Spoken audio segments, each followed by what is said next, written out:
All right, what's going on, chat?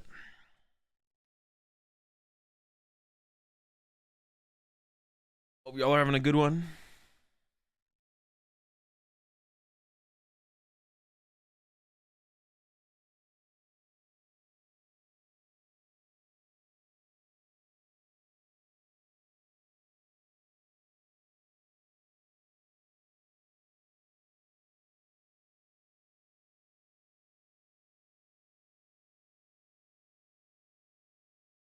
Is there a dude stream tomorrow? No dude stream tomorrow. We'll bring it back the dude stream. Not next week. I'm gonna be doing something different next week instead of dude stream. We're gonna be doing a VOD review stream where I'm gonna let, as long as there's enough interest in it, I plan to do a VOD review stream next week where I'm gonna let the Twitch subs submit VODs to a channel in the Discord, and then we're just gonna watch those and VOD review them. That next Thursday, and then. Or maybe we will do decks out of Discord next week instead, because we have a lot of VOD. We're doing a lot of VOD reviewing this week. VOD reviewing Pittsburgh, and then we've got VOD reviewing pictures, and then we got the Barcelona special event that we're gonna VOD review as well. So we'll do decks out of Discord next week. Is VOD review submission open yet? No, I'll probably open it sometime next week. We'll see. Although, wait, doesn't the new set come out next week as well? There's too much stuff going on, man. Yeah, does the new set come out next week? Maybe we'll switch the 151 is September 22nd. So it does come out on Thursday then, right? Is 151 a good collector set? I mean, yeah, as far as collector set, I guess the answer to that is yes, right? Yeah. It's a pretty good collector set. I don't really mess with the collecting stuff too much, but yeah, I'd say it is a pretty good collector set. Yeah, so we got the next set, new set next week. We'll do the dude stream on Wednesday then, I guess. Yeah, dude stream on Wednesday. Although I do want to like work on, man, there's just like so many things going on. We'll see what we do next week. Yeah, we'll see what we're doing next week. 'Cause I also want to. Man, there's just too much stuff going on. There's too much stuff. I don't know. We'll figure it out. We got a lot of stuff to do. A lot of stuff to do. But today we're finishing our VOD review of Pittsburgh regionals. We're still in day one. About to go into around what, 7, 8, 9. Yeah, we got Pittsburgh regionals. Continue that. We might not get through all of it today, so we might do some of it tomorrow as well. We'll just see how long it takes to get through it. But that's what we're gonna be doing today. You want to work on? Yeah, I want to work on Muse Art Jet Energy. I do want to do that. We'll probably do that tomorrow after we finish the Pittsburgh VOD review, because we're probably not gonna finish the Pittsburgh VOD review today. But I mean, we might. We'll see how it goes. Yo, what's up, Legendary? Yeah, we'll see how it goes. We'll see. We might be able to finish it. We might not. We'll see. But we'd like to. But we still have like 3 rounds in day 1, 3 rounds day 1, 3 rounds day 2, and then top cut. So there's still quite a bit to go. So we'll probably a couple rounds to finish up tomorrow, to be honest. But that's fine. We don't have to get it all done today. And then yeah, we'll also be VOD reviewing Barcelona. I won't be like, I want to like review Barcelona live. Appreciate the 4 months there, Spec GG. Thoughts on Mew/Zard versus Arc-Zard? Mew-Zard versus Arc-Zard? I have no clue. Wait, like, oh, okay, not verse them as like a matchup. The latter feels better for best out of 3, whereas Mew feels better for best of 1s. I don't think that's really a thing. I think that wouldn't be a thing. One of the decks is better. I don't think that in that situation, one of them is not better for best of 3, one of them is not better for best of 1. Like, one of them is just better. There's not like, there's very little things that would make something better for best of 3 versus best of 1, I think. I don't think that would be it. That wouldn't be one of those things where one's better for best of 3 versus best of 1. Overall, I'm not sure which one's better, though, to be honest.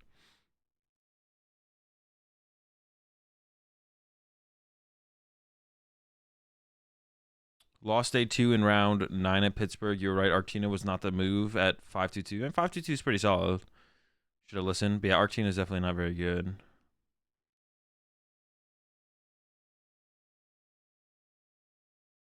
I suppose if you're leaning hard on luck for a deck, best of one would be better. But is that because in best of three, you have more opportunities to be lucky, right? I don't know. Like, see, that's what I'm saying. Like, how does that even make sense? You have more opportunities to be lucky in a best two out of three than a best of one, but you only have to be lucky once as opposed to twice, I guess. I don't know. I just don't think it really exists. It exists. There's got to be some things that are better for best of one versus best out of three, but I don't think there's that much. I don't think it's like I don't think there's like that as I don't think there's as much depth to it as people think there is for best of one versus best out of three. There's like some small things, but let's roast Disco. Yeah, don't worry, Disco. I'll roast you if necessary. Kind of blessed judging at Pitts. It was a nice experience. Boom, boom. That's one thing. I don't know if I'll ever actually end up doing anything. Like, I don't know if I'll ever do a penny judging myself. Main difference in a deck being better best of one or best of three is it has a surprise factor to a deck that your opponent can prep for in game 2 and 3. I guess. But if your goal is to win the tournament, a best of one tournament, you still lose that surprise factor on top cut, I guess. But I guess it gets you to top cut. Maybe you appreciate the 5 get the subs there. Gerby, appreciate the support as always. Welcome to the Rat Pack there. Igniter, TCG, SDN, Trainer Hill, Rendy with a Y, and Otismo. Welcome all to the pack. We're all out of vanilla, but got plenty of garages. Appreciate the support as always, Gerby. Azul walked by me while I was playing. Our eyes locked. I was excited. He was disgusted. It sounds like something you like put in your diary. Small things I think of are like slower decks are better in best of one since you can finish one game but not finish 3. Is Peoria 151 legal? Yeah. But like, okay, so that might be true, kind of Stellar Wish, but like people are still playing Lost Box and Guardia are still 2 of the best plays at regionals compared to like a best of 1 League Cup, right? Like people are not choosing to not play Guardi. Like Control would be the only deck that would maybe fill that niche, to be honest, Stellar. But like that's like if we want to like think in like a more broader sense, I think for sure. And then when we think in a more broader sense, like we don't want to specifically just talk about Sander, right? In like a more broader sense, like people still play Lost Box at best out of 3. People still play Guardia at best out of 3 tournaments. Like thoughts on more than 50 minutes in best out of 3, maybe to 60. I mean, you don't want to like actually make the tournaments take any longer. Ideally, I don't think we want the tournaments to run any longer than they do, which you would do if you made it go up to 60 minutes. I mentioned yesterday on the stream that I think 60 minutes, no +3, more turns of Pokemon would be played, but it might be kind of neutral in how long it takes for a tournament to end. But I think 60 minutes, no +3 is better. Let's say if you do 9 rounds of 50 minutes +3, the tournament ends at 9 p.m. And if you did 9 rounds of 60 minutes, not +3, the tournament also ends at 9 p.m. I still think 60 minutes, no +3 is better because I think you'll actually play more turns of Pokemon than with 10 more minutes, you'll play more turns of Pokemon than +3 would allow. So I would like to at least see that change, and I think it's possible. I don't think 60 minutes, no +3 ever takes longer than 50 minutes +3. If anything, it would be neutral or shorter. Yeah, it would be neutral or shorter. So I don't know.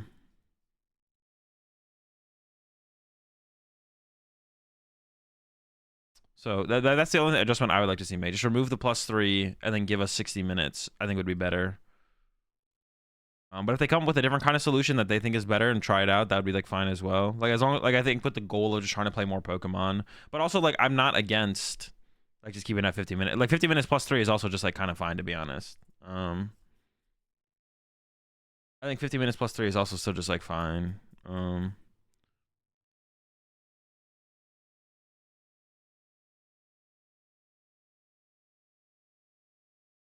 you think the announcement of like 10 or 20 minutes remaining would help? Not really. Just like, yeah, you can now ask a judge exactly how much time is left in the round, but you can also just wear a watch. Like, it's like not something that needs to be done. Yeah, they don't need to announce how much time is left on. Just wear a watch or just ask at this point, you can just ask a judge, but you should just be wearing a watch to begin with. I think it's something they need to do as far as an announcement goes. You got to do at least plus run right, or you're incentivized to pass the turn sometimes. I mean, it wouldn't really matter. I don't think you have to do a +1, do you? Isn't it like the same thing as a +3 though? Where you can like make it so like you could still do the same where they have 1 turn or 0 turns? Where they could have 1 turn or 2 turns? It doesn't really matter. It doesn't matter as much with +3. Maybe +3 does balance that out a little bit more than I think. +1. I don't know. Maybe you would have to do a +1. I'm not sure, to be honest. I haven't really. I had to like think about that a lot harder. I don't really want to think about that too hard right now. But I also think 50 minutes +3 is fine, to be honest. Like if they change the rules that make the tournaments end about the same time, and they think it leads to more Pokemon being played, then I'm not against it. But I also just think 50 minutes +3 is also fine.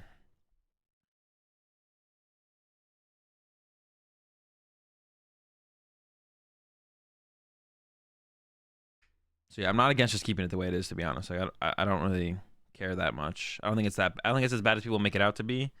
But if DPCI was like, these are the new rules, with the idea of trying to play, I'm a fan of best of 1, best of 3, best of 3. Best of 3 is like 10 times better than best of 1, like skill wise.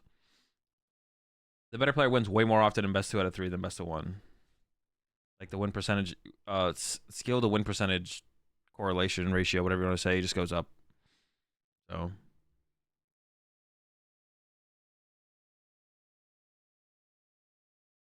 Do I like other energy drinks like Monster or Red Bull? Yeah, Monster and Red Bull are both fine.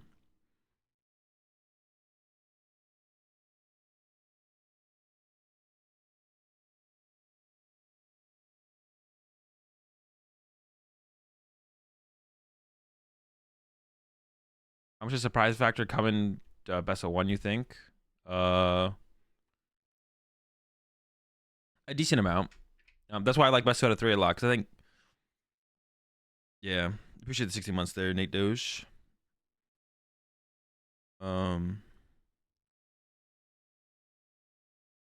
you for sending my shop at Azul. It was nice meeting you. Of course, Matt. No problem.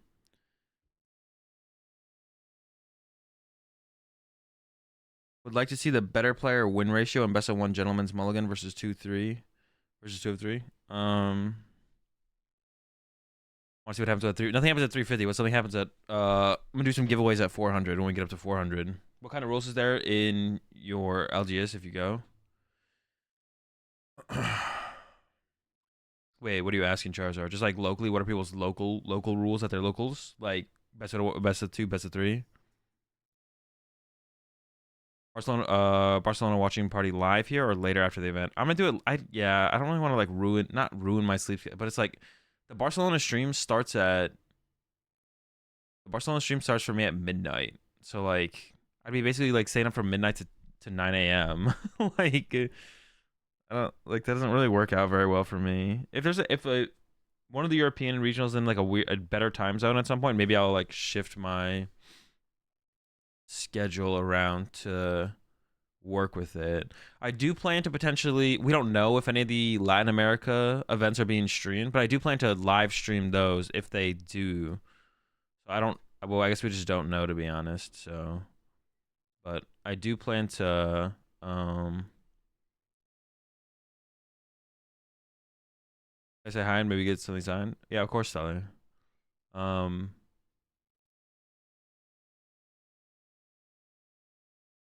Yeah, so jeez,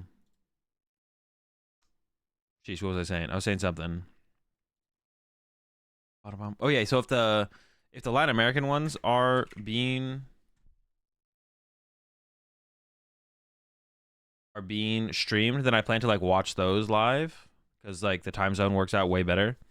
When PR and there's no need for locals, easy. I mean, I already have my invite, so I don't have to worry about. Even if I didn't have my invite now, I wouldn't be worried about getting it without locals either. I do plan on trying to win multiple major tournaments this year, so my goal is to win as much as I possibly can, no matter what.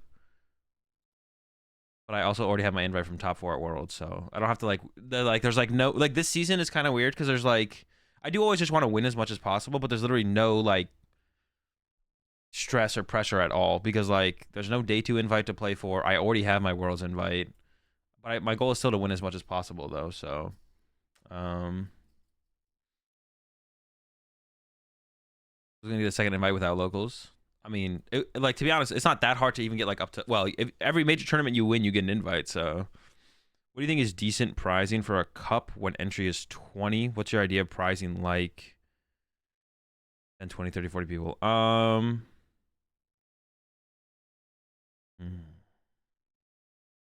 10K is a pretty good incentive. Yeah, it's still a pretty good incentive for the 10K.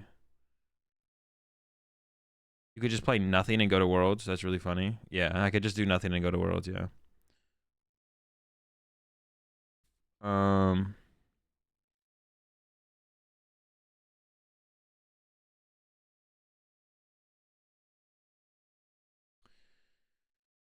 Pricing.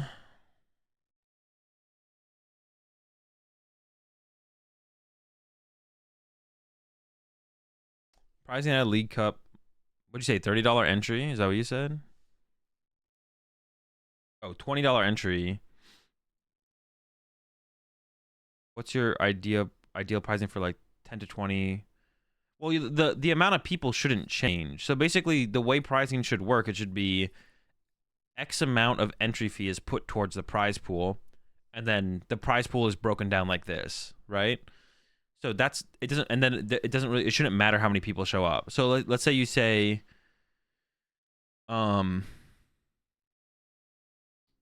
you could do it like this. It's not saying this is how you should do it, but you could say 50% of entry fee is put towards the prize pool, and then the prize pool is broken down 40% for first, 20% for second, 40, 20, so we have 40% left, and I don't know. That's probably too much. Whatever. So we could just like make it easy. 50% for first, 25, or shoot, now I'm like 40% for first, 30% for second, 15% for everyone in top four. Now, obviously, the prize pool usually goes down further than that, but that's like there should basically just be like a system like that. It's like X amount of prize pool goes into prize, or X amount of entry fee goes into prize pool, and then prize pool is divvied up like this. And that's how like it should work, and that's how like each store should have their own system that they apply to each local tournament that they do, and it's kind of like up to the local tournament and how they want to do it, to be honest.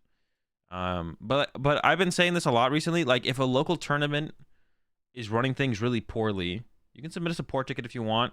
You can, complain to the actual store owner or who's ever in charge as well, and be like, well, not complain, but you bring up the concerns to them. But if they don't want to, like, if submitting the support ticket doesn't do anything, and like talking to them about your concerns doesn't change anything, then just don't go to that League Cup, like, at that place. You have to like Pokemon players are just like so desperate for championship points that like they won't speak with their wallets in these kind of situations. So, yeah, you just have to like not show up to the League Cup and not give them your money. Basically, if it's that bad, just don't show up and don't give them your money. Yeah, vote with your wallet. Yeah, vote with your wallet. But the thing is, like, Pokemon players are so desperate for championship points that they won't. And like, no matter how miserable of an experience going to a League Cup is, no matter how bad the pricing is, no matter how much they don't like it, they're still gonna show up. So, like, top four at a cup, got 4 packs. What was the entry fee though? The entry fee matters, because if you didn't pay anything, then 4 packs for getting top 4 is like, that's not that bad. Because I know there's some League Cups sometimes that have no entry fee. But what was the entry fee there? $10 entry fee, 4 packs. How much does a pack cost these days? $4. You got your entry fee back effectively for getting top 4. But also, how many people showed up as well? What are the odds someone can qualify for Worlds in their first year of playing? Pretty reasonable if you put in the time. It's a little bit harder this season, I guess, but you doubled your entry fee. Packs cost $5.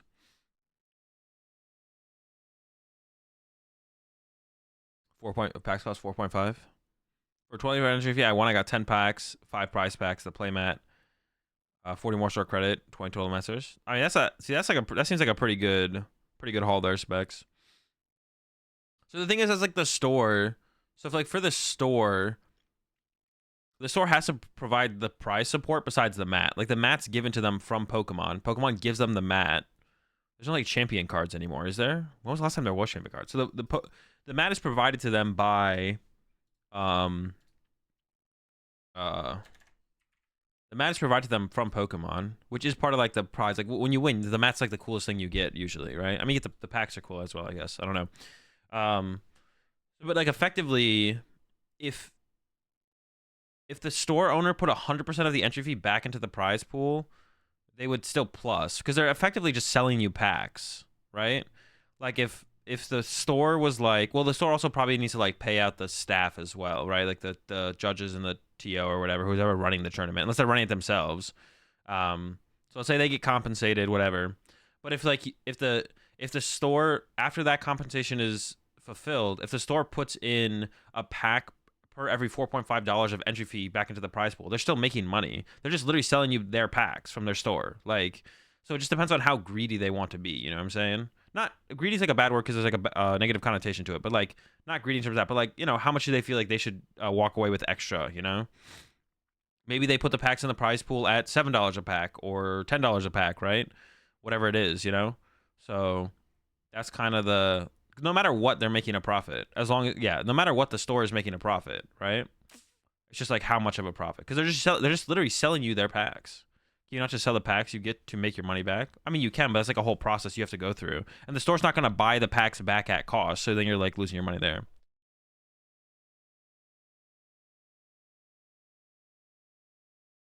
Yeah, but like effectively the store is literally selling you packs, or if they do store credit, they're once again, they're giving you money for the entry fees they got for you to then get their products, which means you're just effectively buying stuff from them with your entry fee. So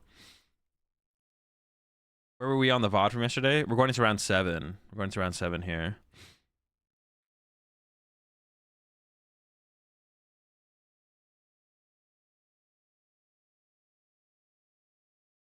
Yeah, you guys better cash in on Gerby's offer while it's around. We have a cup this weekend. First is 25 prize packs. 25 prize plus 3 booster box. 3 booster boxes? What? 25 prize pack 3s plus 3 booster boxes? How many people are expected to show up and what's the entry fee? Chex Mix. 3 booster boxes? That's as much as you like win for winning the special event. Appreciate it, the gifted sub there. Gerby over to V6. Welcome back to the pack V6. Always appreciate the support, Gerby. I could weigh in as a TO, but I don't want to. But sometimes the store owner is the TO as well, right? Like that's a little bit different, right? It's like you get the entry fees. Yeah, how does that trend? Yeah, you appreciate the gifted sub as well. Another one, Gerby over to a market dimly lit. There's your name right there. Welcome to the pack market. We're all out of beds. We got plenty of Shrek posters. Did Chex Mix say how much it was? No, Chex Mix didn't say how much it was. League Chex Mix, how much is the entry fee? Yeah, once again, in that situation as well, like Chex Mix, like they're selling you their booster boxes. $20 entry. How many people do you think are going to show up? Where are you from? Like what area? You don't have to like say what city or whatever. Like how many people do you think? How many people usually show up for these cups? A lot of store owners limit their professors give out for support, which isn't great, but is understandable from the cost perspective. A lot of store owners limit what professors. What do you mean? What professors give out for support? All I can say is store employees / owners should not always be the TO. I find that leads to bad choices. Yeah, but otherwise, if they have a TO come in and like other like depends how many judges and staff they have, like they have to like compensate them theoretically, right?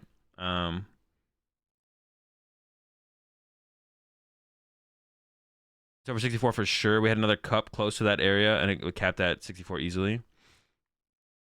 Stars are capped at 32 to 40 players based on seats and table availability. In Texas, I'm pretty sure I've seen my friends get a booster box for first most of the cups they've been to. Yeah, well, back when like in cups I used to play in Indiana, like if you won, you like a booster box was pretty standard. Like you usually win like a booster box. Prizes are less important. You go to play, but it is bad if you win as a cherry on the top and on top of a good time you get nothing. Well, it depends how much the entry fee is. Like if they're charging a $40 entry fee and then the only thing anyone get, like the only thing that is provided to the store that they have to give out is the playmat, right?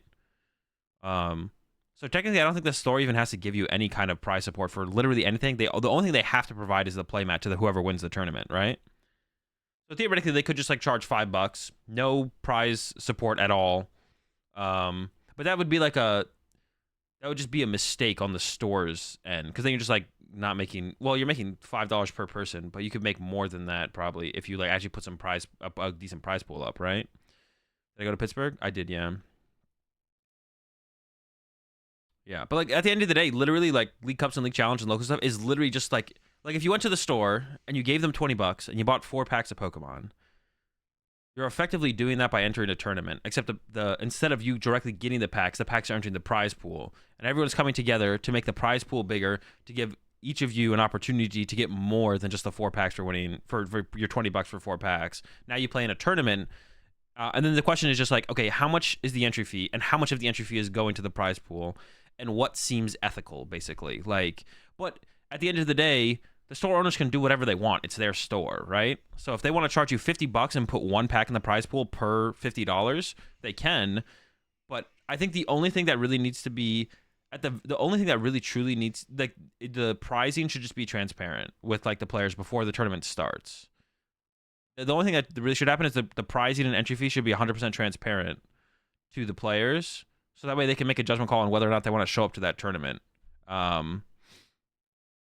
And then, I mean, Pokemon players, like I said, are just like championship point fiends. So like they're just like show up to literally everything, no matter how bad the entry fee is, no matter how bad the tournament is, no matter how bad the prize pool is or prize support is. They're gonna show up anyways and play in the tournament. So you really gotta learn to vote with your wallet and stop showing up to the ones that are really, really bad. Of course, you can like go about the other things, like I said, talk to the store owner or the TO and be like, hey, is this going to improve? I'm going to see, is it going to become better next time? This seems a little bit outrageous. You know, $50 to add 1 pack to the prize pool is kind of absurd. Submit a support ticket, whatever. But at the end of the day, if nothing's going to change and the store owner's like, nah, I'm just trying to min-max my League Cups and League Challenges, just stop going. Like you said before, if the store takes care of the players will be more willing to support the store and purchase things from there, and like singles, sleeves, etc. Yeah, and then more people want to come back and play in their tournaments. And so on. Like I said, no matter what, the store is profiting, because once again, your entry fee is just effectively buying product from the store. That's effectively what's happening. So no matter what, the store profits. It's just how good of a relationship do you want to have with your players, and also the players should have an understanding as well. It's like, the players have to understand as well. It's like the prize pool can only get so big based on what the entry fees are, right? You can only have the prize pool get so big as well, because the stores should be making a profit here at the end of the day. A smart store makes a great experience to create return players and customers. Yeah, exactly. I mean, yeah, it's a little bit of back and forth, but players also have that understanding on their side. But usually, players there's like a pretty reasonable understanding of that.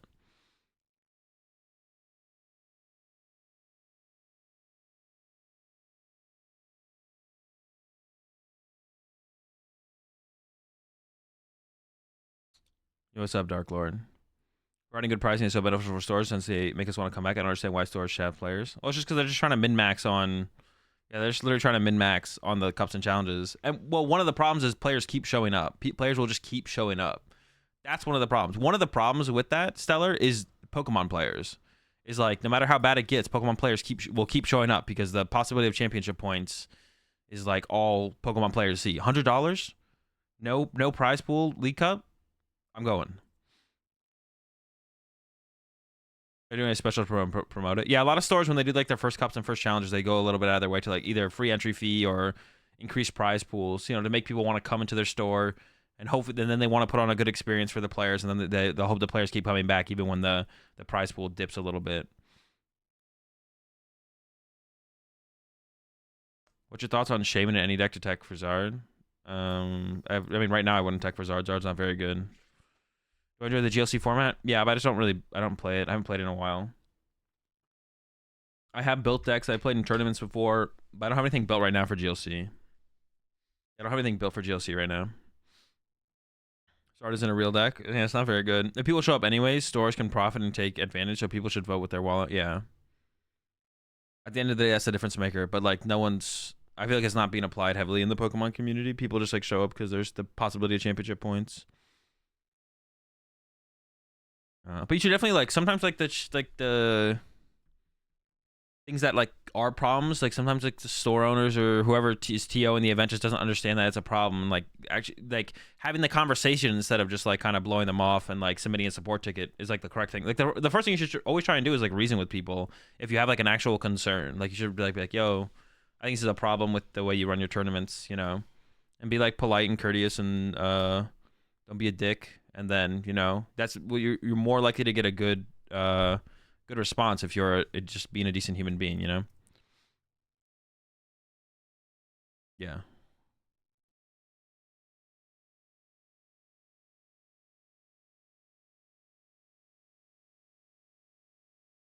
Start there.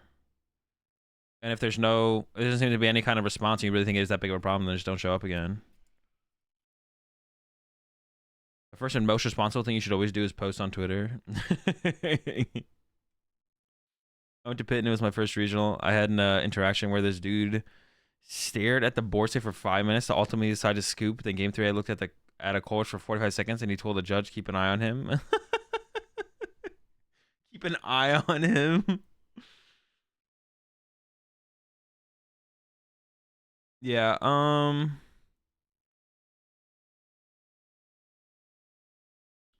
I mean, 45 seconds is like a lot on average, but like it's fine to like if you take like 45 seconds for like one action, but then the rest of your actions take 2 seconds after that, it's like fine. How do you store playset slash decks? Do you use a playset binder?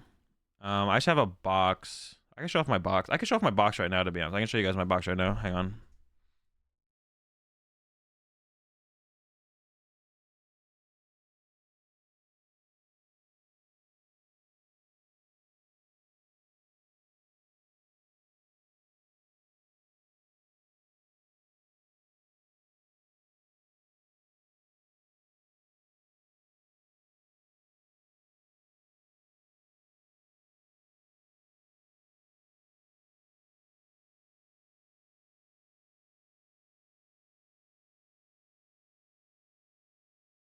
I need to like move my top down camera over a little bit because I got like a new mic arm, but it's like kind of in the way of using my camera.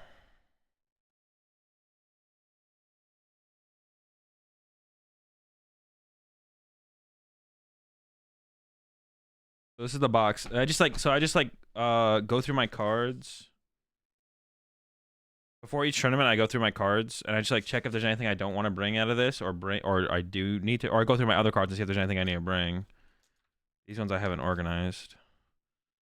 These are like Caleb got me the non-hollows because he was ordering some anyway, so he got me the non-hollows of these. So I got like the non-hollow 4 seal stones are so nice, bro.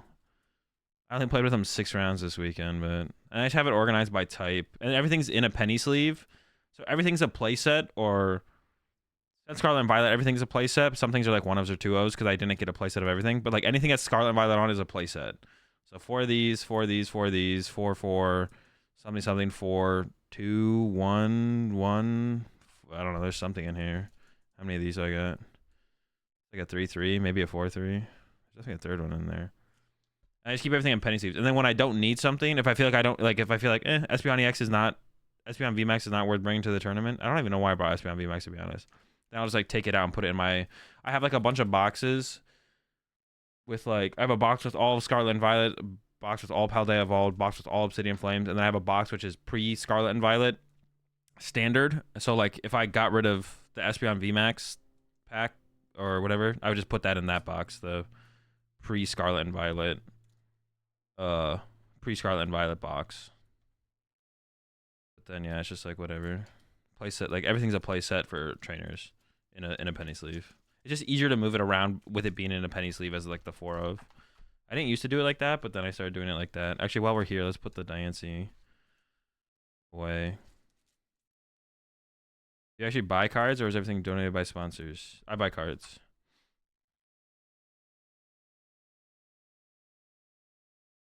I get like all my bulk stuff from Lorelai though, because she opens so much product.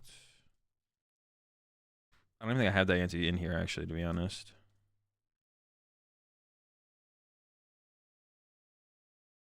Grand Bull V? Yeah, you never know. Anything that I think has any potential relevancy. Fancy Galley. Oh, there's Dittos in here as well.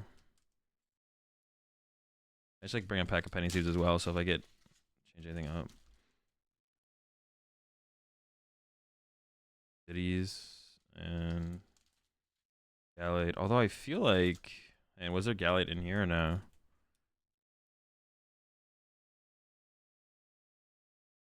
Yeah, but these ones are hollow, so that's like a non-hollow one. I wanted more. Caleb only got me one. I'll take out a hollow one.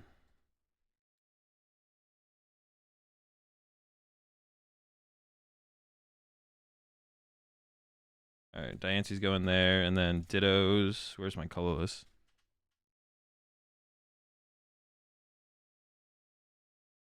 I doubt I had Dittos with me at Pittsburgh. No, let's just put the Dittos there. I probably had Haluchas though.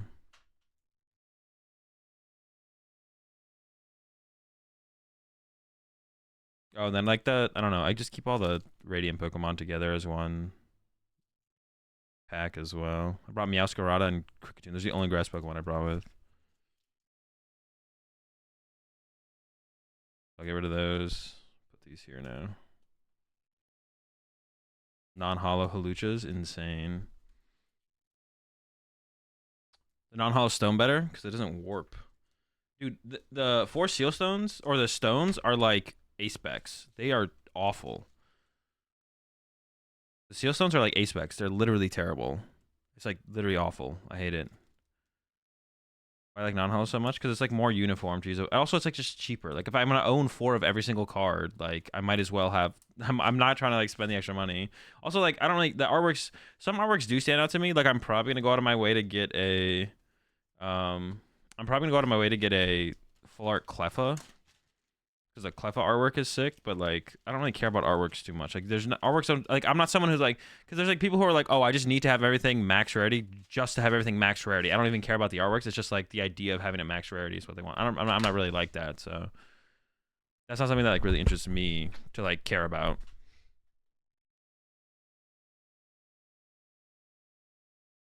Like some people just max rarity for the sake of max rarity. They don't even care if they like the max rarity artworks or not. They're just like, yep, I just need to have everything max rared. So, if I really like an artwork, then I'll go on my way to get it and use that over other ones. But usually I just min rarity everything, and then I want it to be as uniform as possible. So, specifically like non-hollow. So even if I like end up with like a hollow or a reverse hollow card, I'll try and get the non-hollow version of it.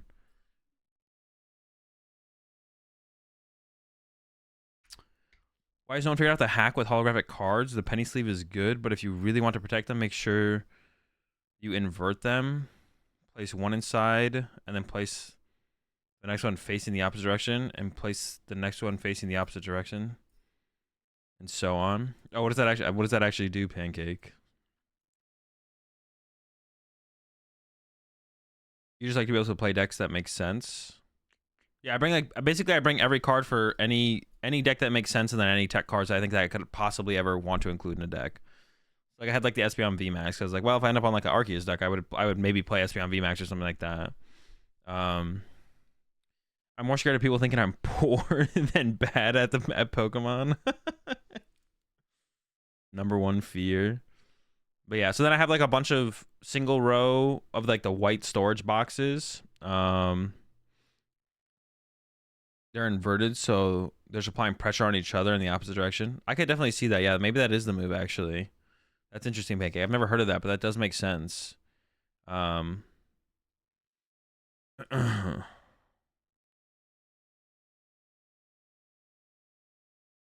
CCG House in Vancouver is a place I'll never go again because one, they charge $7 for locals and $20 for other people, and two, pricing was terrible. For top 8, you got 25 store credit, and it went up to 20, and it went up 25 for top 4, and so on. I mean, that's like not bad. I mean, if you're paying $7, that seems fine. They priced up all their singles by way too much. $40 Radiant Zard and $25 for Arceus V-Star.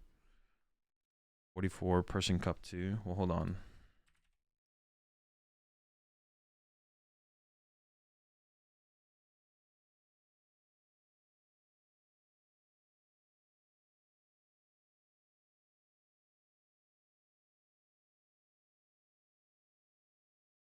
What does an Arceus V-Star cost?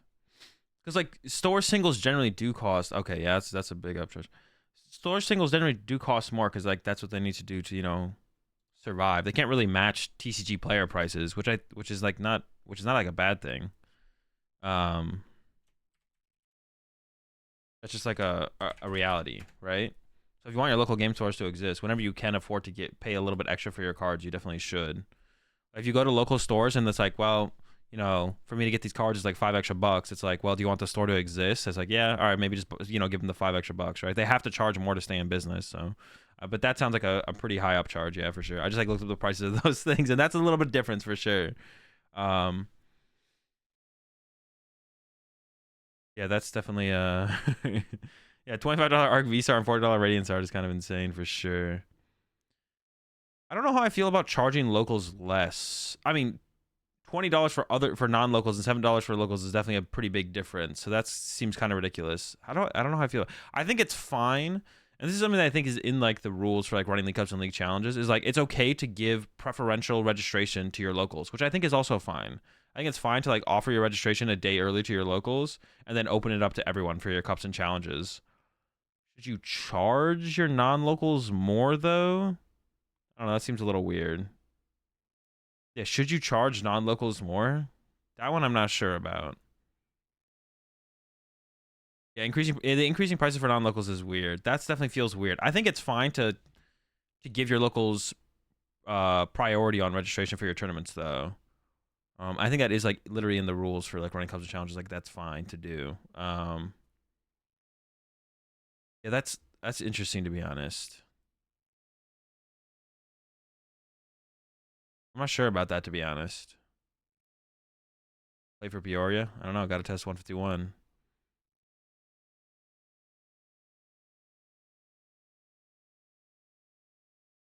Just on eBay and saw an Arc V-Star for 400. Was it like a PSA 10? Comes excessive at some point. Yeah, of course. There's like a line where it's like worth it or not worth it to support your local game store. That's how my store did it. They told the locals about the cup a few days ahead of time. Told us that after that, and they would open it to others and promote it. Yeah, I think that's like fine. I think it's like fine.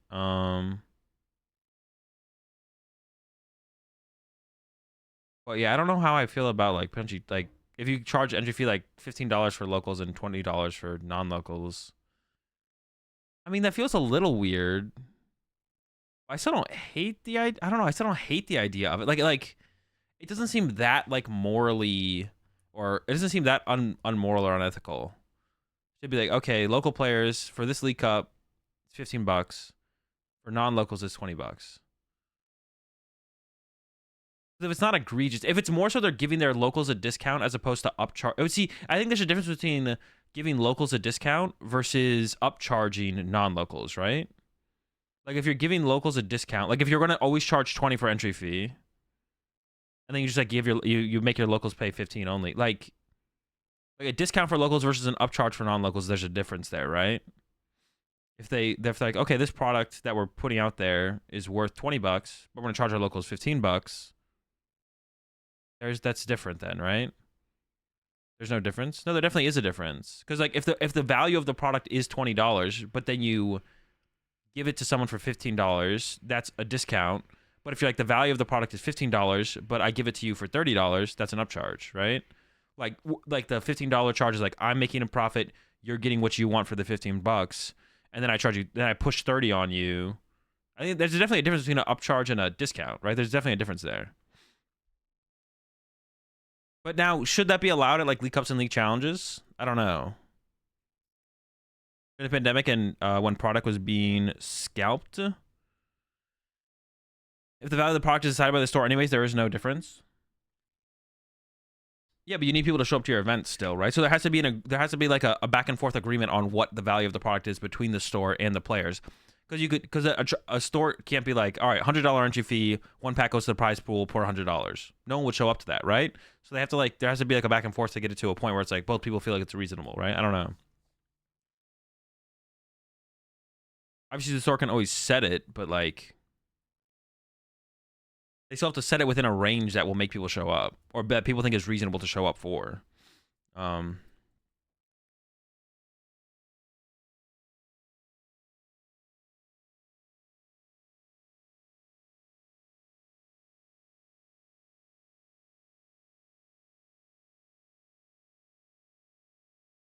Most stores just prioritize registration for locals. Yeah, and I think that's definitely fine. I'm just like thinking about it in terms of like a price difference for locals versus non-locals. I'm just like wondering, like, is there I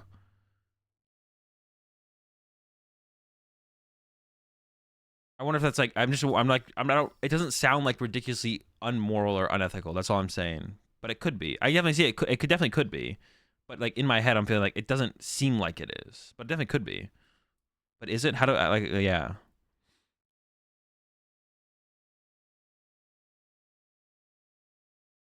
eBay sellers like Football Pete, bro. Why are you coming after Football Pete like that? Etc. are killing locals. They get their boxes for 82, and margins are razor thin. Dude, leave Football Pete alone, bro. He's just trying to flip a box. Yeah, when people are like, yeah, when people are able to like only try and make like $2 a box, and then they're only selling their boxes for so little, definitely makes a difference. I mean, that's what I'm saying. Like, you need it. Like, if you want your local game stores to, if you want your local game stores to exist, you know, give them the extra $10 on the booster box, the extra $5 on the card, whatever it might be. Oh, actually, that was something I was going to talk about. So, stores should do a semi-lottery system where everyone has to click register 15 times, and some get and some don't. Yeah, the RK9. So the RK9 system for registration, and this is only a problem at European events so far. The registration system for Arcanine, they said it's like a pseudo lottery system, right? Where like it takes a batch of people, and then some of them get in, some of them don't, right? And like repeats the process. Isn't that basically what Arcanine was basically saying that their current system is? Like 1,000 people click register, and then only 400 of them get in, and then it brings in the next 1,000 and 400 get in and repeat the process until registration's full, right? That's how I understood it when I read it. I didn't like really read it too in depth, but I think first come first serve is just better. Because then you're rewarding the people who are committing the time and effort of being there, whereas like that's the pseudo lottery system, it like less rewards that, right? Because the registration process is longer, so then the people who are lazier still get just equal odds. But the real problem, the registration process the registration process isn't a problem at all. If you look at North American regionals,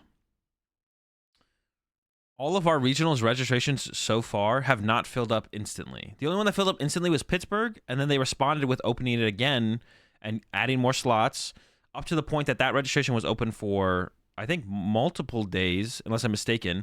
Every other registration process for our North American regionals so far has been open for more than an hour, I'm pretty sure. Didn't Peoria fill up quickly? No, Peoria was open for like 4 hours. Peoria registration, you were able to register for Peoria like after 4 hours. And all of them have Peoria. The fastest one was Pittsburgh. Peoria was the second fastest one to fill up. And then stuff like Toronto and Sacramento were open for, Toronto is still open. Yeah, exactly. So the problem isn't the registration process.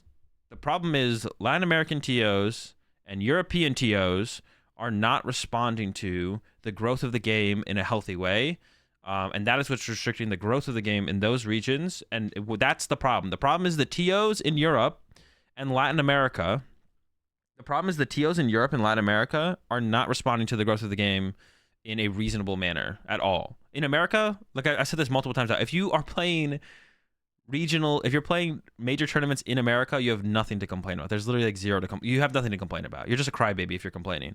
Canadians, maybe there's a slight complaint. They only have 2 regionals. It's pretty expensive to get from the Canada to US, whatever. They might have a reason to complain. But if you're an American playing at American events and you're complaining,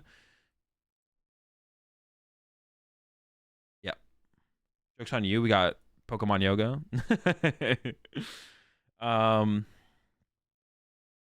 So yeah, Latin America. The problem is not the registration process or system. It's that tournament organizers in Europe and Latin America are not responding to the growth of the game. Because we saw them pushing for bigger numbers last season, and now they're like basically coming out with the same. What's it called? Yeah, the problem is the TOs. The problem is the tournament organizers in Europe and Latin America, and which was kind of crazy. I don't know. I think I talked about this yesterday. Like Stefan tweeted that. Was it Stefan? No, it wasn't Stefan. Who was it? Was it Zapdos TCG? No, it wasn't Zapdos. Shoot, dude, I forget who it was. Benji? Was it Benji? I don't know. Someone talked to someone at TPCI and was like, yo, what the heck is going on with these European regionals? Why aren't we getting more space? And the TPCI person was like, oh, we didn't know that this was a problem because no one submitted a support ticket. And I'm like, bro, what the fuck? Like, why do you have to submit a support ticket for like to you to realize that there's a problem with registration caps? How is there not like an information feed going back and forth between European TOs and Latin American TOs and TPCI and being like, yo, these tournaments are capping. Like, yo, the tournaments are capping. Tons of people are trying to register. It's like, tons of people are trying to register and they're capping. All right, keep doing what you're doing. Don't increase the caps. Like, what? How is there nothing? Like, what? How is there no communication there at all? Like, it was Cremasoli. Yeah, it was Caterpie. Yeah. It was Cremasoli. Like, that blows my mind. And obviously, we haven't seen it yet. We'll have to see. Australia, there's still hope that Australia, there's going to be a good response from Australian TOs to the growth of the game. We'll have to wait and see because registration for the first Australian tournament hasn't gone up yet. Although, when is the first Australian regional? Hold up.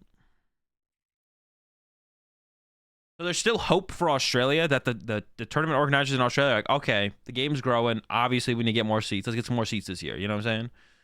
They're capping? Yo, you're capping? They're capping? We're capping? Like, it's crazy to me that there's there's no, the first one's in November. So we might not get registration open until October. So we'll have to maybe wait and see a little while for that. Dude, Australia is not getting good reg. We gotta wait and see. I mean, I don't, my guess would be, I mean, ESL Australia sounds miserable to work with. Or to have them be your TO as well. Like, they sound like they're not, it sounds like they're not the move, but it's crazy to me that, so is TPCI basically saying with that response to Cremasoli, okay, we would have done we would do something about this if someone submitted a support ticket. Like, why do you need a support ticket? Do they not have someone who like looks at RK9 numbers or like gets the numbers from RK9 and be like, this is how fast it filled. This was the cap last year. It's like, okay, that was really fast, and the game's definitely growing. How is there not someone on Twitter that looks at that and is like, oh, people are complaining about the registration filling too fast at these European regionals last season? 2022 tournaments and tournament center. Yo, you guys are gonna try to increase the caps for these tournaments this season, right? You're gonna try and get bigger venues. Like how does that conversation not happen? Why did someone have to submit a fucking support ticket for Pokemon to be like, oh, there was no support ticket. So if there's no support tickets, it can't be real. Everything is fake to TPCI unless it's in a support ticket. Like, what does that even mean, bro? Like, this information is out there. How do they have not have someone who sees these things and then like they think about it and like report on it and stuff? Like, it's so wild to me. Like, because I don't think TPCI is like comfortable with their tournaments in Europe and Latin America being this hard capped and not responding to the growth of the game the way it is being responded to in America. I think they want what's happening in America. But like I said, like if you're in America, you have no reason to complain. If you're an American playing at major tournaments in America, you really have no reason to complain. And I'm sure TPCI wants that kind of growth in the game to be growing that way, the way it is in America, to be everywhere, to be happening in Australia, happening in Latin America, happening in Europe. But it's crazy to me that like that conversation happened between Cremasoli and someone at TPCI, where it's like, oh, no one's submitted a support ticket. How are we supposed to know that the tournaments in Europe are capping so fast and we need to get higher caps? Like, what? Like, that can't be a real conversation. There can't be that much of a lack of information at TPCI to not have some kind of response, right? So I think like if TPCI thought it was that bad over in Europe, everywhere that's not America, if they thought it was that bad in everywhere that's not America, I think they would step up eventually and be like, listen, tournament center, listen, 2022 tournaments in Europe, listen, you guys got to step it up or we're going to find someone else. Like, and I'm sure tournament center and 2022 tournaments want to run these Pokemon tournaments. So either they would step it up or TPCI would be like, all right, we're going to find someone else. There's got to be someone else in Europe who can run a Pokemon tournament, right? I feel like, I mean, Australia, to be honest, I don't know. Australia is pretty small. Maybe ESL Australia is literally the only person who is available to run tournaments in Australia.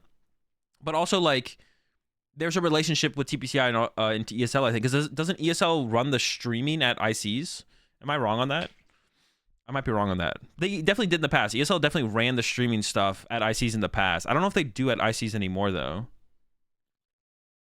I think it's not Tournament Center's fault. How is it not Tournament Center's fault? 2022 tournaments in 2023. That's what I'm saying. Yeah, their name's kind of funny. Yeah, 2022 tournaments is running tournaments like we're in 2022, bro. It's 2023 now. We're going to the 2024 season. But you see, not sure if they have post-COVID. Yeah, I'm not sure. Our only hope is that the TOs get scared of getting removed and fix stuff.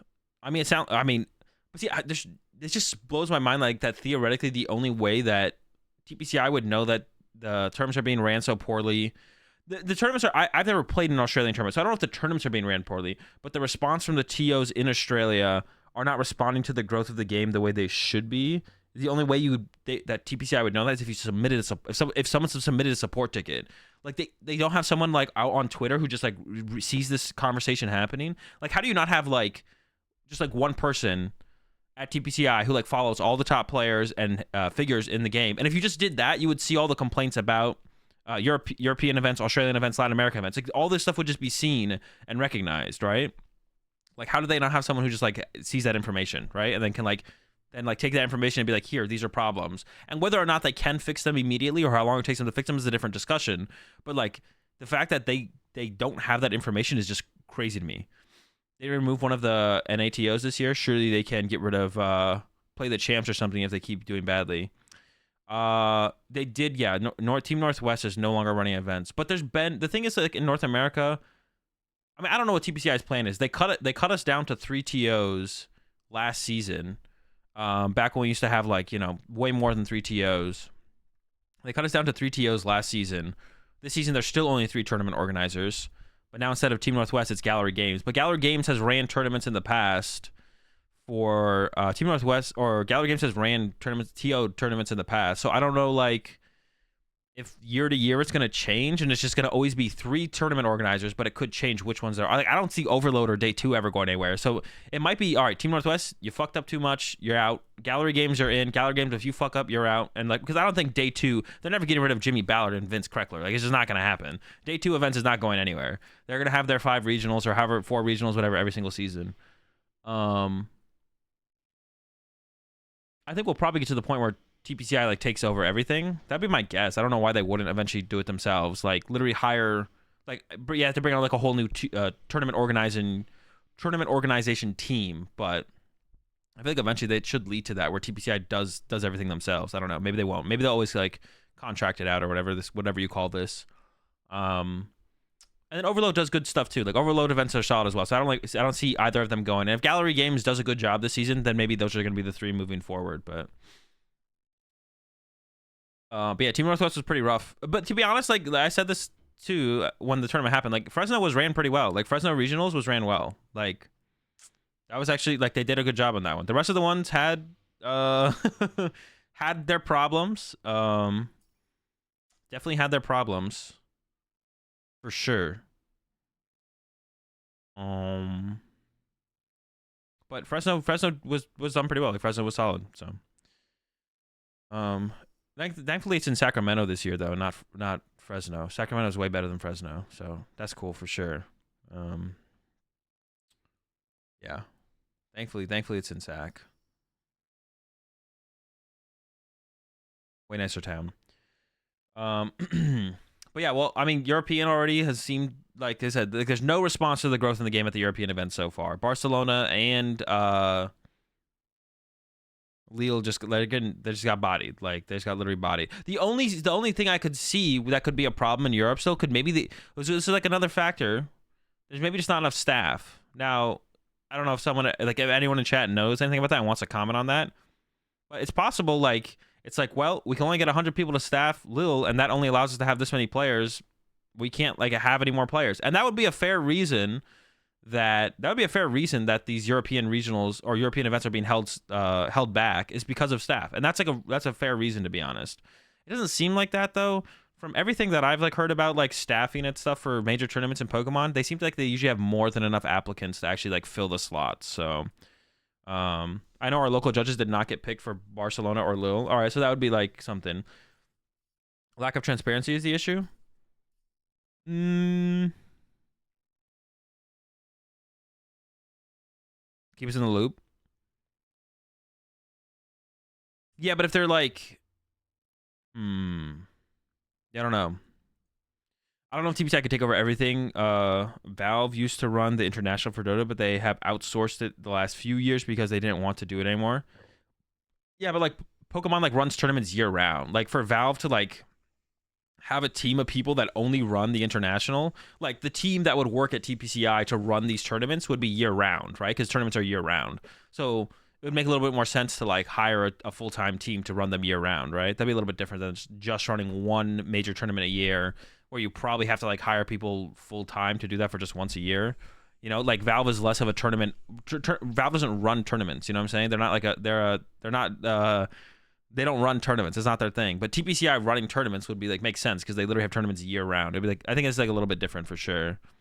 I'm not saying like it'll for sure end up there, but to me in my head that makes sense for TPCI to eventually just like be like, all right, now we're in charge fully. I don't know. It makes the most sense, I guess. If we want bigger venues, we'll jump between Utrecht and London. Then people will complain of the lack of variety. Is there really not? But okay, so is that another problem in Europe? Do venues just not exist? What I cut from Andrew's Caragulus for the second Forest Sealstone? I don't know. I just want to play the second Forest Sealstone, to be honest. Yeah, do venues just not exist in Europe? Am I doing VOD reviews? I will be at some point, yeah. But we have another tweet table we got to do. Tate just tweeted this, so we got to do this table. Another tweet table.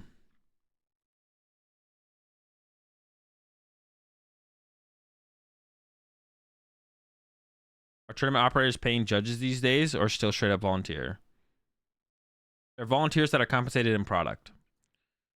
There are, but probably not of the capacity that people wish for. Yeah, but is there bigger than what we're getting? That would be the question. Is like, was there a bigger venue in Barcelona that would have been reasonable to have gotten and used instead? Was there a venue that's bigger in lieu that would have been reasonable? There are venues. I know of at least 2 here in Stockholm that could host NA-size regionals. Yeah, I mean, chill out, Soda.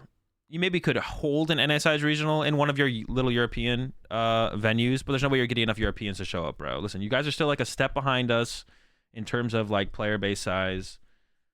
Like you guys could maybe get like 1,000 players, maybe. But a judge who I talked to at Fresno said that they usually, with the product and staff exclusive merch, they usually break even on trips to regionals. Yeah, like it's mostly just like a volunteer job. Like you're not actually like walking away from an event. You're not walking away from volunteering a regional and like profiting big time. You know what I'm saying? So like you got to be like, you got to keep that in mind. Like the judges are volunteers.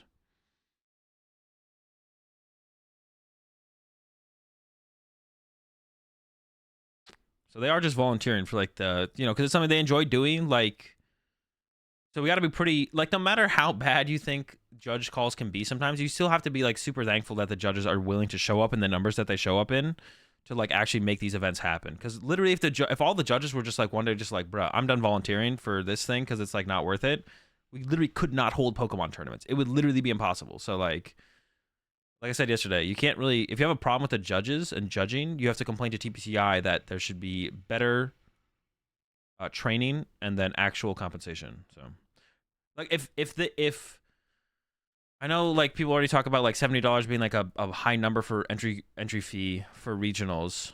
And I think juniors and seniors should be, honestly, I think juniors should maybe just be free entry fee, to be honest. I'm not sure how I feel about that, but I think juniors should maybe just be. I also have like kind of changed my opinion on juniors and seniors divisions versus combining them. I actually think maybe it is best that juniors and seniors divisions exist, to be honest. I talked to someone about that at, I think, Pittsburgh, and they kind of changed my perspective on it a little bit. So I think actually there should probably just be juniors and seniors divisions over combining them. But I think juniors should probably be free entry, to be honest. And like seniors should be like half of what masters play.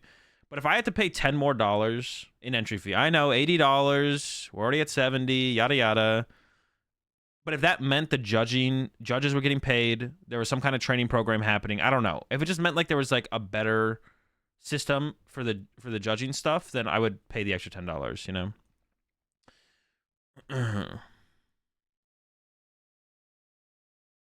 You change your mind on divisions and meta manipulation? Yeah, I just need you all to start thinking that, and TPCI is paying me big bucks for it, so. Obviously, I'm joking.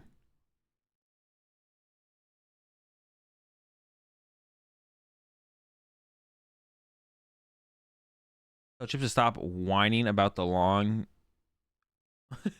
All right, I will, newbie. So can I delete your recent meta manipulation tweet? No. I mean, you can try. I don't think you'll succeed. Do you not like it? Dude, I wasn't sure if it was going to be a banger, and I was like, that seems like it's kind of funny. That was a good tweet. You're just hating, bro. What the heck? Venues exist, but they perhaps are not booked at full extent. Just parts of the whole venue. Yeah. Yeah, so like for the Barcelona venue and the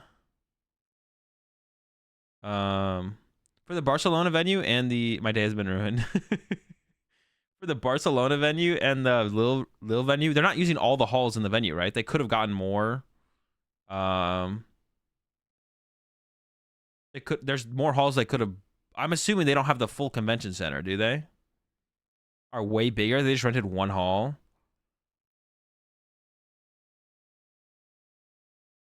But if you have to go from one hall to two halls, that's a pretty big jump, right? In space. Now, maybe they could have got the bigger hall. Or can you just, like, rent half a hall? I don't even know how that kind of works. I don't know how that works. Maybe I should, like, call up a convention center and, like, ask about renting a hall. The Lille one has 4 halls. See, it seems like Lille Regionals, they could have probably... Oh, wait. Has 4 halls, 1 for each game? So was there more halls for them to have gotten, though?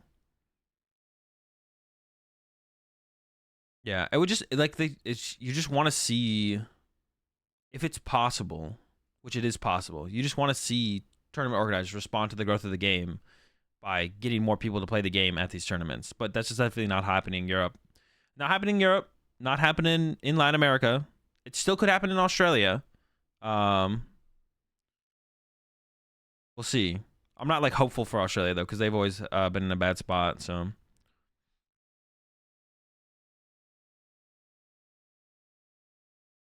some American players are pissed they didn't get in. Like there isn't plenty of events in the US. Some special events should be for the Europeans, you know.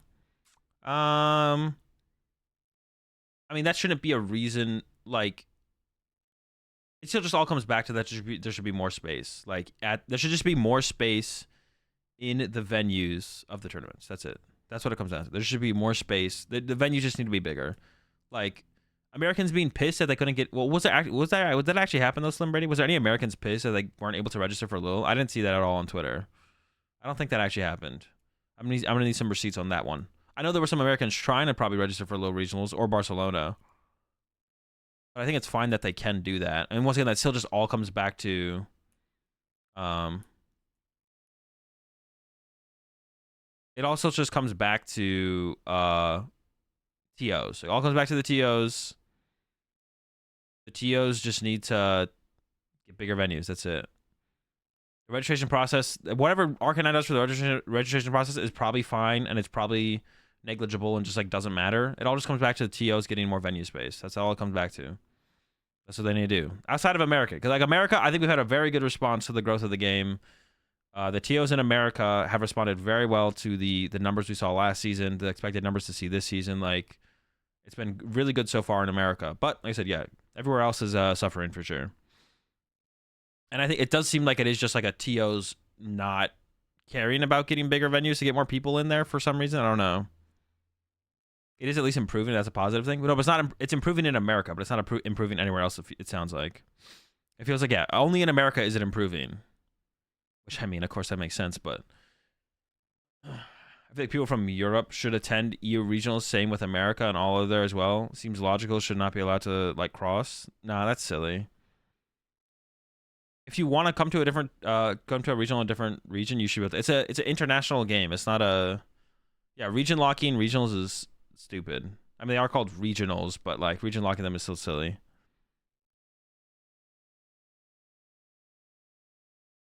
The same venue in Lille as last season. Last season it instantly sold out at 600 matches, and now they increased the cap to 720. Yeah, exactly. Like there's no response at all from the TOs to the. Is it literally the exact same venue size, Benji? Like, is it like there's no? They have the exact same halls. It's gonna be the exact same setup. I don't know if any of that information's out there.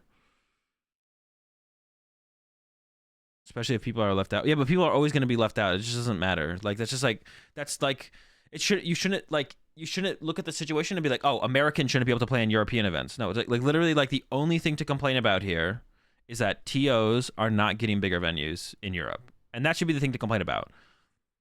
That's the only, you shouldn't be look at this and be like, oh, Americans shouldn't be able to come to European events. Like that should not be, I don't even like, that shouldn't cross your mind at all. It should just be European TOs are not responding to the growth of the way in a healthy, reasonable way. Now, let's say European TOs, there was 600 in Lille last year. Let's see they increased the cap to 1,200 and it still sold out instantly. That would be fine because they're responding to the growth of the game. They literally doubled. They gave you 100% more players and it's still instantly capped. The fact that it instantly capped doesn't mean they're not doing anything. They did. They would have responded like that. Now, who knows how many players they could actually fit in, or how many players they would actually ever allow in. But like, even if they give you guys 50% more players, which sounds like it would have been reasonable. If they went from 600 players last year to 900 players this year, that's a 50% increase in player amount. That would have been like a healthy, like a more than healthy like growth. That would have been like reasonable. It sounds like, right? Because it like insta sold out. And even if it's still insta sold out at 900 players, you couldn't be mad at that point because you're like, okay, a 50% increase. They gave us a 50% increase. That's a huge number. We still filled it. We just hope they respond again next year, right? And they repeat the process. Okay, now they respond again, and they respond again, and so on and so forth. But jumping to, oh, Americans shouldn't be able to come to European regionals is stupid. It should just be the TOs need to respond better to the landscape. There's a better word I'm using. I keep saying growth of the game, but like landscape or yeah. There's another word there that's like really good word to use here that I can't remember what it is, but the growth of the game is like always a good way to put it, I guess. Well, it's called Lil. I don't know why people would think it should be support a big player base. The ecosystem, yeah, the system, yeah, trajectory, yeah, trajectory, system, evolution of the game, yeah, evolution of the game, the demand, yeah, like, but there's not a healthy response to the demand.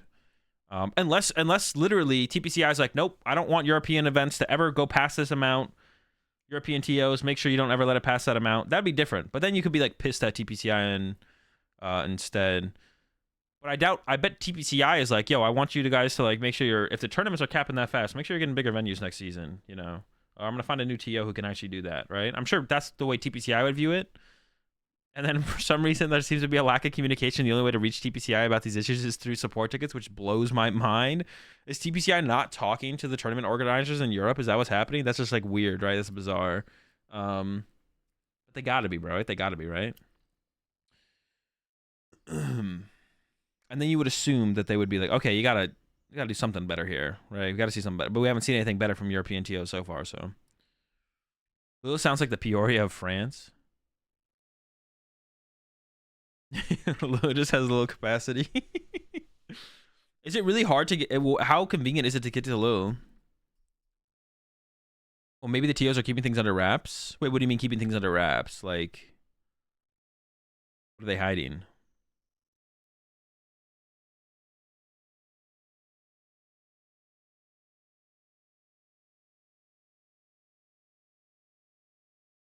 Should they put PokemonTCG live on Nintendo Switch? Any reason you think they haven't? They should eventually. Yeah, I don't know why they. Well, I mean, yeah, they should eventually for sure.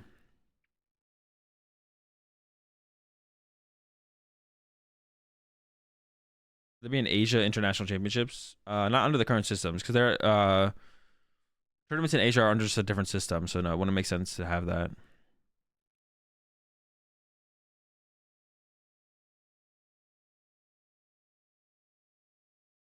Those 100 from me. Oh, $100, like for a plane or a train. Plane, train, cart and buggy. If phones are anything to go by, I hope it doesn't overheat my Switch. That'd be funny. Yeah, you melt your Switch. You appreciate that Prime sub there. Zallions. Hope to the right back. We're all the apples. We got plenty of ovens.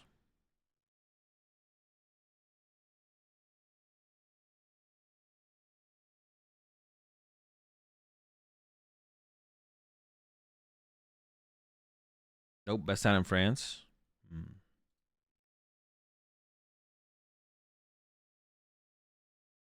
Are you being sarcastic or not, Julian? Venue was huge though, could have fit more.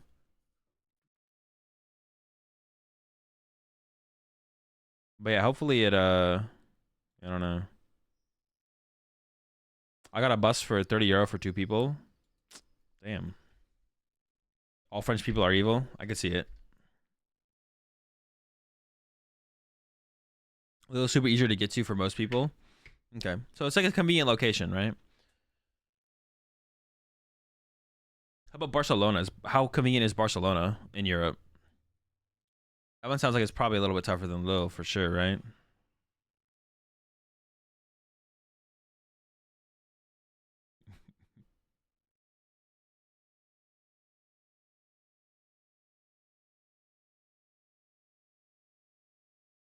I want Worlds at Orlando. They've done that before. I wouldn't be surprised if they make their way back there. I hope they take it outside of America next year, though. Maybe I feel like it's possible we get 2 years in America, though. Hawaii and then somewhere else, and then maybe we go back outside America again. Spain is generally bad, but Barcelona is easier than Bilbao. How many? I guess. I mean, we'll see. We also like these first two were rough, so it's not an indication of things to change in the future for the rest of the season because they were rough last season for Europe. They're rough this season so far for Europe, so it's not a good indication of things to come. But like maybe, maybe it gets better with the rest of them. I mean, how many other European regionals are there? 1, 2, 3, 4. So there's 6 other events, or 4. There's only 2 special events. 5. So there's 5 events that could we could see an improvement in, I guess. How come I don't play locals? It's just not worth the time for me.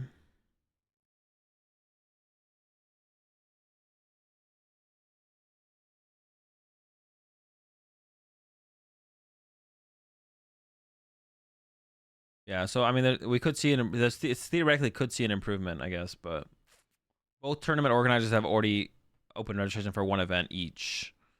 Tournament Center was Lille, and then 2022 tournaments was Barcelona, and both have come up short so far. I don't think there's been like a good response from either of them to the growth in the game. Azul will just play regional and qual, mark my words. I'm trying to get as many invites as possible this year.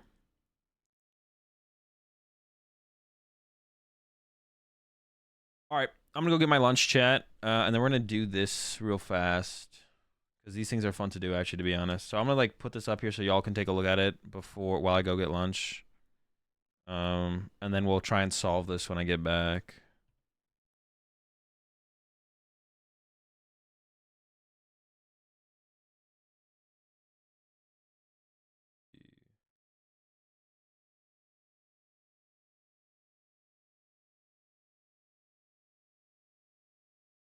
We're gonna try and solve this. Another Tate grid. Oh wait, people leaking down here? Alright, no leaks. Alright, so look at this. Try and come up with who you think it is. I'll be back and we'll decipher it. I'm gonna go grab my lunch real fast. I'll be right back.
All right, what are we at right now? We figure out anything else out? Anything out? 17-18 season regional champion. 3+ limitless results with AzulGG.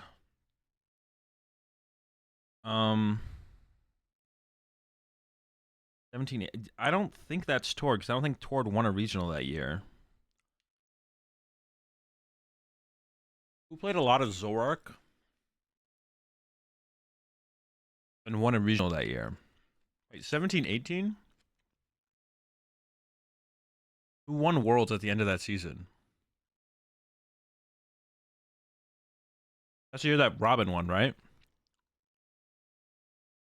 Was it Jimmy? It could have been Jimmy. Did Jimmy win a regional that season though? I don't know if Jimmy won a regional that season. Did he? I don't think he did. I don't think Jimmy won a regional that season, so it can't be Jimmy.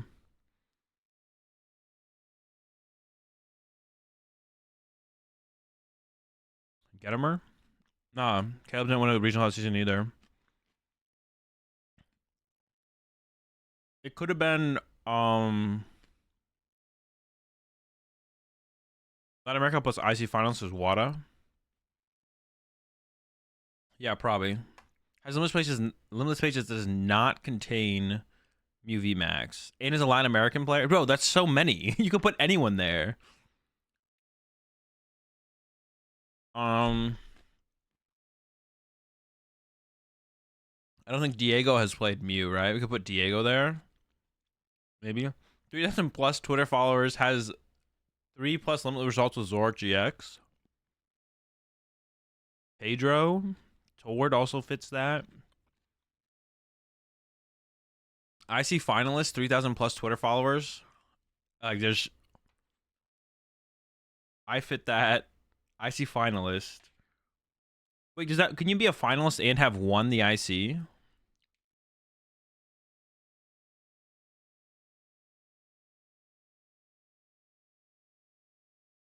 Like, are you a finalist if you won, or is it saying like second place?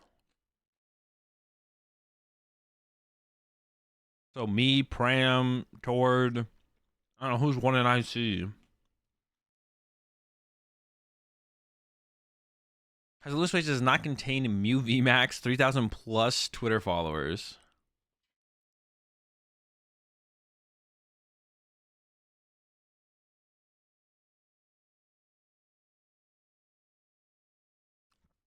+3,000 Twitter followers. List page that does not contain Mew VMAX. Stefan? Stefan has never played Mew at a tournament, right?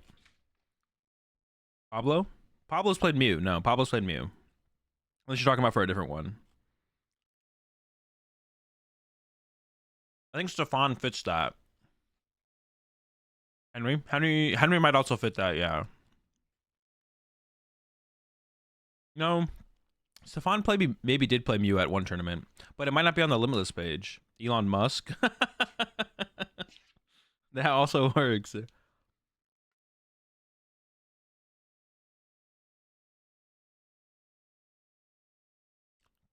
17-18 season regional champion, NIC or IC finals. Well, that's me, right?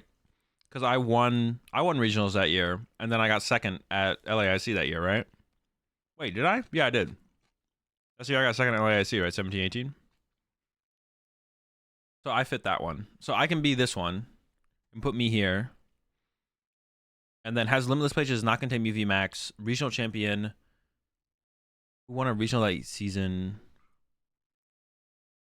Isaiah Williams. Isaiah Williams fits here. Because Isaiah won the... No, Isaiah lost it. No. Riley... Does Riley fit there then? Riley won a regional that year with Zorak and expanded. And doesn't have... Oh, no, Riley's played Mew, though. I just went to the winner of that regional. What other regionals happened that season?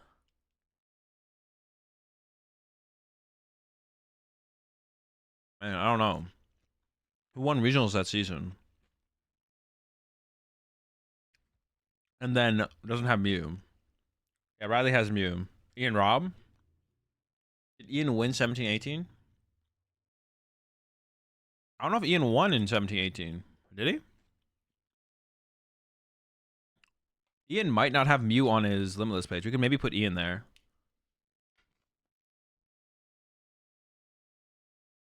Oh yeah, I remember that. Yeah. So we got Azul, Ian.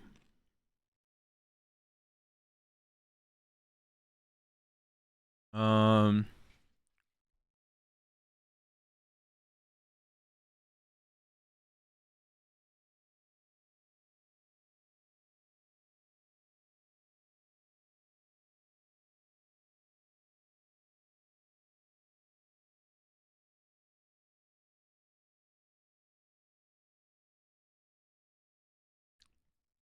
Pedro can go into anything that's not in the bottom row. Was Pedro regional champion in 1718? Pedro, Azul, Ian, 3,000 plus Twitter followers. Who puts limited results was Zorak. Toward. We just put Toward here. IC finalist, 3,000 plus Twitter followers. What did we say for this? There's like so many we could do for this, right?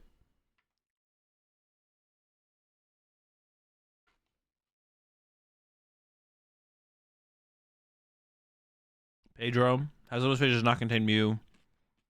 Stefan. I said Stefan. I don't think Stefan has played. Stefan's maybe played Mew at one tournament. Maybe. But we put Stefan here.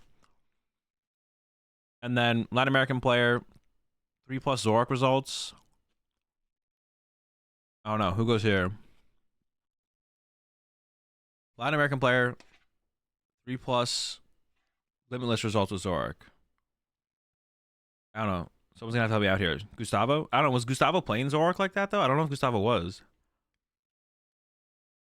Silva? Yo, Silva was playing Zorak, right? Didn't Silva got what, top 4 at UIC with Zorak that year? Alright, Silva. Latin American player, IC finalist. Gustavo. Has limitless pages does not contain Mew VMAX. That could also be Gustavo though, but we can't use the same name twice.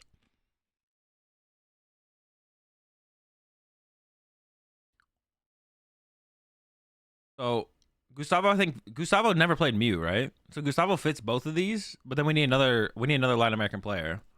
Oh, I said Diego, right? Diego's never played Mew VMAX, so we could go like Gustavo Diego, right? All right, let's see what other people did.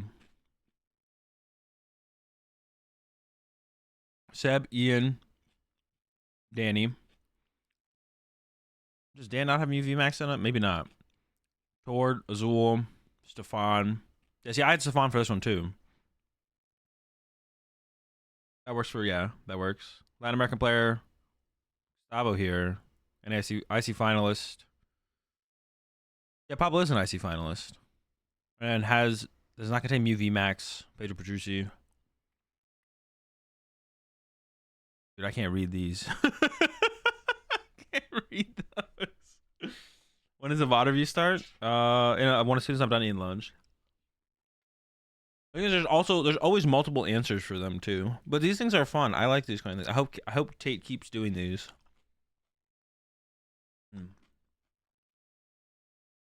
Maybe I should like fact check myself after.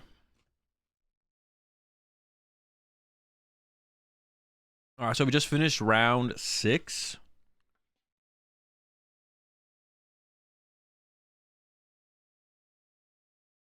I think I can make one with only one solution, but it involves EU events. Yeah. I mean, if you can do that, that'd be sick to see at the very least, though. I mean, if it's super specific, even, I don't know, it'd be hard for non-European players maybe to get some of them, but I hope Tate keeps losing at regionals. Jeez. You know what? To be honest, I'm okay if Tate ends up with a limitless page. I think that would be fine. If Tate ends up with a limitless page, I think that'd be okay.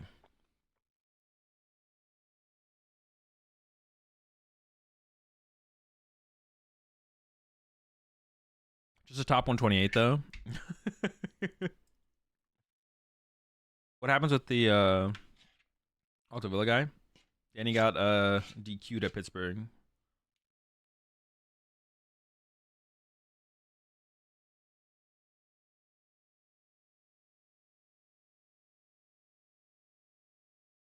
All right. Let's get into our next round. Why? I don't know the specifics. But everything that I heard made it seem like the DQ was reasonable. Someone posted about it on Twitter, though. You can go read the story on Twitter.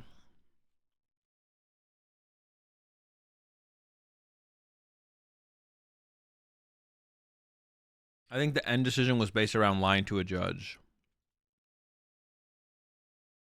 Oh, Danny's on stream.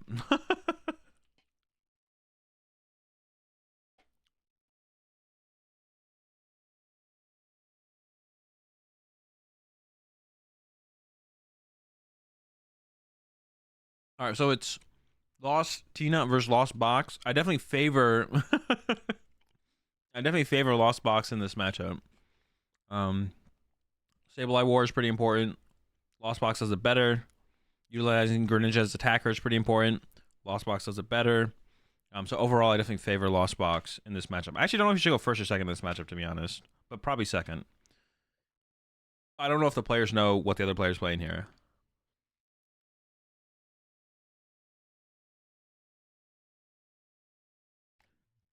But Macro, how long have you been playing the game? I'm curious based on that comment.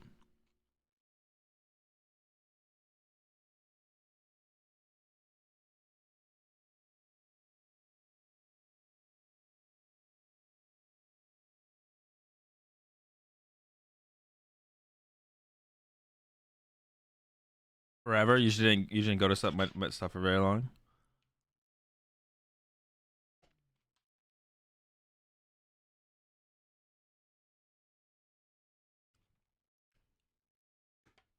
No. You should go second with Miraidon versus Fusion Mew. Well, that's actually a tough one. I don't know. Because Miraidon going second against, well, assuming you're not playing the Path build, Miraidon should go second against Lugia and Fusion Mew, I think. Yeah. I started like during Super Trainer Showdown, stopped during middle and high school, and then started again in. Oh, so you've been around for a while.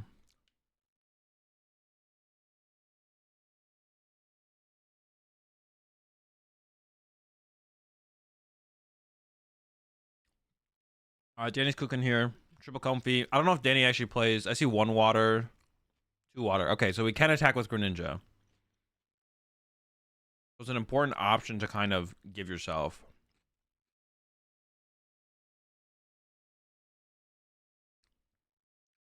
He's not searching out the Greninja though, which is interesting. Your first attack is gonna be with, you know, honestly, I think Danny should grab Greninja here because I think Danny's first attack is probably gonna be with a Cramorant anyways. So you don't need to establish Tina until potentially next turn. So I would grab Greninja here and just see more cards. Goes for a Sableye. Wait, is Greninja prized? Hold up. No. Camille prized Greninja. Danny did not prize Greninja. That would you that would be like the next level mind games. Imagine if you don't play Greninja. So anyone who saw Bradner's list, Bradner plays 1 water energy. Wait, why do you take Sable? That's such a bad play from Danny. Why do you not grab Greninja? Let's just see some more cards. And then you have the threat of the Greninja. All right, the only thing I could think of here for Danny is like, I don't want to show the Greninja to make Camille think I don't play the Greninja, because some Lost Tinas don't play Greninja. To make Camille think I don't play Greninja, and then they don't bench Manaphy, and then I Greninja them. That would be interesting. That would be interesting for sure. Yeah, but what if someone like, so anyone who saw Bradner's list, Bradner played 1 water energy to like kind of force you to play around the Greninja play without it actually existing, because Bradner only played 1 water energy. It would it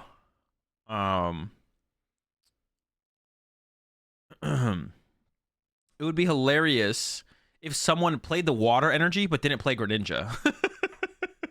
So you just go like one step, you play less cards, but you still try and make them think that you, so you just like show them the water energy. You know, you go Mirage Gate, put a water energy on my Comfy to retreat it, you know, make sure they see it. Didn't Gino play in your area when you started? Yeah.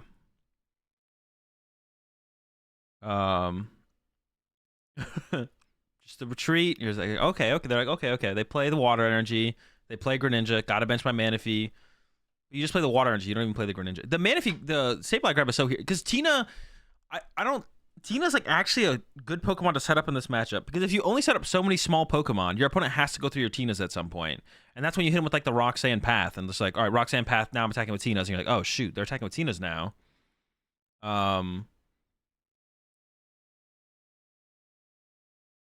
Yeah.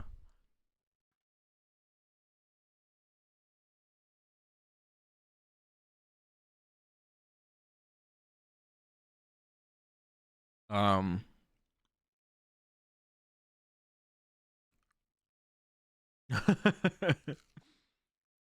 Yeah, I don't know. You're just like putting only shitters in. Like you lose that trade off. If you just go head to head against Lost Box with small squad, you lose. I actually think Tina's like a really good attacker in this matchup because you can just like only put so many small dudes in play and eventually force the Lost Box player to have to go through your big dudes. But if Danny attacks next turn with Cram, then it's just like 6 small dudes. And then it's like, okay, well now I can just go like attack with Cram into Sableye. Like, I don't know.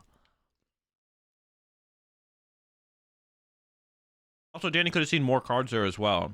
Do you put the big guy out right away? No, but like if you know you're attacking with the little guys, you should put the big guy out there sooner than later. Like, because as soon as you set up a board with 6 little guys, it's like, well, they can just ignore your big guy for the rest of the game because they can just Sableye around it the whole game. So it's like you need to get the big guys out there because that's what you need to get into eventually. But I don't know.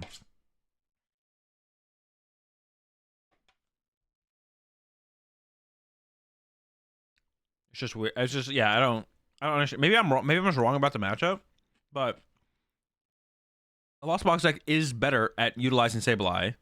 The Lost Box matchup, the Lost Box deck is just better at utilizing Sableye than the Lost Tina deck is. So, so immediately for Camille, the Forest Seal Stone to grab the Colress, which is kind of an unfortunate. Like you don't want to like use your Forest Seal Stone that aggressively, but doesn't really have a choice based on the hand. So probably the correct play to go with here. I guess you could have made an argument for a Battle VIP pass, but just going for the Colress itself is probably correct. Yeah,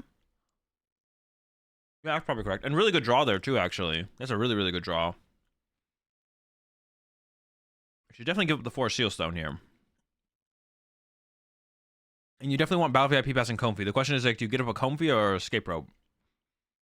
And I'm not sure what they kept there, actually, to be honest. But this play I like because this gives you... Oh, wait, they gave up a Comfy there after doing this. But you want to... Oh, Greninja is prize. Greninja is prize, so... So they kept the Escape Rope. I'm not sure about keeping the Escape Rope, to be honest. I'm not sure about that. There's no bench race for Manaphy here from Camille, but Danny also didn't bench Greninja last turn, so... Which I assume is maybe Danny's, like, thought process. Is like, don't show the Greninja so I can use it later. I don't know. That's weird. And yeah, obviously the Greninja's prized from Camille here. I think if Camille had not prized the Greninja, probably should have gone into the Greninja. Probably should have gone into the... Probably should have got the Greninja here because you had the vacuum to bump the path to like start using Greninja. Pokestop versus Escape Rope. Not too sure on this one, to be honest. Depends how many switch cards you need to actually pull off the attack this turn. But it looks like Camille has plenty of switch cards. Although you don't really want to burn your switch cards. So maybe taking the Escape Rope. Actually, I think taking the Escape Rope from Camille there was actually correct because you want to keep around your switch cards to heal the Sableye damage that starts to build up on your bench. So I think Camille should have actually taken Escape Rope instead because we had the vacuum to build the path if we really want to do that. I guess it's just like how badly do you want to use the Pokestop, but you probably don't want to use it that badly. It's like not that big of a deal to like actually use this turn or anything like that. So I don't know. We got the Tournament attack here. Oh, but is going to use the Pokestop. Okay, so we're set on using it. I don't hate it, but I kind of like trying to hold the switch card. It's not that big of a deal, though. This is like fine for sure. And he's going to prioritize the Manaphy. Grabs the Sableye as well. Seems fine to me. It's a Manaphy. So not fooled by Danny not getting the Greninja so far. Now, I wouldn't 100% view this as like the correct play from Camille. Like, Manaphy on your bench sucks. It's like really bad to bench Manaphy. And Manaphy on your bench just sucks here. Like you want that bench space for another Sableye or something. But like if your opponent actually does play the Greninja, which Danny does, you do want to play around it. But like, when do you make that judgment call? It's a tough one because like when do you make the judgment call that your opponent actually doesn't play the Greninja, or when do you make the judgment call that they're like bluffing? You know what I'm saying? So I knew he played Ninja. Oh, okay. You already knew he played Ninja. Okay. I guess that solves that then. If you knew he played Ninja, then yeah, you're making the correct player for sure. All right, if you knew, you knew. Water energy, enough said. Water energy, man. There's like an argument to use the vacuum there as Camille as well. You probably don't want to because you probably want to try and double vacuum, but maybe you should take Pokestop away from Danny. That would be the real argument here is like, should you let Danny have access to Pokestop? Or do you wait like another turn to gain some more cards and then have more cards to work with to be able to Lost Zone away? That's kind of the question here for Camille. Yeah, the question is just like how badly do you care about Danny getting access to Pokestop more so than anything, to be honest? Boss and grass. The boss is good eventually. There's the Raikou on the bench, so the boss is actually good eventually, but the vacuum. Also, the other thing is like it's unlikely, but you could get Iono'd. And if you get Iono'd, you really wish you played the vacuum. Whether that be to bump your own stop, maybe you would rather keep the stop and play for you to get value out of it next turn. You value that more than your opponent can value out of it for a turn. You could at least get rid of your own Forest Seal Stone. But that way, if you do get Iono'd, most Tina players do play one Iono. Building up your Lost Zone, that getting Iono, but then having 2 more cards in your Lost Zone is like a pretty big deal. So, but like, it is definitely situational because it's like you shouldn't aggressively play around Iono because they only play one, especially in the early turns. You shouldn't. As the game develops more, that's when you should more aggressively play around Iono. But like turn 2 from a Lost Tina player, you know they want to use Colress. You know they don't even want to use the Iono, so you shouldn't like aggressively play around it. But it is possible that they do play because that's the only thing they have. So it just really depends on how much you value not using the vacuum versus using the vacuum. So the 2 things to think about here is like how much do you value Dan getting access to Pokestop? How much do you value keeping Pokestop in play? So that way you could maybe use it again next turn, even if you let Danny potentially use it. Now, Danny's not 100% going to use it, but he would have the option of it. And then how much do you value building up your Lost Zone by +2 versus the possibility of getting Iono? So, like, those are all the things like think about whether you should or shouldn't vacuum.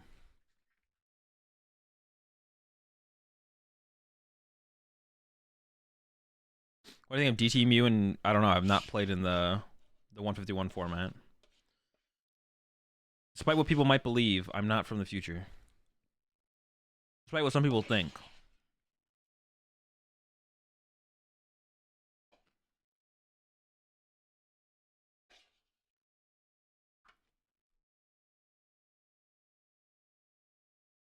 And it's a little bit easier for us to like, for me to talk about the Iono being at play because Danny does have the Iono in hand and it does end up happening. So it feels worse for Camille here. But like I said, you shouldn't overly aggressively play around Iono happening here. It's just, well, it could happen. Most Tinas do play an Iono. Like if I go up against a Tina, I'm playing as if they play one Iono until I think they don't play an Iono for whatever reason.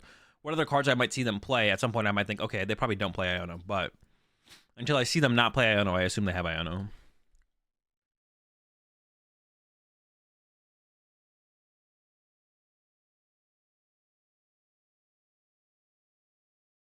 So I think Danny has 4 in the Lost Zone here at least. So yeah, we're gonna see the Cram attack here. Has 5. Cram KO. Camille sent up the Comfy there. I don't know if I agree with this Comfy sent up off the escape rope, to be honest, because Camille already has 2 Comfies in the Lost Zone. So theoretically for Camille, if Camille's gonna actually attack with Sableye this turn, Camille would need double Comfy. But if Camille just goes Comfy Colress, otherwise Camille is just kind of committing to Comfy Colress to get to 10. So then you have no possibility of actually getting to 10 this turn. So I feel like because you have no possibility of getting to 10 this turn if you lose the Comfy, you should actually just give up the Sableye. Because then if you do get to 10 through Comfy Colress vacuum, at that point you'll need a Sableye, but then you'll hopefully find a Sableye through that sequence. But as soon as you give up the Comfy, the Sableye is no longer going to get value, right? As soon as you give up this Comfy as Camille, you'd have to hit Comfy Colress vacuum, which is like an absurd like combination of cards to find, first of all, and then to even have the resources to support double vacuum would probably be unlikely. So at that point, you're probably not getting to 10 this turn, and because you're not getting to 10 this turn, you should probably just give up the Sableye instead, and just be like, well, I'm not getting to 10 this turn, that's fine, give up Sableye. But if you do pull off Comfy Colress vacuum, then you get to 10, and then ideally in that sequence you find the Sableye, and then you can Sableye this turn. So I think from Kimmel, I would like to have seen on the escape rope send up the Sableye, or maybe make a judgment call and send up the Manaphy. That would have been reasonable as well to maybe send up the Manaphy and sacrifice and be like, okay, I don't think you can get Greninja this turn. That would be potentially a decent judgment call as well. Also, to be honest, the more I'm thinking about it, depends on the... Well, actually, I don't hate sending up Raikou. You let it take a hit from the Cram. Danny doesn't want to 2-hit KO the Raikou. Danny wants to try and 1-hit KO the Raikou at some point. You get the Fleet-footed for 1, possibly. Not going to get it because the pass come into play. Switch card it back, heal some of the damage. It would be +1 switch card to utilize 1 more Comfey, though, at that point. So it'd still be hard. It would still be decently hard to get to 10. I just don't like the Comfey send up here. I think I would have rather seen the Sableye get sent up. Are you able to make these judgment calls in a reasonable amount of time during games at events? Yeah. Well, I mean, you have to do something at the end of the day. You got to do something. So, Manaphy, I guess. I don't love the Manaphy sent up there, to be honest. Because then you could just get Greninja, and that would suck. Oh wait. You get Greninja next turn. Yeah, not that turn. For some reason in my head I was thinking you get Greninja that turn, but no, you get Greninja next turn. All right, give me 1 second, chat. Laura Lightning, we'll be right back.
All right, I'm back.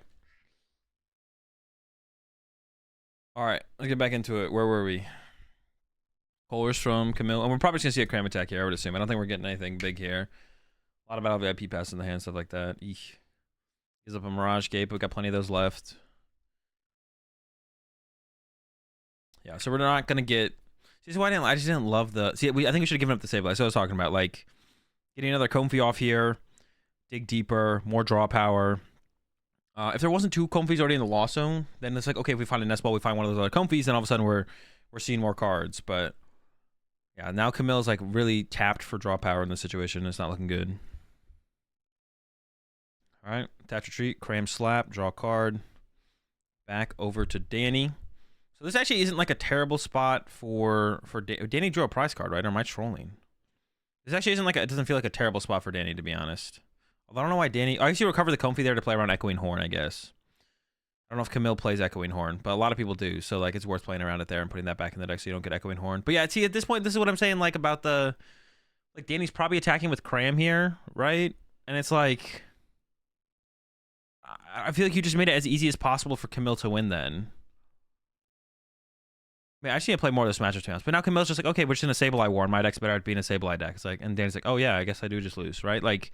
But if like Danny sets up like double Tina and only uses like two Comfy to begin with, then goes into Cram, then goes into, you know, Colress uses like an extra Comfy at some point, and then goes, you know, attack with Tinas from there. And once Danny's board gets wiped to the little guys, you just have two Tinas and you just attack with two Tinas and hit him with a Roxanne or whatever.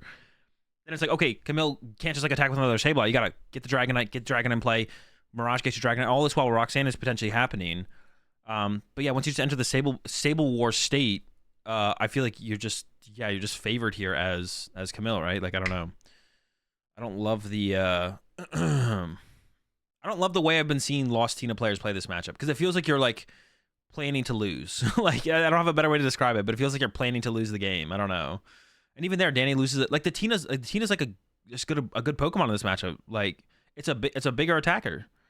Like, why would you not want to, like, force the prize trade? Like, even if you, like, did something early, like, early Shred attack also seems good in this matchup. If you don't, like, overbench, then Camille has to match the early Shred with a Dragonite, and then they spread damage on their bench, and then you can Sableye from there and clean up the damage they spread on their bench, or they just get into Roxanne range faster than they are set up, and then you, like, Roxanne them sooner before they have, like, double Sable on the bench with a bunch of energy on and stuff like that. I don't know. Yeah, I don't know. I'm just not a big fan of, not a big fan of the way I've been seeing people play this matchup on the Lost Tina side. It seems like they're just like, you're a Lost Box deck. I'm a Lost Box deck. We're supposed to attack with Sableye against each other. And they're like, let's go. And then they attack with Sableye against each other. And then Lost Box is like, I'm better at attacking with Sableye. I guess I win. And then the Lost Tina player is like, oh, darn. I don't know. And obviously, Danny's really far behind here as he has used the Abyss Seeking. Do I remember Sammy Allen? No, that name does not ring a bell. Should it?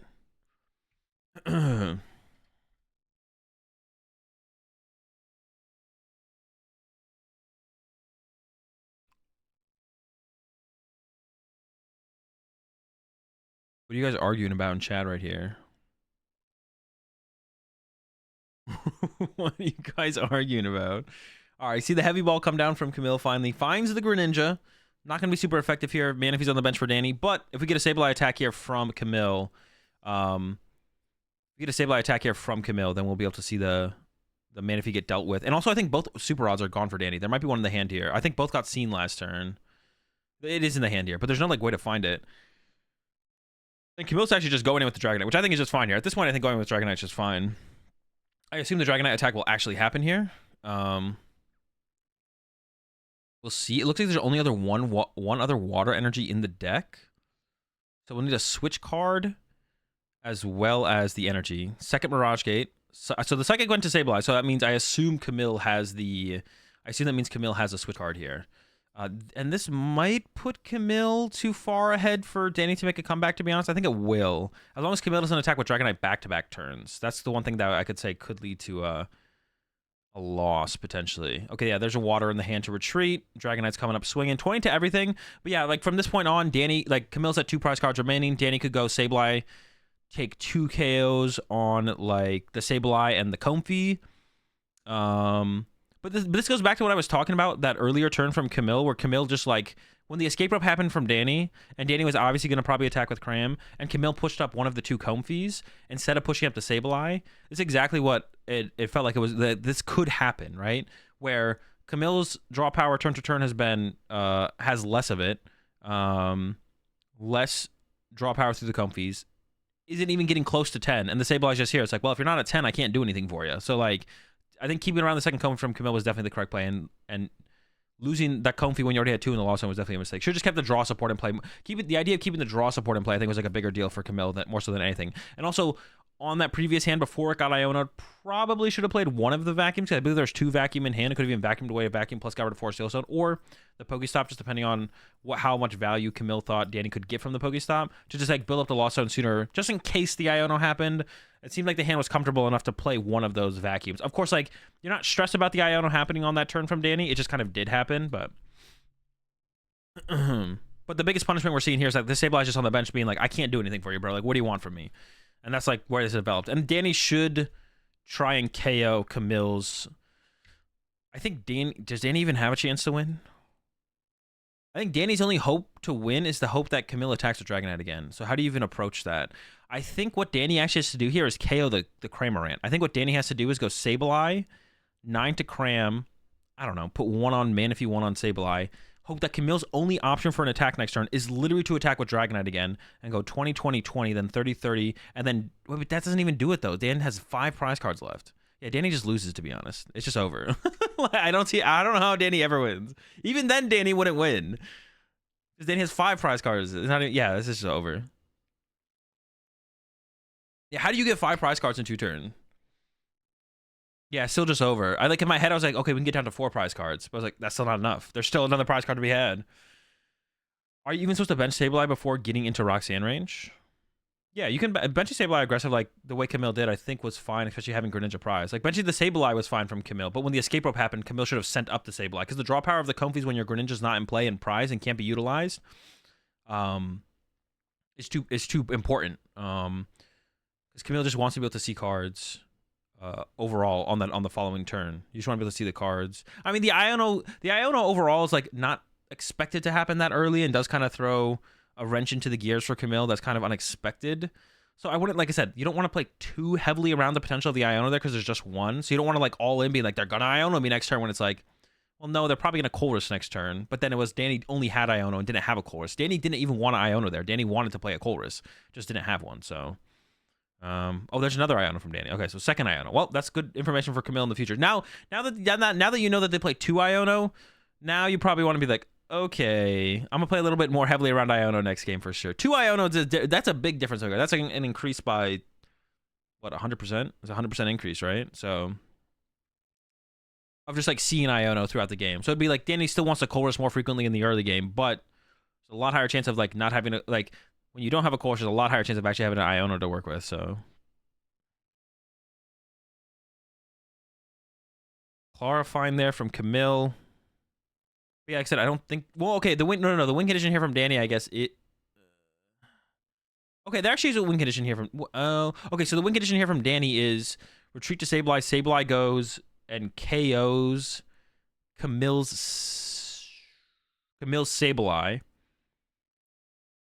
And then Camille goes, if Camille goes retreat to Cram, attack with Cram, or attack with Dragonite, then Danny goes Giratina knockout. And then if Camille doesn't have a follow-up knockout, then Danny wins. But Camille has Claw in hand, so Camille can just bench. No, but they're not even, Camille's not at 10 in the loss zone, actually.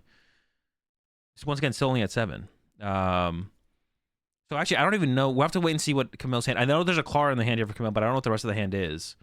So this is actually kind of still awkward here for Camille. But Danny should KO, well...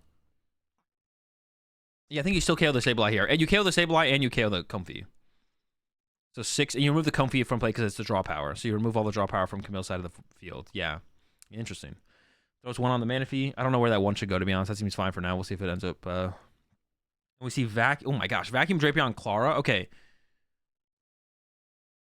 Okay, that's fine, though. So I believe... that's Camille Echo. So Camille has game in hand because we can go Clara for if there's 2 energy in the discard pile. 2 energy, Sableye Comfy, bench Comfy, attach to Comfy, bench Sableye, and then vacuum away the Drapion and get rid of the Force Seal Stone, and you go up to 9, and then you go push Comfy, and then you go push Comfy, get to 10, attack with Sableye, because Danny has to respect the Dragonite at this point. And if oh wait no, but Camille can't bench Comfy and Sableye and attack with Dragonite because then you lose to. Ooh, okay, maybe it's a little bit harder than I thought. Because if you attack with Dragonite and bench Comfy, then you lose to. Wait, do you lose to that?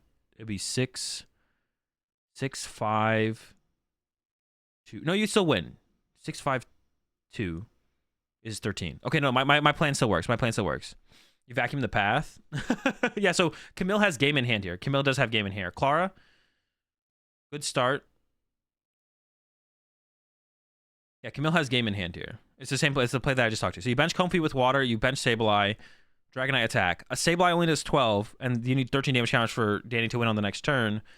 And then if Danny attacks a Sableye next turn, you just retreat to Cram, attack with Cram, win. If Danny doesn't attack with Sableye, you attack with Dragonite, KO. If Danny attacks with Tina, KOs your Dragonite, you go send up Comfy, use Comfy, get to 10 to the loss zone, attach Psychic to Sableye, win the game. You actually would maybe attach the Psychic to Sableye instead of the energy on the Comfy. I'm actually not sure which one's correct, to be honest. Because if you get like Roxanne here and draw into a switch card, yeah, you should attach a Sableye instead. Because if you get Roxanne here and you have an energy on your Comfy, but you draw a switch card, the switch card doesn't help you get to the Sableye and attack with the Sableye. So the energy should go onto the... But the vacuum here should get rid of the Force Seal Stone on Camille's side to get up to 9 in the loss zone. Camille's in chat saying that they mess up. Oh, you retreated here. I guess retreating here is like the same thing, right? I guess retreating is the same thing, right? I guess retreating is fine. You appreciate the 16 months there, swag. Is it the same thing, though? No, it's not the same thing. Because if you retreat to the Cram, Danny can go... Oh, I guess no matter what, Danny can go boss your Sableye. But Dan did already use two Iono, so do you just assume that Dan doesn't have any more Iono? I don't know, it feels worse because I can be boss stalled. Yeah, now they can boss. Now Dan can boss stall your Dragonite, right? Yeah. Yeah. Before you had checkmate, now it's not checkmate. But actually, because Dan is already down 2 Iono, if they usually play 2 Iono, I feel like they usually don't play Roxanne. I might be wrong on that. But that's the way it usually feels. Swing. Dan could still go attack boss. But if Dan goes boss up your Sableye, KO with Tina, Dan doesn't have another boss. That'd be 2 boss gone, so he can't boss a 2 prize and KO with Tina next turn. So you have like 1 turn to kind of just play the game. Seen 2 Iono Roxanne? Yeah. It would be fair to assume that they have no Roxanne if they play the 2 Iono, though. I feel like that is sometimes true, but... So yeah, this is definitely a bad play, actually, here from Camille. Camille should just attack with Dragonite. Attack with Dragonite. Bench Sableye, attach to Sableye. Attack with Dragonite, bench Sableye, attack with Sableye. Vacuum away the Drapion, get rid of your own Force Seal Stone, go to 9. And you basically have checkmate on board. Danny's only play at that point is Tina V-Star, boss KO your Sableye. And if Danny does that, you have like a turn to play the game because Danny would be down both the boss, so can't boss a 2 prizer next turn. Oh, wait, no, that's not true, though, because Danny could go Sableye again, KO Manaphy KO, Comfy. So that would be the last 2 prize cards, actually, anyways. Okay, so Danny would still win on the next turn, I guess. But I think it sets up a better board state it sets up a better board state from Camille here if you attack with the Dragonite. You should still attack with the Dragonite here as Camille. It sets up a better board state, I think, still overall. I guess you could not bench the Sableye. You could go attack with Dragonite, attach energy to the Comfy. But then if you get Roxanne, that would really suck. And assuming Danny, like, it wouldn't be crazy if Danny had a Roxanne, so maybe you probably should play around Roxanne. I don't know. It depends how many boss are gone as well. Wonder Cycle and Lost on Tina. I think the Super Rods are probably better. But I'm not convinced. So Zed holds the Sableye play. Goes with that. Comfy up from Danny. And we'll see what else Danny can put together here. Needs 3 prize cards. So he needs to take a knockout this turn and then 2 prize cards on next turn. Or 2 prize cards this turn and 1 next turn. And Danny does not have a boss in hand right now. But has another Comfy use. And I can't tell what those cards are. One's a Colress, I think. Escape Rope and something. Goes with Escape Rope. Gets rid of Colress. Nothing else in hand to actually do. So it's just, what does Danny's play here? Play Escape Rope? Oh, no, has a Colress. Okay, so we're not done yet. But this means there's no boss. So because there's no boss... So I guess as Dan here, you play Escape Rope. Hope Camille sends up Manaphy or Raikou. There's the retreat to the Tina. Well, there was no Escape Rope there, though. You can evolve the active, I guess? Oh, no, wait, you still have the active evolve. Oh, no, but then... Oh, no, wait, Camille no longer wins, though. Wait, oh, pass. All right, there's the boss on the Manaphy and the win. The pass was unexpected. I didn't expect the pass there. Yeah, the pass was interesting there. Is that correct? Interesting. Pass?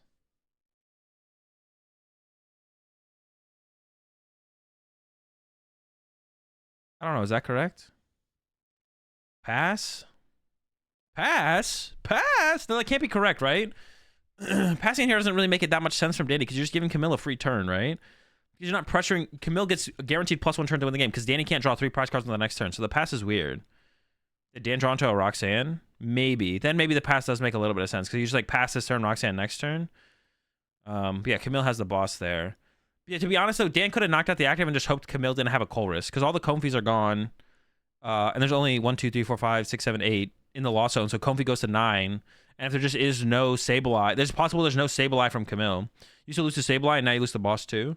No, but you don't lose to Sableye because Camille vacuumed away because Camille vacuumed away the path instead of the 4 seal stone. You don't lose to just 1 Comfy to 10 Sableye win.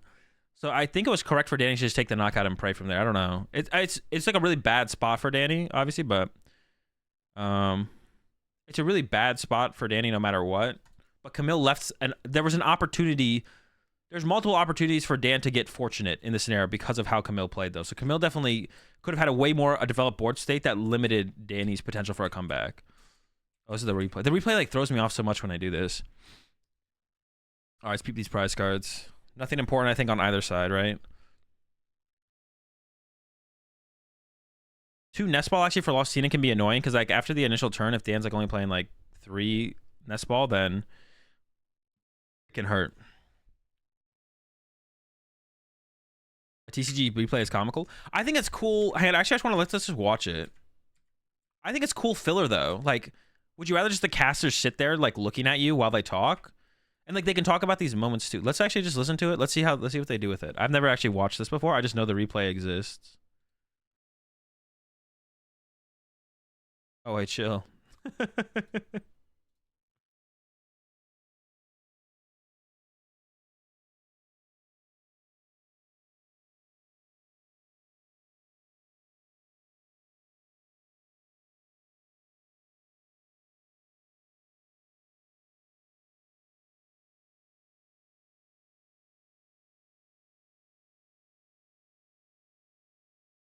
Wait, what was that replay of? What are we seeing here?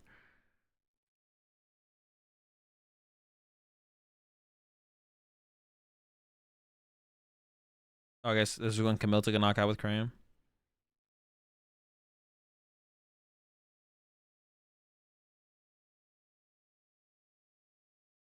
Actually, now that I'm seeing these prize cams here.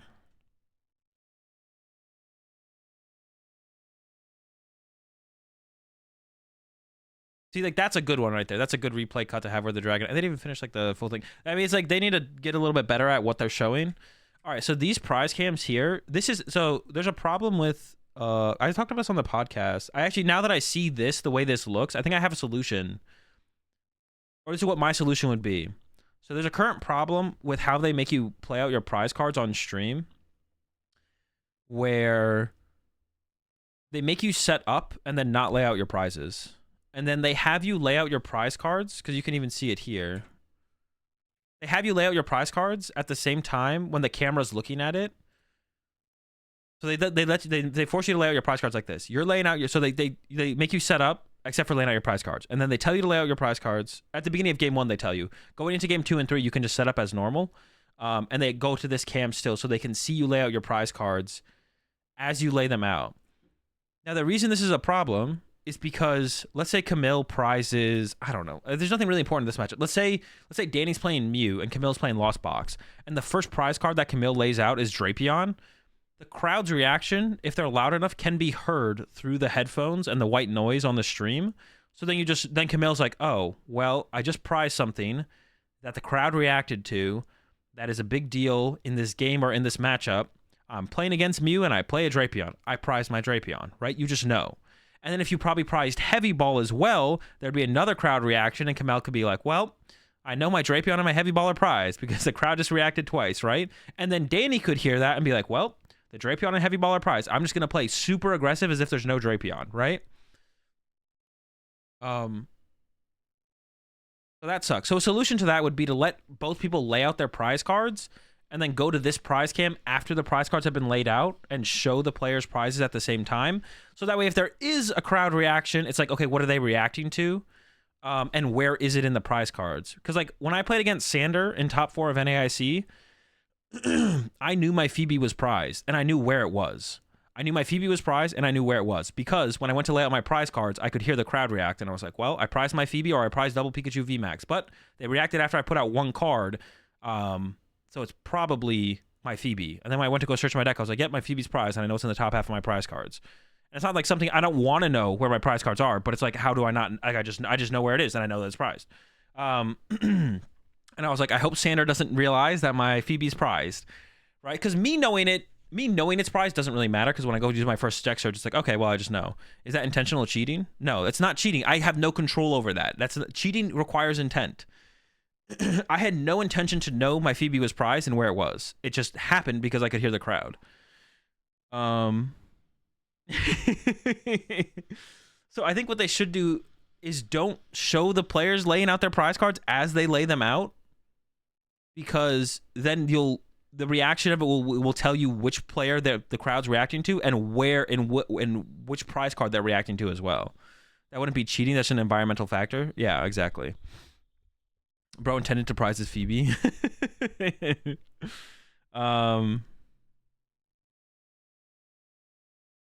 So yeah, it's like one of those things where it's like they should try and minimize it. So they shouldn't show the players as they're laying out the prize cards. They should just like show the prize cards after they've already been laid out. So that would minimize it. Another thing you could do is like looking at this graphic that they do here. And I'll get there eventually. I mean, it exists. Let me find this mother.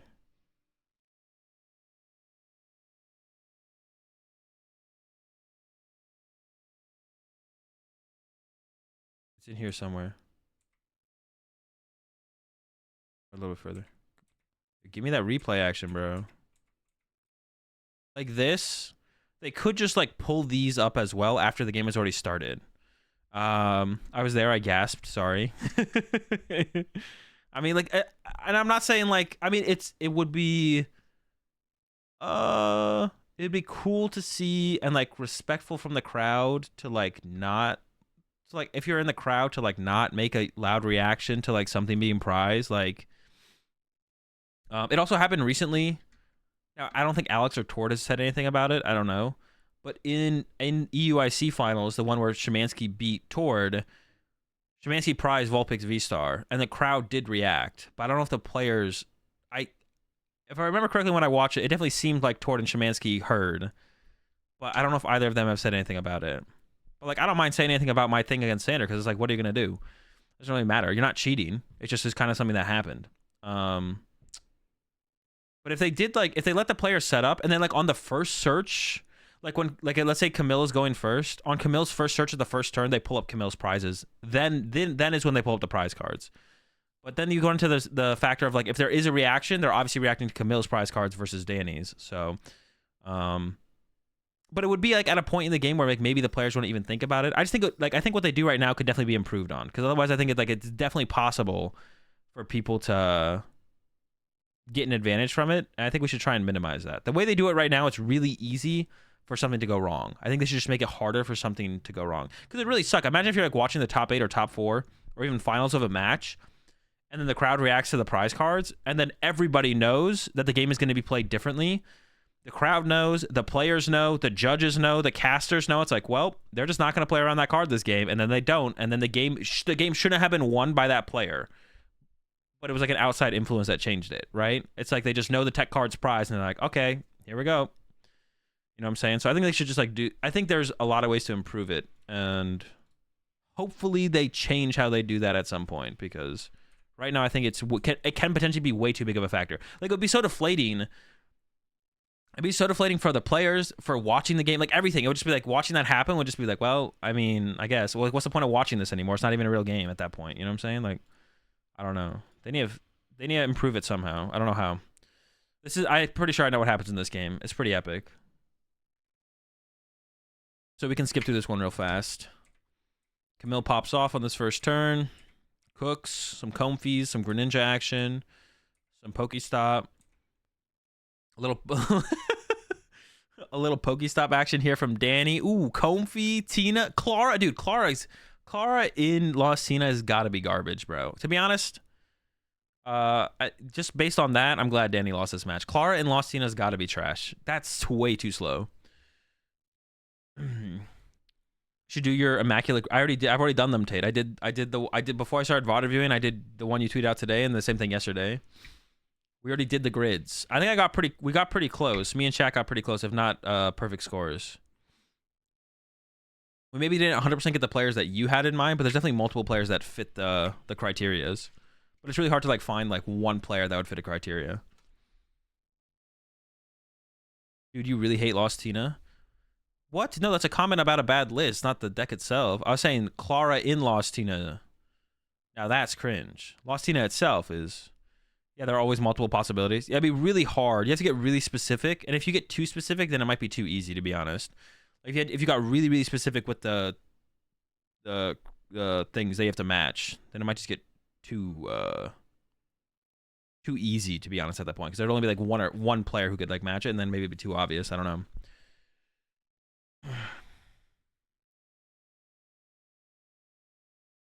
All right, we'll go through with this one real fast. But basically, what happens in this one is pretty funny. So Danny top decks color doesn't matter. Danny just gets double dog.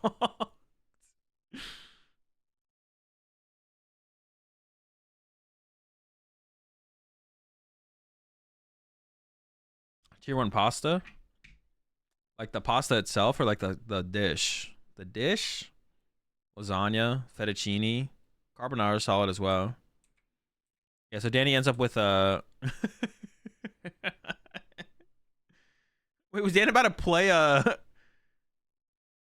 was about to like play Battle VIP Pass? He's just looking at it. Alright, he's just goofy.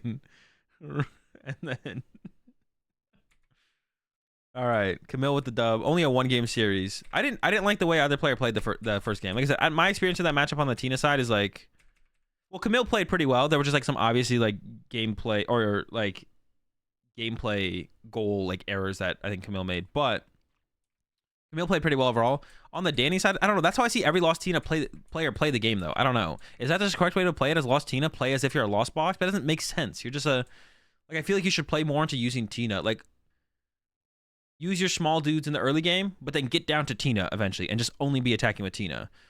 Like you could even play it like what if you went like Comfy, maybe Greninja, Comfy, maybe Greninja, Cram, attack with Cram initially, and then from there just get to 7 and start attacking with Tinas. But like once you put like 5, 6 1 prizes in play, the Lost Box players like, okay, sure, I'll just use Sableye the whole game, and I'm a better Sableye deck, so I guess I just win. I don't know. I know the matchup's tough. The matchup's probably gonna be unfavored no matter what, but like, I feel like you could make the Lost Box player work harder by using Tinas.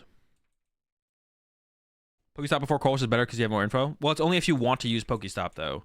If you're like, well, Colress gives me what I need, and if Colress gives me what I need, I'm not going to use Pokestop, then you should Colress first. Because Pokestop is like, what if you just Pokestop 3 Colress? That would suck, right? So you're like, if I can survive off of Colress and not have to use Pokestop, that would be preferred. Then you don't use Pokestop. Then your plan is to not use Pokestop at all, and you shouldn't use it.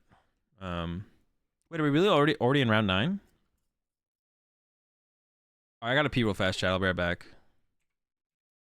Find the prize cards real fast though. But we got Wilson with the Mew. Wilson kind of throws in this one a little bit. I'm not gonna lie. I watched a little bit of this at the venue.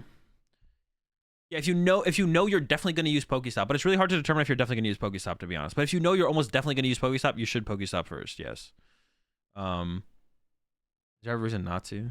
Yeah, if you know you're pretty much definitely gonna use Pokestop, you should Pokestop first. But if you're like unsure, then you do want to start with the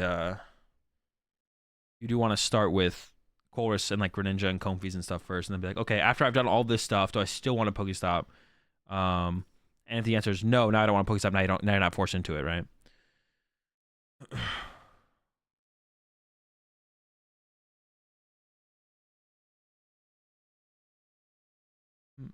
It's even to favor for Tina. Nah, there's no way it's favored for Tina, unless it's Lost Box Kyogre. Lost Box Kyogre does sound tougher. Yeah, I guess, yeah.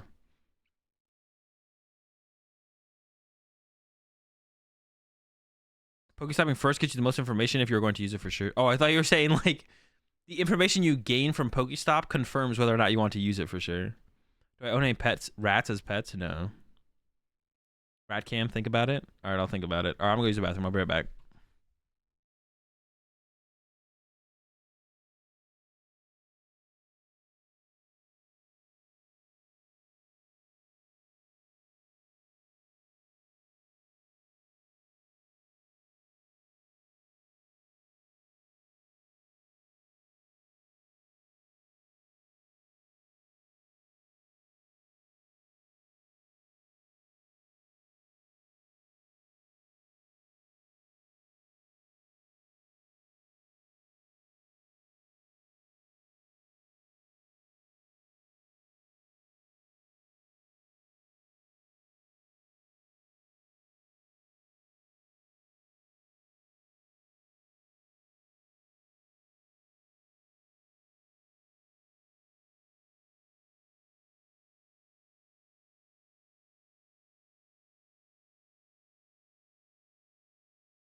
Yo, what's up, JCar? All right, we got the Mew versus the Guardian matchup. To be honest, the more I played this matchup, especially with Box of Disaster, I do think it is Mew favored. I think I definitely give Mew the advantage slightly, but it is still pretty close overall. But if Guardian has like a slow start, it feels like it snowballs pretty fast for Mew. As long as you can find your Box of Disaster for the right turn. I don't know if George is actually playing the vacuum or not, but I would definitely give Mew the edge with the Box of Disaster overall. All right. Let's get into it. There's a Ralts prize, but the Ralts being prized I don't think is like that big of a deal.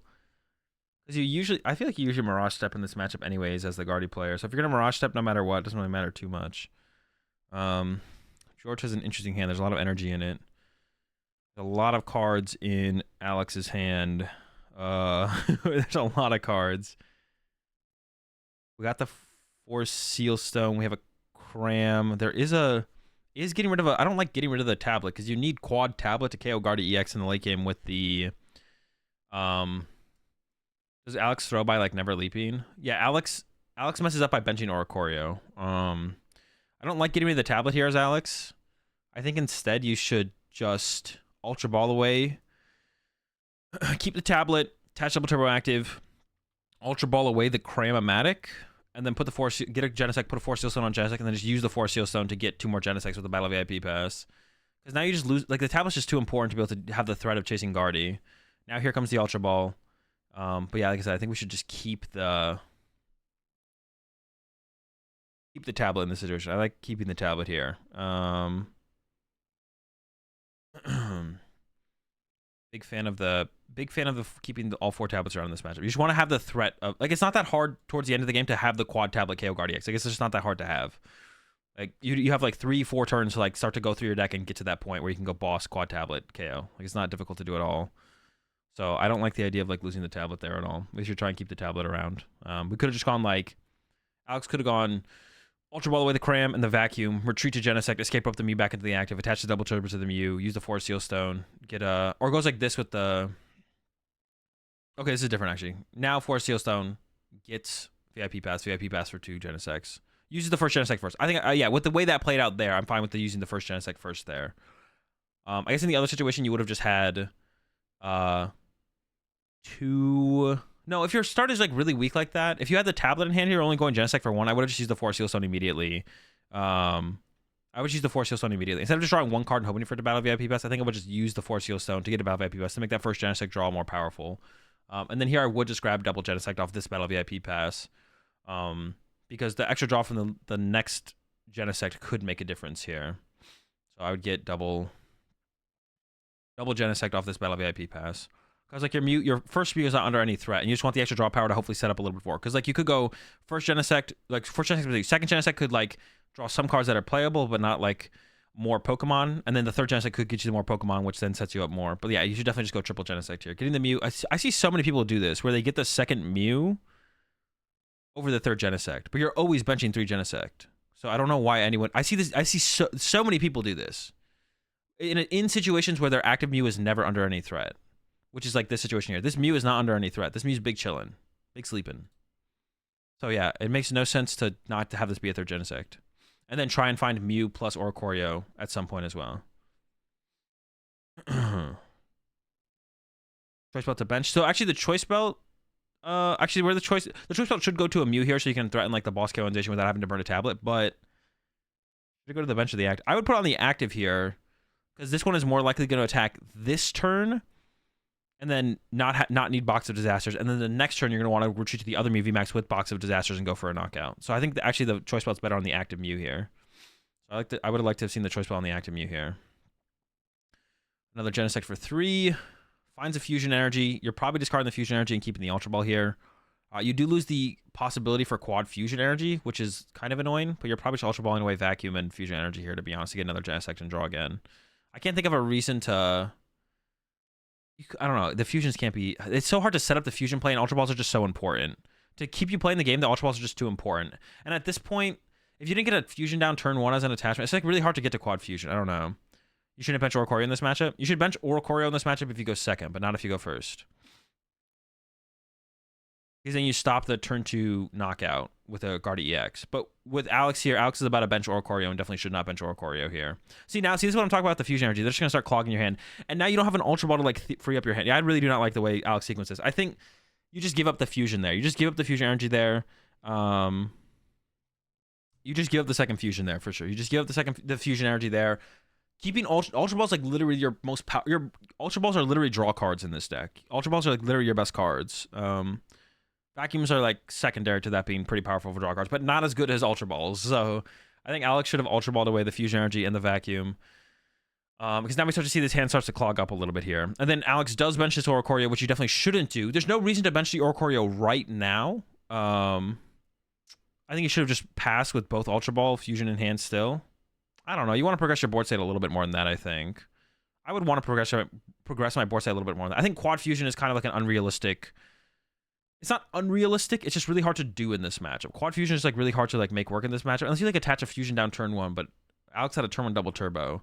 Because you have to get 4 Fusions in play and then also boss the Guardi at some point. It's just like a really unrealistic thing to happen. Well, but I guess Alex did already give up a tablet, so maybe that's your only way to KO a Guardi off the bench anymore at this point. So maybe Alex does have to keep 4 Fusions around, to be honest. Yeah, I don't know. I like progressing the hand a little bit more than that, though. Fusions are good to attack with Genesect. I mean, that is true. But you could just attack with... You can just, like, attack with a Mew, though. You could just Psychic Leap with a Mew and not put it back in the deck. And that's usually the exact same thing. It depends what their active is. What if it's a Mew VMAX, then you have to KO with a Guardi anyways. Well, I guess you could KO with a Genesect. But usually I just find myself using, like, 2 Fusions on a Mew and just using Psychic Leap instead. Because usually Psychic Leap is KOing whatever their active is. Because they just usually had to use a bigger Pokemon. Because they don't want to attack with Guardi EX usually. They usually want to go for 1 KO. So Psychic Leap usually does the same thing. Except you usually rather preserve a Genesect than a Mew V, because the draw power is more important when you're getting Ionode. Yeah, now Alex benches the Oricorio. Also, it takes 1 less energy to attack with Psychic Leap for a 2-prizer than the Genesect for 3. And the Oricorio bench is really bad because this locks.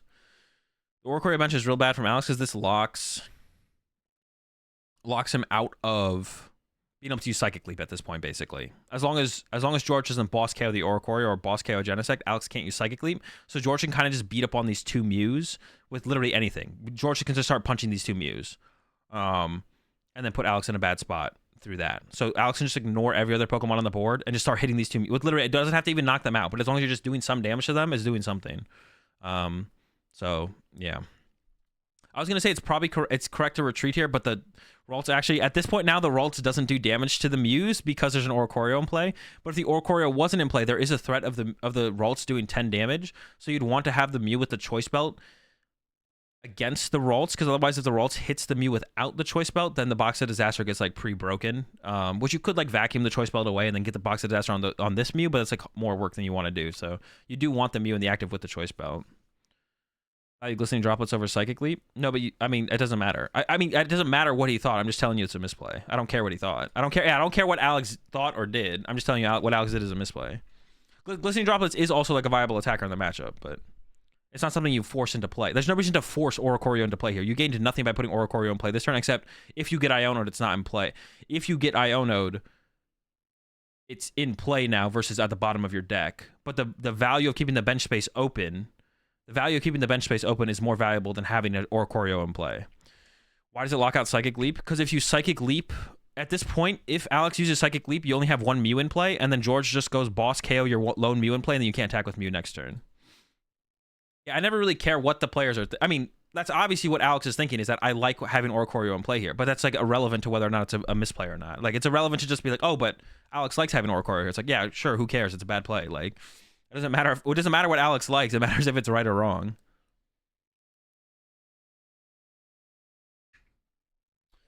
Can't believe we let Mew ever have Ultra Ball and Quick Ball. I know, it's actually such a disgusting difference, to be honest. The lack of Quick Ball is so big.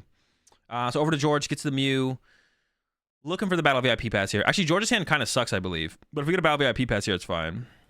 I think it's going to be a Fall Crystal. Battle VIP on the... Ooh, okay. I agree with you. The Oricorio was no bueno. Yeah, no, that's what I'm saying. Is like your comment. Like, it doesn't matter. Like, obviously, Alex valued the Oricorio in the moment. So I think from George here, we're gonna probably see, or we're probably go down the duplicates route or whatever it's called, Mirage Step.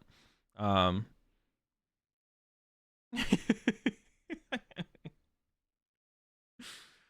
multiple plays are so optimal. That is just facts. Yeah, that's basically it. Greninja for 2, Cresselia and Energy. I think the rest. Oh, there is an Iono in the hand here for George. I wonder if... I think George probably should have started this sequence with the Iono here. Actually, I don't like the... Let me peep this again here from George. Actually, I don't like a lot of these things that George did here. Hold up. I was too busy talking about Glistening Droplets. I feel like we should just open up the turn with Iono here from George. Why are we using Mew before Iono? I don't think there's a reason to do that, right? If we're always using Iono here, right? We want to see more cards. We want this Curly on the bottom of the deck as well to potentially use thing. And we want to increase our odds of Mew seeing a Battle VIP pass. So I don't like the sequence at all from George. What George should do here, Fall Crystal for Mew, I like it. Attach active, and then just play Iono. And then you literally just play Iono. You don't even retreat yet. You just play Iono, see what you draw, go from there. But see, now we're going to go through it like this. You're going to get the Battle VIP. But like, if you play Iono and then use Mew, you increase the odds of seeing Battle VIP pass. Because if you use Mew first, you could see 6 cards and not see Battle VIP pass. Then you shuffle those cards back into your deck. And then when you play the Iono, you could see some of those exact same cards. But if you Iono and then use Mew, you see 0 repeat cards. So you see theoretically 12 new cards, because you can play Iono, not shuffle your deck, and then use Mew, and you don't shuffle the cards on the bottom of your deck back into the deck. So you see 12 fresh cards to potentially find a Battle VIP pass. So you drastically increase your odds of seeing a Battle VIP pass if you just play the Iono and then use Mew afterwards instantly. So this is a bad sequence here from George, because we're going to see George play the Iono here anyways, because the hand from George sucks. And even at this point where George does Battle VIP pass for Greninja, there's a lot of energy in George's hand, so I don't hate the idea of using Greninja here, especially because I think George is playing the double reversal energy build, and building up energy in your discard pile is important. The one reason this would suck to do first, though, would be you want to build on your next hand to have more options on your next turn. If like George uses Greninja now and then just plays Iono, the cards you gain from the Greninja use are just on the bottom of your deck now. You don't get to keep them in your hand to build for more options on your following turn. Now Alex could judge you or something on the next turn anyways, and that's fine. But if Alex doesn't disrupt your hand, you want more cards to work with when your turn starts, right? So I'm not sure I like this Greninja use here either from George. But the initial sequence was just bad to begin with. Like the Mew shouldn't have even been used until after Iono was used here. And now we're just going to see George just play the Iono because the hand sucks, and you just want more options. See, the Iono gets played no matter what, so you should just play the Iono first. See, the Ralts hit, boss. Jeez. This hand sucks. I don't hate using Collapsed here, because it could be a little bit annoying for Alex to deal with, but you probably hold it because you probably want to use Mirage Step next turn as George here, so you're probably not doing that, because Mirage Step is pretty good in that hand if you top deck an energy. You go Ultra Ball for the Mirage Step, use the Mirage Step. So for Alex here, you just want to KO this Mew to stop the potential of a turn 2 Candy Guardy attack. Keeping the Mew around increases your odds more so than keeping anything else around. So Wilson just wants to go KO active, ideally with Max Miracle. I mean, if it has to be a Techno Blast, who cares? But ideally with Max Miracle. And actually, if we're looking at the hand here, it would have favored Alex if this bench space was open, because then you could actually bench this Mew down after the Iono happened. And like when like I was talking about in that last game where it was the lost team up against Lost Box. As Lost Box, you don't really want to stress play around Iono, because Lost Tina plays like 1, maybe 2 Iono, and Dan did play 2 Iono. But in this matchup, Guardy plays 3, sometimes 4 Iono, or 3 to 4 Iono, I should say. So the chance of them playing turn 1 Iono is like pretty high, especially because they also play like Luminion a lot of the time. So like if they're like, well, I got an Ultra Ball, but I want to play a Straw Support, I don't want to play a Research, I'd rather play an Iono, you know, Ultra Ball, Luminion, Iono. So the chances of getting Iono turn 1 as from George is a lot higher. So what Alex should be playing is if pretty consistently as if they're going to get Iono next turn. Now with the, but like I said though, we got a pretty good hand here from Alex though. The big question is, do you Ultra Ball away the Meloetta? Which I'm not sure if we want to keep that around or not. We do have the 4 fusions in the deck. Playing the Judge. See, I don't like this. The escape rope here is bad. The escape rope here is really bad from Alex, because the best Pokemon to KO here is probably the Mew. I'm like confident Mew's the best Pokemon to KO here. And if you play the escape rope, George is just going to send up Greninja. So if your options between KO and Mew or KO and Greninja, I could see an argument where KO and Ralts is better.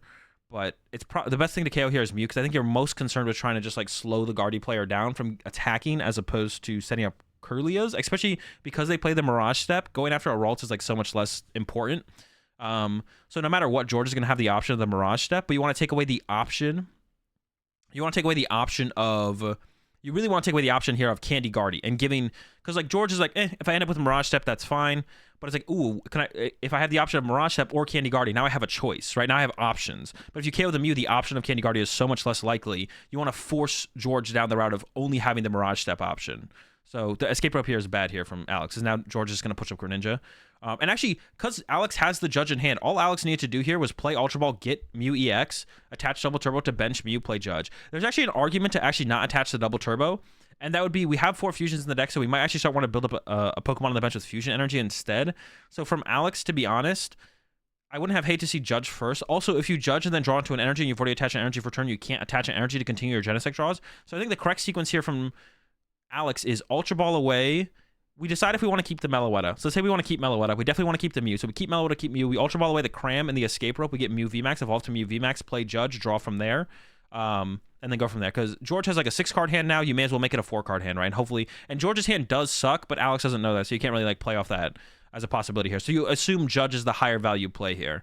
But I actually wouldn't attach the energy here, because you have so many fusion energy left in your deck right now as Alex. As you draw into them, you need, like, if you're going to conserve the fusion energy like you did as Alex, that means you want to be able to play them as you draw them. So playing the Double Turbo here means you're more likely to get clogged down by fusion energy later. Where she attached the fusion here? Where should the fusion energy be attached to? Probably the Oricorio. I kind of like the Oricorio play. I'm digging the Oricorio play. I'm going to go with... No, it's I kind of like the Oricorio, to be honest. I kind of like the energy on the Oricorio here, to be honest. I'd say Oricorio. If they only have 2 Ralts, still KO Mew. If they have 2 Ralts, KOing Ralts is pretty good. Because if they just go Candy Guardian, that's all they have. They're kind of screwed. So, yeah, if they have 2 Ralts, I would go after the Ralts. For sure. But if they have 3 Ralts, I think KOing the Mew is a little bit better to remove the Guardy EX option.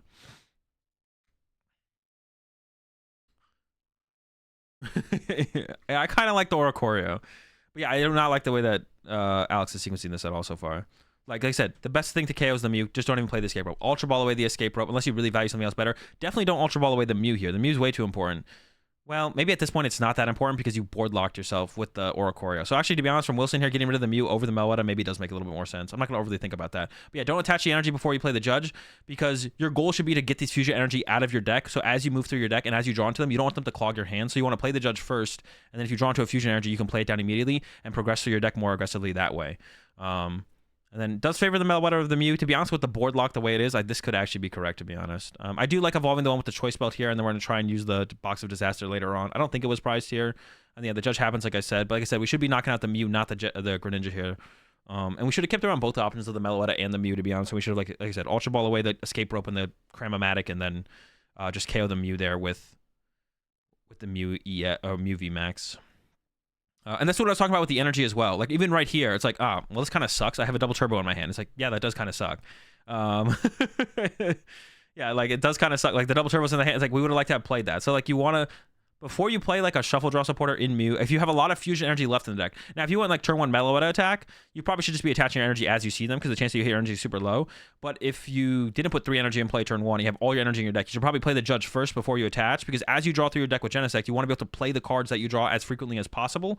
And energy are things you can play. So, and we see Alex already getting punished for attaching that double turbo off the initial draw of the Judge. And it's not like a thing. It's just not being like anecdotal, being like, oh, Alex got punished, so we should have played it differently. You just should have always played it differently here as Alex. It's not like an anecdotal situation. This is like weird. I almost feel like it's fine for Alex to evolve this to a VMAX because of how much Alex has already screwed himself over by how he's set up his bench here. So I don't hate evolving to a VMAX here, but chooses not to. Okay, it does end up choosing not to. So just keep it around the option of Psychic Leap. But to be honest, I feel like this only works if George misplays, but maybe you go about that route and you hope George KO something off your bench to open up your Psychic Leap option. I don't actually know about this from Wilson, to be honest. I'm not sure about this. Because I feel like this literally only works if George misplays. There's a Town Store in hand. You don't really want to give... You do want to draw more cards, so I think you definitely value drawing cards higher here as Wilson. You definitely should put the Town Store in play. Use it. I wouldn't get Box of Disaster here. You do want it, but I wouldn't put it in play yet because that gives George too much time to find the vacuum and vacuum it away. You want to combo the Box of Disaster with like Iono or Judge. So I don't like the Box of Disaster grab here because it gives too much time for George to punish it. I believe we can draw another card with a Genesect here. So Wilson's getting a little bit ahead of himself. But see how much more cards? Like, see, another energy, bro. Another energy. See, this is why if you... Like I said, if you go like turn 1 Sparkle plus attach fusion, you should draw, as you see energy, you should attach them because the chance you see your energy is like way lower. But if you don't turn 1 Sparkle, you should, if you're playing a Judge or an Iono, you shouldn't attach your energy for turn. Because then as you draw into it, you want, like drawing cards with Genesect, the number one thing in your mind should always be, how do I maximize my draws with Genesect as the game progresses? That's like super important. Like, how do I maximize my draws with Genesect as the game progresses? And also, like, this is going to be a little bit awkward now for look at Wilson's hand. If Wilson had another Mew VMAX in play, Wilson hit is way better. And like I said, with the way that Wilson already board locked himself because of the Oricorio, I feel like maybe just grabbing that other Mew VMAX off the Feather Ball and evolving it was just correct there because of how Wilson has already board locked himself to begin with. So then, like, you would be able, you just copy Maximir. You also get to copy Max. The big thing is, so you have another Mew to retreat to potentially take advantage of the Box of Disaster. But I think more importantly, you can use Max Miracle here and then potentially reuse the active Mew. Or not more importantly, but it gives you like more flexibility. Now I would, and the reason that feels like it's probably fine is because Wilson has board locked himself. So it feels like it is probably fine to play it that way. If Wilson hadn't board locked himself, then it'd be a little bit different. So we see George go for the Refinement Curlia. So no Mirage Step happening this turn. Oh no, it could still happen this turn. There's not as much power to come from the Mirage Step though, because the board is pretty full here for George. So the Mirage Step would only be able to get like 2 Curlias. So you can go like 1 Curlia, Mirage Step for 2 Curlia. So that's still probably what we want to see from George. If you go triple Refinement Curlia and then a Curlia gets boss KO'd, you do start to like kind of run out of, especially if it gets like Lost City boss KO'd. That could be annoying. Gets the Force Sealstone as well off the Town Store. That's like one reason you don't want to put the Town Store in play as Wilson, but you kind of had to put it in play for Wilson's situation. So I don't hate Wilson putting the Town Store in play. Because also you're fine if George puts a 2-prize Pokemon in play. You actually kind of want to see that happen. So so here comes the first Curly. Yeah, the hand is kind of dead for George. I think George should probably play this Pal Pad and put that Iono back in the deck to increase the odds of seeing an Iono here, because this hand sucks. So I would like to see George gives up the Battle VIP Pass for the potential to retreat the Mew, I guess. Gets an Iono anyways, though. Okay, so we're cooking. We're cooking. Yeah, like I said, the... Oh, wait, I guess you're never using... my bad. You're never actually using... George actually never is using the Kirlia play here because the Ralts wasn't set up to the active.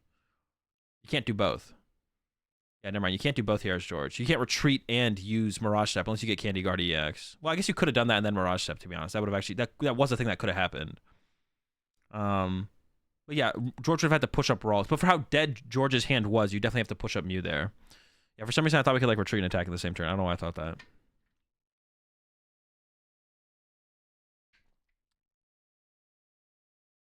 All right, George does have Candy Guardy. So now George can do the thing that I was saying where George just kind of forces... George can do the thing I was talking about where George just starts swinging at these Mews and then kind of board locks Wilson and like doesn't KO anything else. We'll see if George goes that route or not. Because George has Candy Guardy and can attack with Guardy EX here. It does set it up pretty well for Wilson to get the return knockout, though. I don't actually know how I feel about attacking with Guardy EX. But like I said, the game plan of going down that route is so good here. I feel like it's pretty good from George to attack with the Guardy EX here. It just seems pretty good. I don't know. Curious to see what George ends up doing. Thinking about the Ultra Ball. Has already attached for turn. There's the Ultra Ball. Could just go for a Shiny Arcana Guardy as well, and then just use Shiny Arcana and draw some more cards. Or the Kirlia and just draw with Kirlia, and just save the Ultra Ball. I guess that's fine as well. And then what we should see from Wilson on Wilson's turn is like boss KO, the Kirlia with the energy. We'll see, though. I don't know. This kind of leaves George's board pretty... I don't know. I guess you get the extra draw power going, but you like have nothing cooking now. Like, boss KO on your Kirlia with energy here is like puts you in a really bad spot. Is thinking about putting Artisan in play. I think you might as well. I don't see a reason not to. Here is George. You do kind of want to keep your Collapse around still to be able to... You want to keep Collapse around to be able to like remove a 2-prize Pokemon off your side of the field. I wonder if George should have ever attached active instead of to the Kirlia. You do want to... The idea of building up your Kirlia to the point where it can one-hit KO a Mew VMAX is nice. But not losing your Mew almost seems nicer here. I think George is playing the double reversal build, so... I feel like stressing getting the psychic energy built up on a Kirlia is way less important when you play the double reversal. Curious George should just Candy Smack. Well, no, Wilson would only need 2 tablets because George already attached return to the Kirlia. Actually, that's like a big deal from George. George probably shouldn't have attached this energy to this Kirlia. George should have attached this energy to a Ralts. This energy should have been put to a Ralts because I think the best game plan here from George was Candy Guardy X, swing with Guardy X. Well, if you do 250, 2 tablets. Yeah, so in this situation, Wilson would only need 2 tablets, right? Unless I'm trolling. No, it would just need 2 tablets. That's a lot easier. But if George had actually just attached, yeah, the manual attachment here from George was bad. It should never go... Also, another thing you just want to do in general is you never want to, like, overload all of your resources.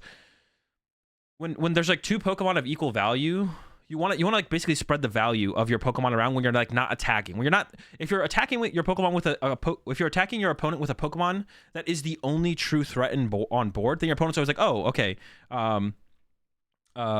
No, 3 tablets since he did manually attach because Guardy X got 270.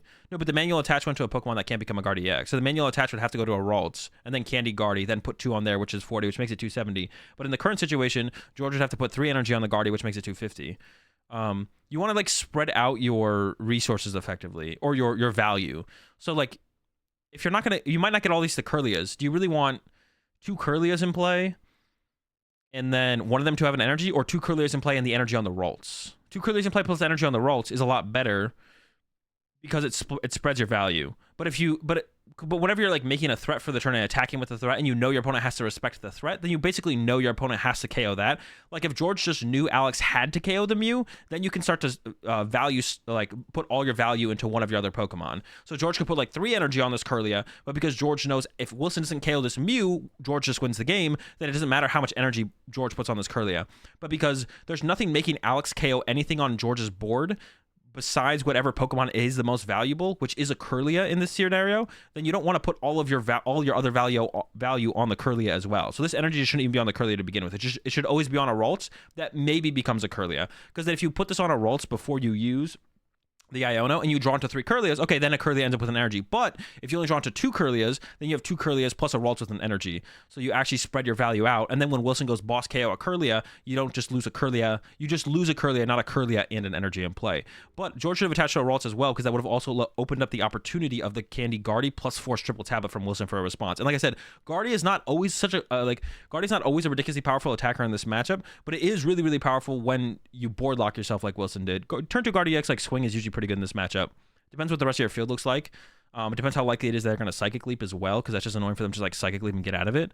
But when your board's like this, like Wilson's, you board lock yourself with the Oricorio, then attacking with Guardy is super valuable, because the damage you put in play with Guardy is like almost always sticks around, because Wilson can't afford to Psychic Leap. Because if Wilson Psychic Leaped this Mew VMAX, after it gets punched with Guardy EX, then George will just go Bench Station or Evolve to Shiny Arcana, boss KO your lone Mew VMAX in play, or your lone Mew View in play, and then the game just basically ends. So I guess you can maybe make a comeback with like Meloetta Sparkle at that point, but it would be like you put a lot of pressure on Wilson to have like a really good play on the next turn.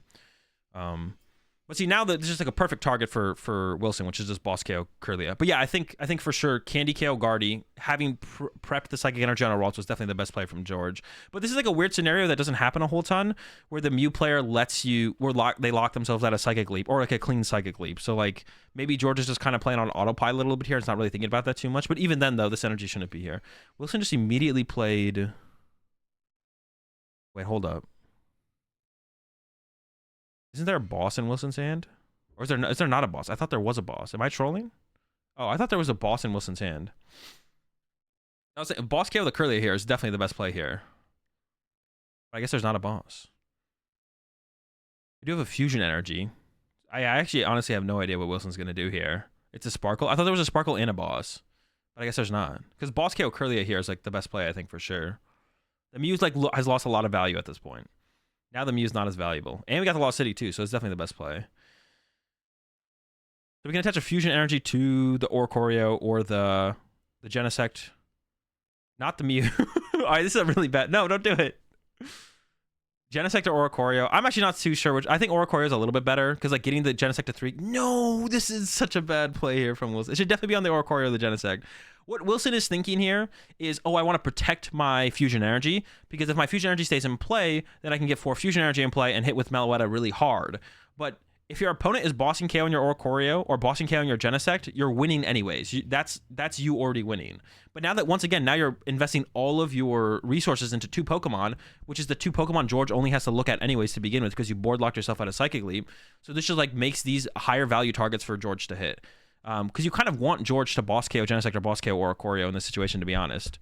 But now there's even less reason to do it, because there's not like it's like if you put a fusion energy somewhere, maybe George is like, all right, how does this work out in the prize trade? If they can attack with this Pokemon with the fusion energy, should I boss KO this Pokemon with fusion energy to throw off the trade and not giving them that option as an attacker later on? How much do I care about that? How much do I care about Meloetta quad fusion energy? But now it's like, oh, if George just KOs this Mew VMAX, you remove all threats from play.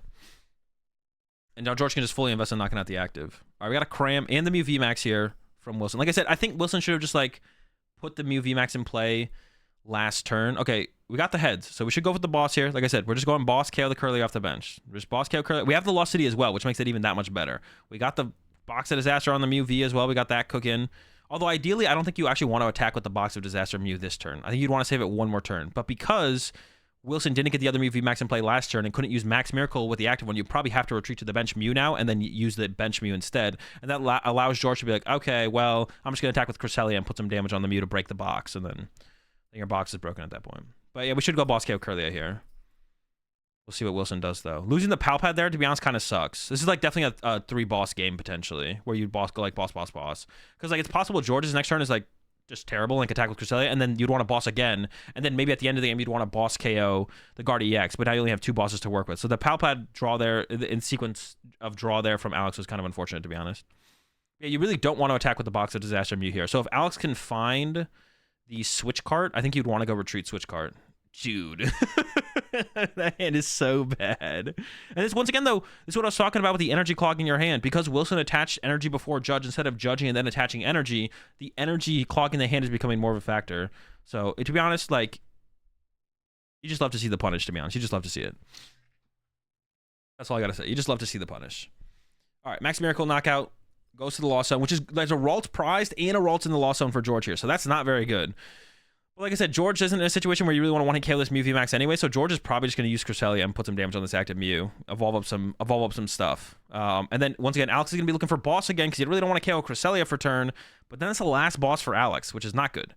Energy coming down to Curlia. That seems fine, because I assume that one will probably become a Shiny Arcana this turn, and then the Ralts evolves to... Actually, you might...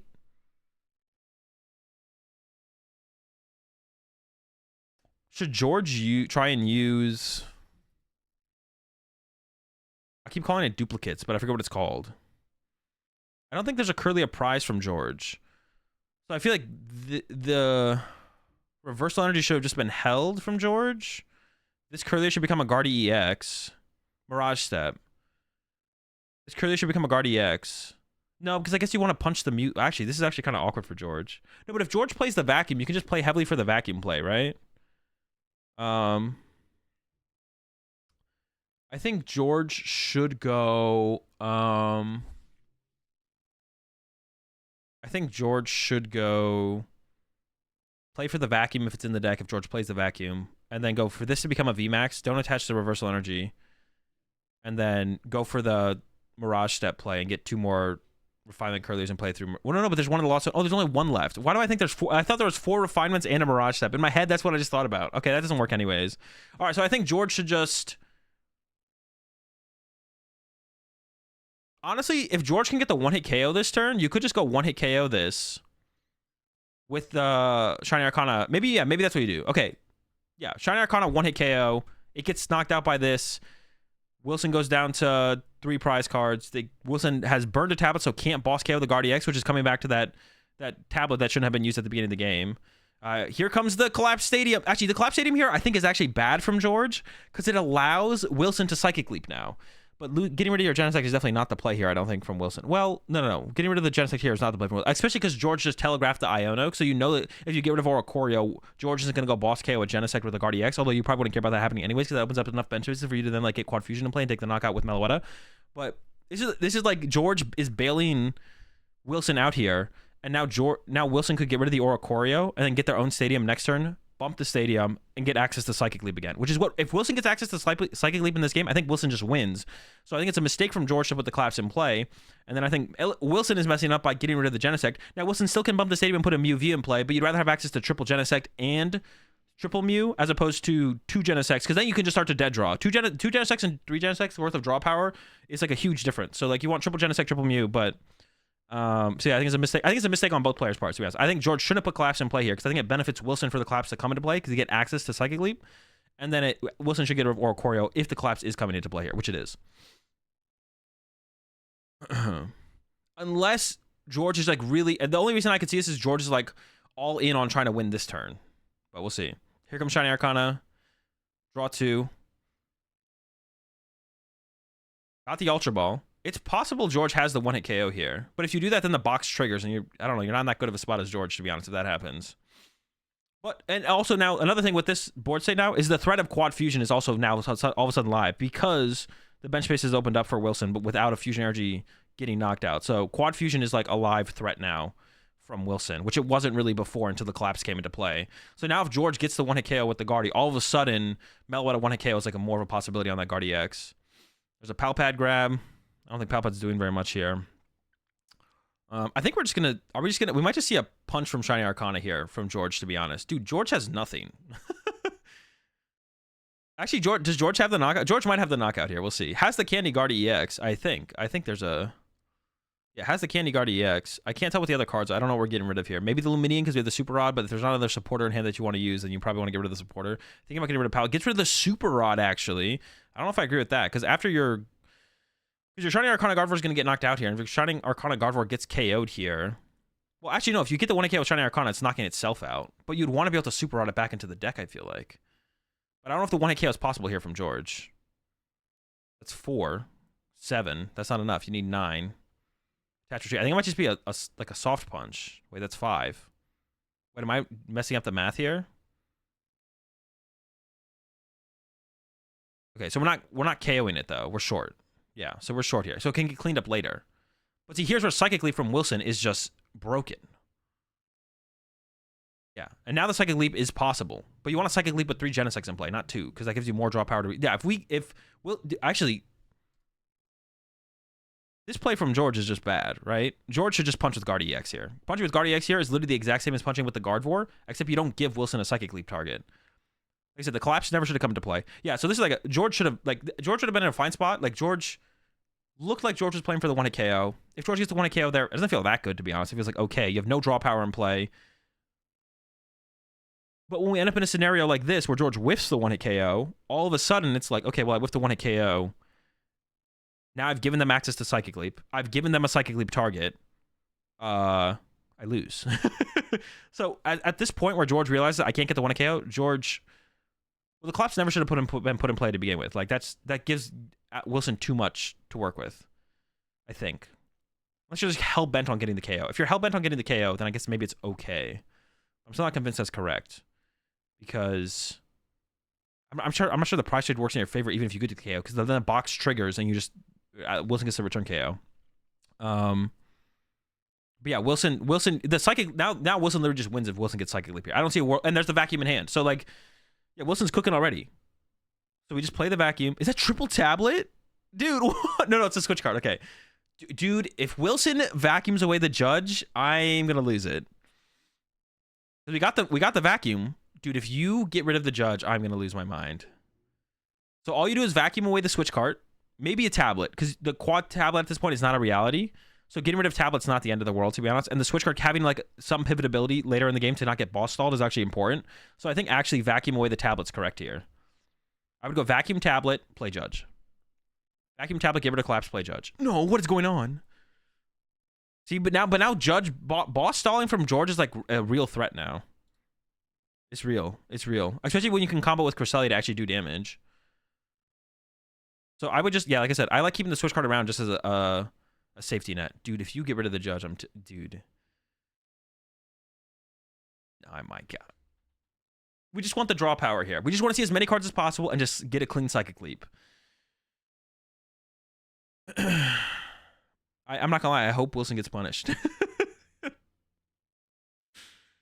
Please punish. If you Psychic Leap here, you literally just win as Wilson. The game just literally ends. Because, so basically what happens is if Wilson Psychic Leaps, KO's Guardy, pushes up, I don't know, Oricorio, keeps the switch card in hand.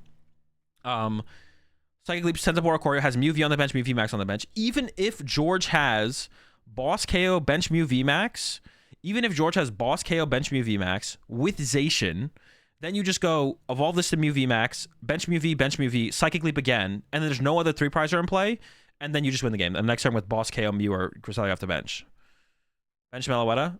I mean, at this point, you kind of have to bench Meloetta because your hand sucks. So at this point, no, you still can't, you still don't bench Meloetta here. You just play a tablet, maybe both tablets, and then you draw again with the next Genesect. So yeah, Wilson is just tunnel visioning hard on just not using Psychic Leap. He's not even thinking about Psychic Leap. And drew the Nest Ball! Yeah, this could have been played so... Wilson literally had game here. This could have been played so much cleaner from Wilson. Because you also get to recover the Box of Disaster and make things even more awkward for George later on as well.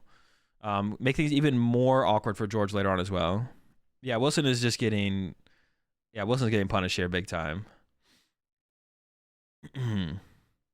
Is just going to go with the path. And at this point, for how the board state is developed, I don't hate path and swing here, to be honest. I would swing with the bench Mew. I would retreat and attack with the bench one, but I think... I'm actually not sure. I think I would retreat and attack. Actually, to be honest, I think I would have used the... I would use Sparkle here, actually. I want to find a Sparkle here and set up this Meloetta as a threat. So I would have... Before I played the path, I would have used... Before I played the path, I would have gone Sparkle... Or Crammed, get Sparkle, play Sparkle. Once I'm at this point, he already retreated. Oh, he did already retreat. Yeah, you're right. Sparkle, build up energy in play, and threaten the Meloetta quad energy boss KO on Guardy. I think I would have done that. But even then, building up energy on the Meloetta means you can Psychic Leap with the Mew VMAX. Building up energy in play is still important, because then Wilson can go, like, if this gets KO'd next turn, bench a Mew V, Psychic Leap this Mew VMAX out of play, have energy built up on the Meloetta plus a Mew V in play, so you have 2 threats, so you can still close out the game on the following turn. But yeah, now it has to be a Max Miracle KO the active. Or I guess you can, no, you can actually use Oricorio to KO. You should use Oricorio 4 active, 1 on the Mew VMAX. Or the... You can't retreat. You already retreated. Yeah, so yeah, you should use Oricorio here and actually go 4 active. Ooh, do we ever put a... Does putting damage on the Mew ever matter? Can we get... I mean, it would allow us to, like, reach for a knockout we might otherwise not be able to take. Well, we can already do that with Oricorio, though. But you could put one here, so that way if they attack with Cresselia to heal, it still has 1 there, and you can still use Oricorio to KO. So I think the correct play would actually be copy Oricorio, 4 active, 1 Mew. It does 5, right? I'm pretty sure it does 5, yeah.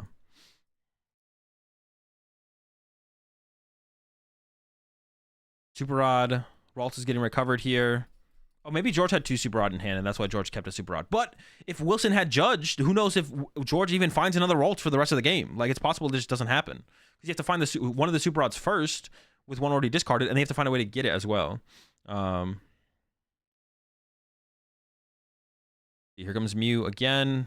Looking for... We need a way to find a Ralts. Vacuum is pretty... Actually, Vacuum's a pretty big deal as well. We get to get rid of the Path to the Peak. And then George can at least... Does Cresselia get the KO on the active here? You probably don't want to attack with Guard EX. I think there's still triple tablets around for Wilson. We'll see. There's also... Oh, there's Luminion in hand, so we can make Luminion cook. Get rid of that. So yeah, the win condition here for George, I think, is knockout active. Knockout active with Cresselia. Well, how much damage is on there? That's a lot. Yeah, we can knock out the active with Cresselia. We could use Guard EX. Using Guard EX wouldn't be terrible either, but it's probably not correct. So knockout with Cresselia. Yeah, knock out the active with Cresselia. And then go Zacian, Boss, KO, Mew VMAX. So on this next turn from Wilson...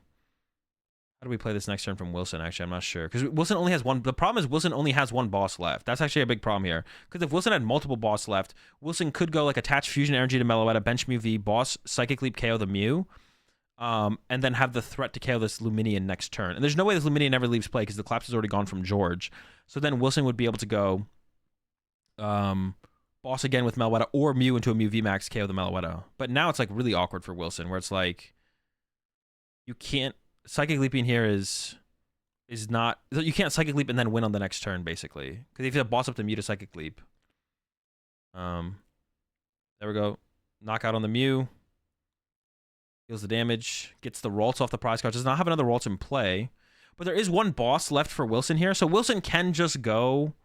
To be honest, Wilson can just go, like... Melodious Echo, knock out this. Knock out the Cresselia. Actually, no. If you can get a Sparkle here from Wilson, you could knock out with... Meloetta and then boss KO. That's what Wilson should look for here. Is Meloetta KO the Cresselia. Because I think there is the 4th Fusion Energies in the deck here. So I wouldn't have played Iono here as Wilson. I would have just tried to get the knockout with Meloetta on the active.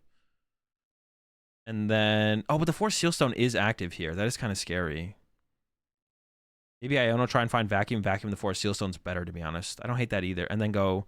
Mew, Melodious Echo, knockout into boss KO Meloetta win. Okay, I don't hate that either, to be honest. But you can't boss. The problem here is you can't boss. So that make things... Oh, but you know what? If Wilson had put that 1 damage counter on the Mew and used Oricorio, this turn Wilson could go boss KO Luminion, and then there's 1 damage on the Mew. So then even if George pushes Guardy EX to stall... George still, or Alex wins with Oricorio, 5 damage counters on the Mew. Well, no, you would need a switch card in that scenario. Well, you would need a tablet here. Doesn't George win with Zacian? I don't know how many seconds are in the discard pile, so I don't know how important that... Also, I don't know if George has access to the Zacian either. So there's like 2 things that George needs. And if the 4 Sealstone is the access to the Zacian potentially, then boss KO Luminion is pretty good here. But now it's like, does Wilson have a vacuum left, and can Wilson find the vacuum? But also, if Wilson had gone Meloetta KO the active, the 4 Sealstone can only get 1 card. So then George would need Zacian in hand or boss in hand, and then the 4 Sealstone finds the other one. I guess Mew's around though as well, though. Mew helps with that as well. That makes it tough, actually. Vacuum here is like the best card for Wilson, I think. Because Psychic Leap's just not possible for a knockout. Because I think Wilson only has 2 tablets left. I'm actually not sure. All right, there we go. Echo knockout. I don't know how many seconds are in the discard pile, but what do you need? 9? There's only 19 minutes left as well, so it'll be hard to have enough time for game 3. I don't think George is ever winning. I don't think George is ever 2-0. It just comes down to if Wilson can win a game. 2 energy in hand. So actually, if there's an Ultra Ball here from George, George does probably just win because with the 2 energy in hand, that should be enough. Yeah, looking at it, I feel like Boss KO on the Lumineon was probably better.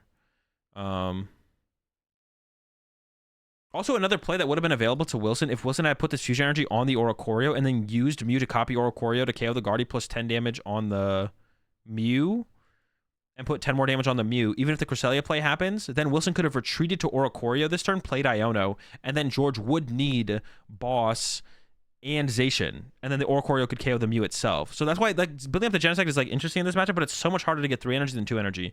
This Fusion Energy from Wilson is just trolling here on this Mew. Definitely just trolling. All right, here comes Mew.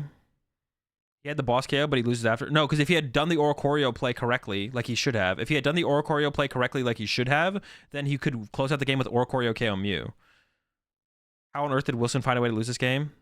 I mean, there's a lot of mistakes from Wilson. I think there were definitely some mistakes from George as well. Does George not have game here? It's a Ralts. So George needs Ultra Ball to get the energy in the hand into the discard pile plus find the Zacian. I wonder what the heck George is going to do here. Wait, there it is. Maybe George does have game. Can't see. I think that is 7. I mean, George just checked the deck, so I would hope if there's an Ultra Ball in there, you know it's in there. Okay, there's no Ultra Ball. So George can't win this turn. Oh, but the research works. The research still works here. Discard all the energy, and they have to draw into the Zacian itself. So it's like a 50-50 here. Maybe a little bit less than a 50-50. There's like more than 14 cards in that deck, actually, I think. Maybe about 14. Yeah, it looks like more than 14. My guess is more than 14. Can we get a deck counter real fast? How many cards are in that deck? But there's no Ultra Ball left. Oh, this is why they have the zoom up. Oh, the whiff! So Wilson does have a chance to win on this next turn. Wilson does have a boss left in the deck. There's a Ralts getting played. And we should see the level ball in the hand get played here from George as well, I think. Oh, okay. The memory skip. Okay, I like this. I like this. Wait, does that actually matter? George, Alex always wants to attack with Melwood anyways. Yeah, the memory skip actually just doesn't make a difference here. I actually think it's probably better to preserve the Ralts. Because now if Wilson like goes, I don't know, Judge, KO Ralts, or KO Ralts, they have one less out to Kirlia to draw cards. But you do preserve the Mew that can find a level ball to find a Kirlia. I'm not going to overthink it. Let's say the Ralts play is cool. So we need a boss here from Wilson. The boss is on the bottom of the deck, though. So Wilson needs like a way to shuffle the deck. That's also another reason that keeping around Ultra Balls is such a big deal. Does Wilson have no boss left? No, Wilson has 1 boss left. It's on the bottom of the deck, though. And there's no way in Wilson's hands to shuffle the deck.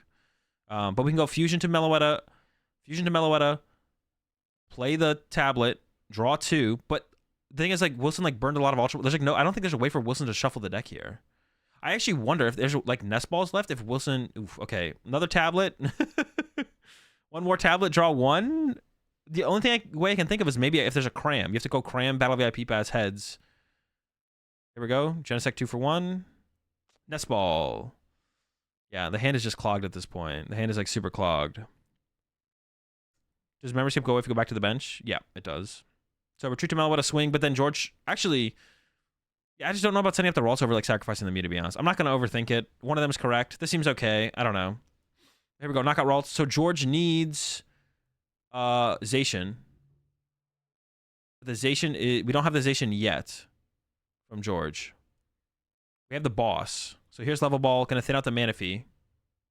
Thankfully, George checked. And there's another one. I think George is about to just like play level ball, shuffle the deck. That's what it looked like. All right, there's also a Fog Crystal in the deck, so we should see the Mew get used before we use. Actually, did the Mew just get used? I wasn't really paying attention, to be honest. Have we used Mew yet? Well, this is definitely where you ask for a judge shuffle, bro. You do not want to be the responsible for the fate, the outcome of your fate here. Okay, Mew is just being used now. Okay, yeah. So now we get the Fog Crystal. Fog Crystal thins out the energy. So -2. So there's 3 cards left in deck. Oh no, wait. The Fog Crystal gets the Zacian. Oops. I forgot about that. Wait. No. George didn't have game previously. Wait, did George have game previously? No. I literally forgot that Fog Crystal could get Zacian. I was like, I thought it had to be a raw draw, but that's just not true. We do have it with this play here. For some reason, then I thought George had game last turn. Okay, it was even like less likely that George would have whiffed on the previous turn. Boss, Mew Max. We got 12 minutes left, which I don't think is going to be enough time for the game 10 unless Wilson gets a donk. But we can just quickly skip ahead through this one because I know the results. 1 minute left. Wilson's drawn a prize card, but it's a little bit too little too late. But This is definitely one of those games where you can look at it and look back on it and be like, literally, Wilson basically, if Wilson had played optimally, Wilson just wins, like 100% of the time. Yeah, if Wilson had played optimally, Wilson wins 110% of the time. Like, Wilson was in full control of that game with how with how each player kind of drew, and what players had access turn to turn. If Wilson had just played better, Wilson wins like 100% of the time there. So, yeah, you can always just look back on this and be like, well, just could have played better for sure. Crazy vibe from Mysterious Tale, broken card. Yeah, I was just thinking like you could have used Luminion. No. Yeah, I don't know what I was thinking, to be honest. For some reason, I thought it mattered, but it doesn't matter. 4 tails that game.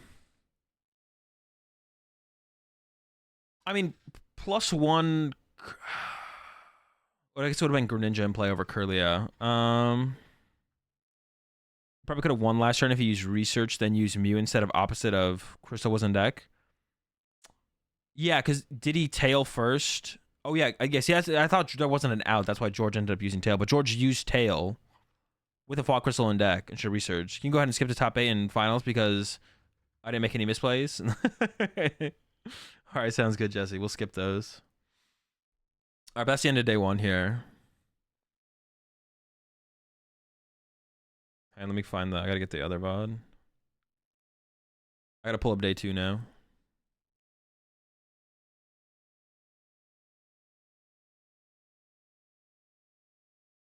I think George maybe thought he had an Ultra Ball in deck. I think there was an Ultra Ball prize, so there was one Ultra Ball left. It did seem like that.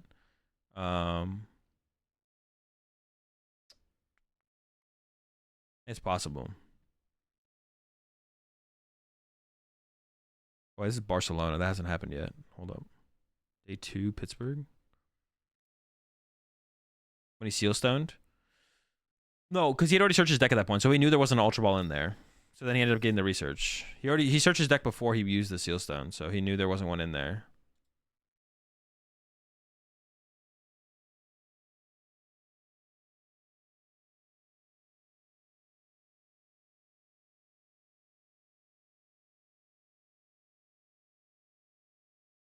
Am I gonna co-stream Barcelona? No, it's too late for me. The Barcelona stream starts at like midnight my time. It's just like, so I'm not trying to like stay up till midnight and then stay up till like 9 a.m. to watch all the rounds. So I'm just gonna, I'll do like when I wake up and stream on Saturday and Sunday, I'll just like watch the VOD that day after when I start streaming.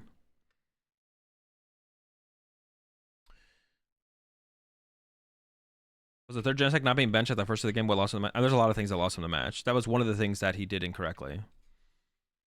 But yeah. You can't like just chain it all back to that because who knows how like what would have changed as far as your draws go from there. But it's like also possible depending on how Wilson actually draws. If anything a bit differently, he just dead draws. But like on average, Wilson wins that match if he had just played better. I mean, the big play where it was like the where he like completely threw it away is when he didn't judge and he vacuumed away the judge. Yeah.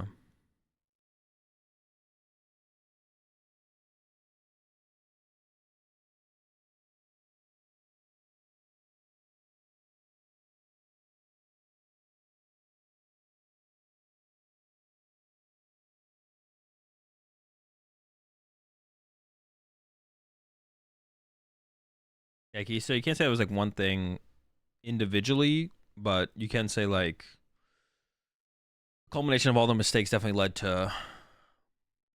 I mean, it's still possible. Even if Alex hadn't misplayed at all, it's still possible Alex loses the game, right? So yeah, even if Alex hadn't misplayed at all, it's still possible Alex loses. But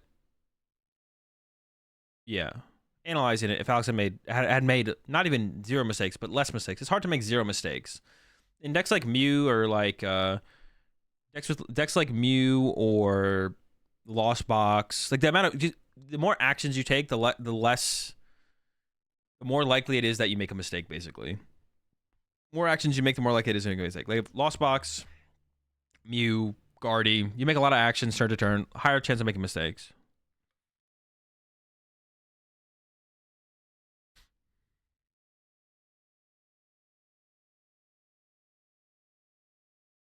All right. let's get into it. So this is Lugia versus Kyogre. Lost box. The Halucha start here is pretty bad for Andrew. It's really the Halucha start is really, really bad because it's not even something you're gonna attack with later on. Like it's almost like something you want Andrew to KO at this point. But yeah, the Halucha start is like literally maybe the worst starter you can have because it's never gonna die. It's just gonna sit on your board and clog up your bench. So yeah, it's about as bad as it gets here for Estrada. On Hedrick's side, what was I gonna say? Oh yeah, I definitely think Lugia is favored in this matchup. I definitely favor Lugia in this matchup overall. I think it's like a solidly favored for Lugia, like 60-40 kind of matchup. It's just really hard for the Kyogre deck to like keep up with getting enough damage in play to actually do a Kyogre closeout play if the Lugia player draws decently. And then the milling of the T-Tar is also just really annoying to keep. Like the T-Tar just milling your deck, potentially getting rid of important resource, taking a knockout turn after turn after turn. It's just really hard for the Kyogre deck to keep up with. So it's a pretty tough matchup.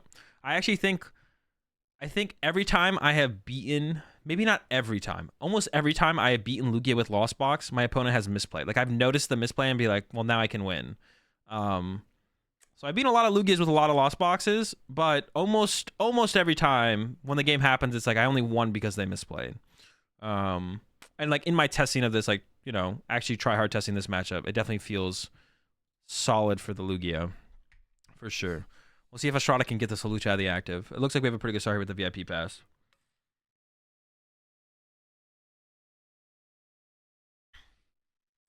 See him eyeing up the... Also has Colress and... Does have Colress. Actually, you could go for like a turn 1... We could try and go for a turn 1 attack here as Estrada. It's really hard to get a turn 1 attack when you open the Halucha. So actually, Estrada could have put Mezagoza in play or benched Luminion or played Ultra Ball.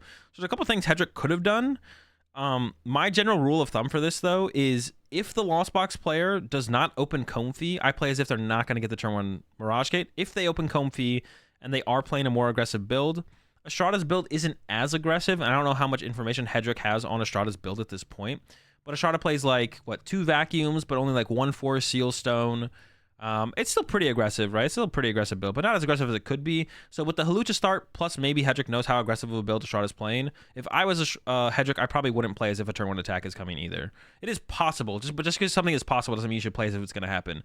The difference between opening Comfy and not opening Comfy when trying to pull off a turn 1 attack is like it's just a massive difference. It's just a huge difference. Actually, I'm going to pull up Estrada's list just to confirm, but I'm pretty sure it's 1 Forest Seal Stone, 2 Vacuums. I'm going to check. Yeah, 1 Forest Seal Stone, 2 Vacuums. So I wouldn't be like too scared of it. Without the Comfy start here from Estrada, I wouldn't be too scared as Hedrick. And also, Hedrick doesn't want to putting Luminion in play in this matchup is really bad. Double Lugia is like fine, but even you don't even want to do that. You just want like 1 Lugia, 1 T-Tar, and start swinging with T-Tar, and then put the rest of the Pokemon you end up putting in play is based on what Estrada actually attacks with. I actually wonder if that start was curious from Estrada. I wonder if we should have seen Estrada use Colress before using Battle VIP Pass, because there's a lot of Estrada needs like a lot of basics here to get cooking. Like, so you almost want to play the Colress first to potentially draw into the Greninja or the Comfy, so then you can Battle VIP Pass for the other Pokemon that you need.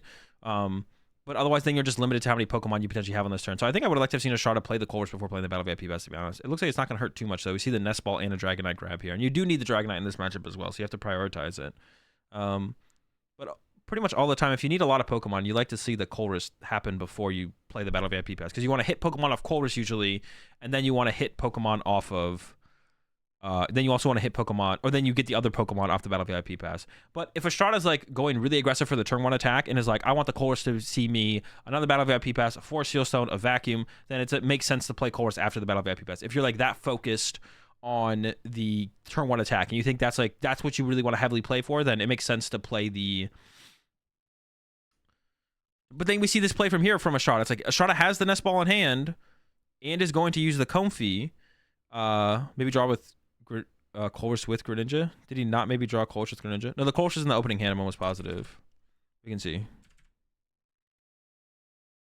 I don't know why I ever go back and do these, though. I'm always right.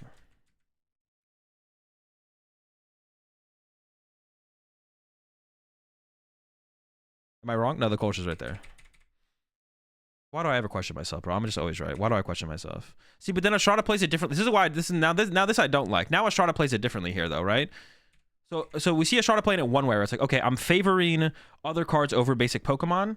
So I'm gonna use Battle VIP Pass before Colress. But then Estrada switches it up here, which means Estrada misplay. One of these is a mistake from Estrada for sure, based on what Estrada's trying to do.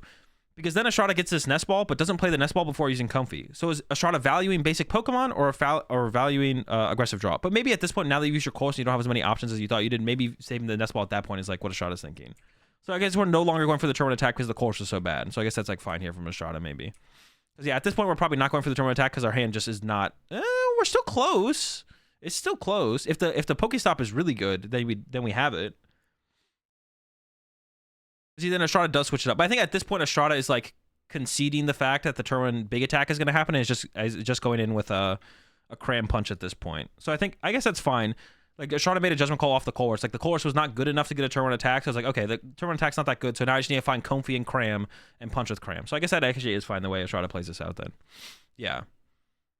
So now we just go get. I mean, I guess you could have used Pokestop first, but if this Pokestop is just disgusting, and then cram or then Comfy gets me the Forest Seal Stone, I guess you can still get there, but. Now it just gets to, actually ends up with double Comfy off this Battle VIP Pass. So Estrada's, oh no, so is Estrada still going for it now? I think Estrada's still going for it. Estrada is still going for it, it looks like. And once again, I don't think I like the sequence here from Estrada. Then it shouldn't have, I feel like Estrada should have just gone with the nest ball before using the first Comfy then. And then, because if we're banking on Pokestop no matter what, we should be more heavily banking on the Pokestop, I feel like then. And have the Pokestop like hit us a Battle VIP Pass. Obviously that's not guaranteed to happen, but...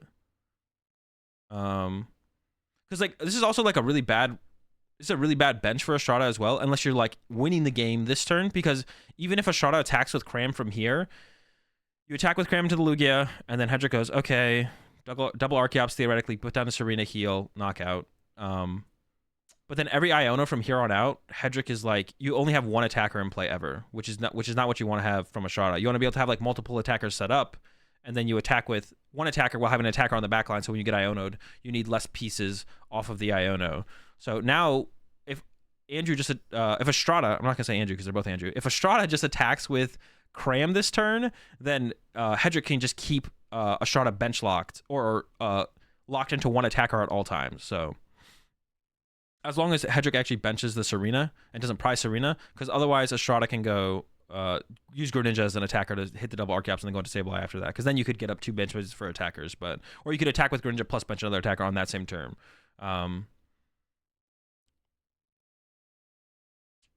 See, Estrada's still cooking. I don't think they got the turn one attack here though. Yeah, no, it just wasn't happening.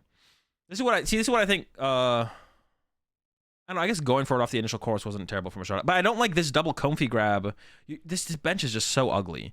This bench is so... I don't like the Battle VIP Pass for double Comfy there. Once the Colress probably wasn't good enough to get... Once the Colress wasn't good enough to get a turn 1 attack off, which it probably wasn't once you saw the Colress.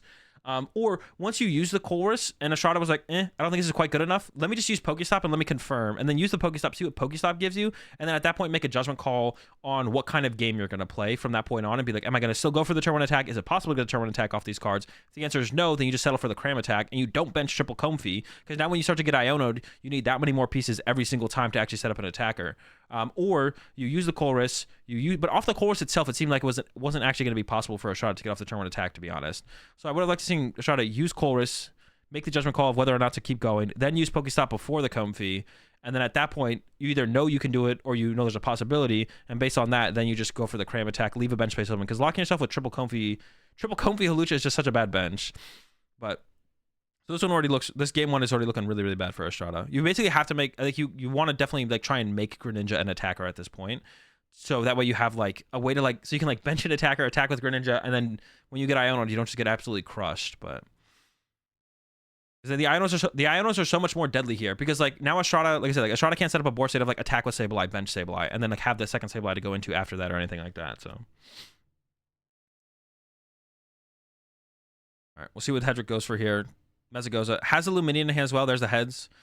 So I assume Luminion is going to lead to... Yeah, I'm curious what Hedrick is going to prioritize here. Could get the Serena already.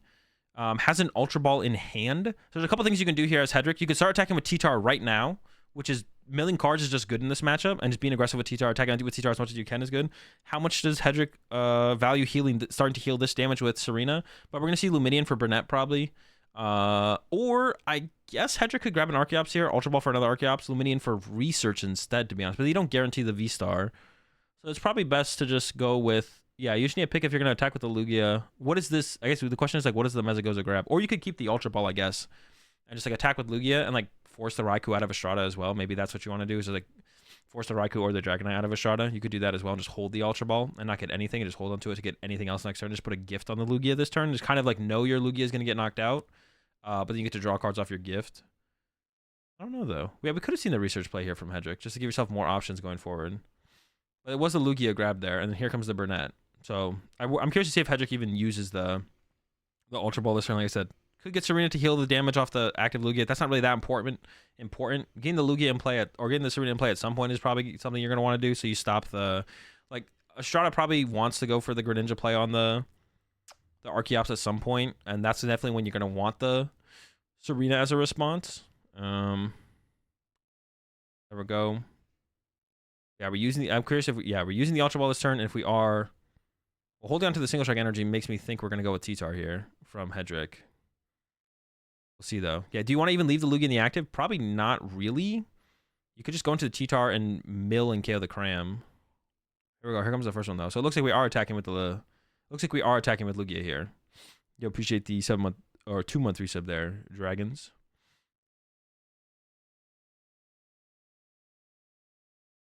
Yeah, so we're going with the Lugia attack here. So Hedrick will give this up to the Raikou or the Dragonite. I actually think Dragonite's probably a better attacker in this situation from Estrada, because if you go with the Raikou can get responded to by a... If you go with the Raikou, can get responded to by a Stonejourner, which is like a terrible thing to then try and KO. But if you force another V Pokemon into play, that leads to... If you force another V Pokemon in play from Estrada, then your Kyogre becomes a bigger threat. So I feel like Estrada here should go with the Dragonite KO as opposed to the Raikou KO. Because, like, Raikou just forcing a Stonejourner to play. Like, Stonejourner is just, like, super annoying. Stonejourner and Yveltal are actually, like, super annoying to KO because they have 130 HP. So Sableye doesn't KO it. Cram doesn't KO it. You have to KO with a 2-prizer, but hitting with a 2-prizer into a 1-prizer is never a good prize trade. So I feel like we want to see the Dragonite here from Estrada to get this Lugia out of play, force a T-Tar into play, and then try and find one more prize card from there on an Archeops into the Kyogre for 3 after that. But that's also awkward for Estrada as well, because like you ideally want a Kyogre for 4, but it's hard to set up the Kyogre for 4 sometimes. But Estrada does play the Echoing Horn, so it is possible to force that Lugia V that's going to go to the discard pile back into play. There's an escape rope happening first, though. I feel like you send up the Archeops with the energy, though. It depends how much you value the energy, I guess, overall. I'm not sure I guess, like, I don't love setting up this Archeops here, because now you're going to have to retreat it. Unless you're assuming Estrada's KOing this Archeops. But I would assume that Estrada's not KOing this Archeops this turn. I don't think Estrada's going like... Actually, though, what if Estrada went... Actually, Estrada could go Dragonite KO this Archeops now. That sounds kind of good. Because would Hedrick even be able to get enough energy on a T-Tar to respond to the Dragonite at that point? I don't even know if they would. So to be honest, Estrada going Dragonite KO Archeops is kind of cool here. But sending up either Archeops opens that play up to Estrada. But do you ever want to send up Luminion? You probably don't want to send up Luminion either. Could you get enough energy on T-Tar, actually? Actually, if Hedrick has a 3rd double turbo in the deck, you could go attach Single Strike, bench T-Tar. Yeah, never mind. You would still be able to get the T-Tar response to the Dragonite. It is still possible. Wait. Yeah, you would still be able to. As long as Hedrick actually plays 3 double turbos. I'm going to check. I don't think there was one prized, so... I'm pretty sure Hedrick also does play the 3 double turbo. I guess it's not too big of a threat if the Dragonite play happened. Yeah, okay, there is. I guess Estrada could make the call that there's a double turbo prized, or Hedrick only plays 2 double turbo. Most people play the 3, though, I feel like, though, so... We'll see. Super Rod. I don't know if we're quite at 7 yet here or not. Or I can just look at that. We are at 7. So I think we are going to see the Greninja play here from Estrada. Like I said, it feels like you definitely want to make Greninja an attacker at some point. A play that Estrada can actually go for here as well is Estrada can Greninja twice. You can go Greninja to double Archeops, and then next turn, Greninja double Archeops again, and remove the Archeops completely from play. And that wouldn't be a terrible play here from Estrada. But that is a hard play to pull off. It is hard to, like, recover the Greninja, like, use the Greninja one time, recover it, and I think we're going to be burning double Mirage Gate here as well from Estrada. So there's 2 Mirage Gates down already. We've got 2 Mirage Gates down. So it's sort of like a tough thing to make a comeback from. Yeah, 2 gates down. And then you need another gate next turn. Recover the Greninja, another gate, plus an attachment. Like, you just need a lot. And especially if, like, Hedrick Ionos you this next turn. Well, you're going to Ion to 6, it wouldn't be that bad.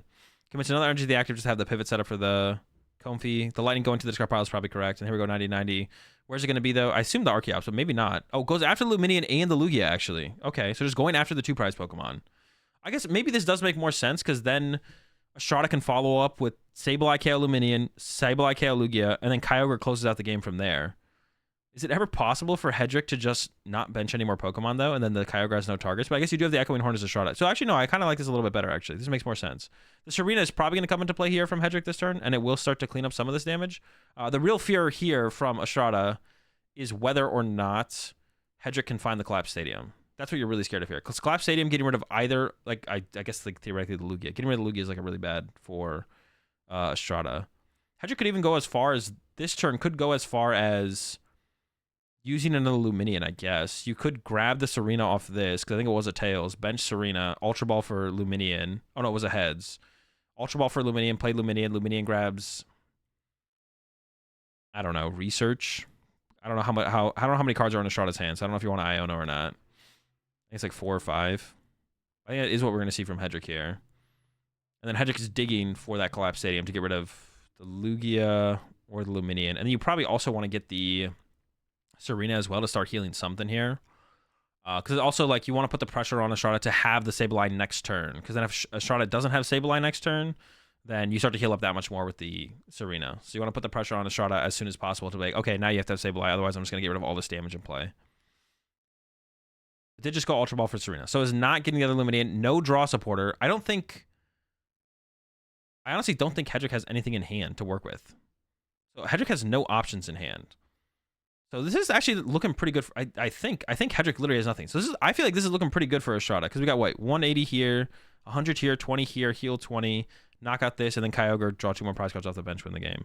Or Estrada could go Sableye, knockout, 50 here, Sableye again, knock out this, the rest here, escape up this to the bench, Kyogre for 3. So it depends if you want to give Hedrick, you want to draw the extra prize card or not, or if you'd want to, like, lessen the blow of Iono potentially.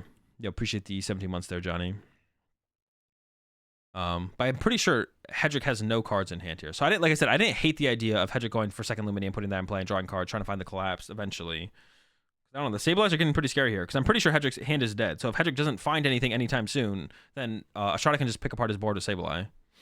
Yeah, here we go. Oh, I guess maybe even KO and Luminion. KO and the Lugia is probably better than Luminion here as well, right? Yeah, KO and the Lugia is better than KO and Luminion here as well, because then you remove the attacker. So now Hedrick also has to come up with an attacker this turn. I guess you could just attack with an Archeops, but if you don't set up a threat in play and attack with Archeops, then Estrada could just go, okay, Dragonite, KO, Archeops, and now you don't have anything set up to actually respond to my Dragonite. So Hedrick definitely wants to attack with a T-Tar here and start milling the deck, putting the pressure with the mill, but that's a heads. Is Hedrick going to have to attack with Archeops here? Like I said, I'm pretty sure Hedrick's hand was dead. If not working on Sableye is BS. Why is that BS? That's the game working as intended. Coulda, shoulda been cragging from turn 2 spamming it. That's how I feel as well, Grant. I feel like this game is easy when you're just spamming crag. Like, you force out the Dragonite from them to actually be able to ever get through it or anything like that, and it just gets really bad. So it is the attack with the Archeops and benches the Stonejourner, but doesn't set up an energy on the Stonejourner is interesting. How good is attacking with Dragonite here for Estrada? There's a double turbo left. So if Estrada goes Dragonite, attack, knockout Archeops, Hedrick can go send up Archeops with Jet, bench T-Tar, attach to T-Tar, Archeops finds single strike plus double turbo, knockout. Then Estrada could go Dragonite again. Like, if Estrada could go back-to-back Dragonites, then Estrada could win with back-to-back Dragonites here, actually. I don't think Hedrick can... Well, the Iono would be the way to disrupt the back-to-back Dragonites.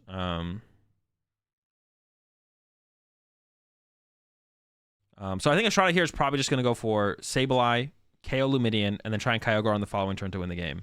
But that does leave... Then the play from Hedrick is just going to be, okay, Iono and start milling.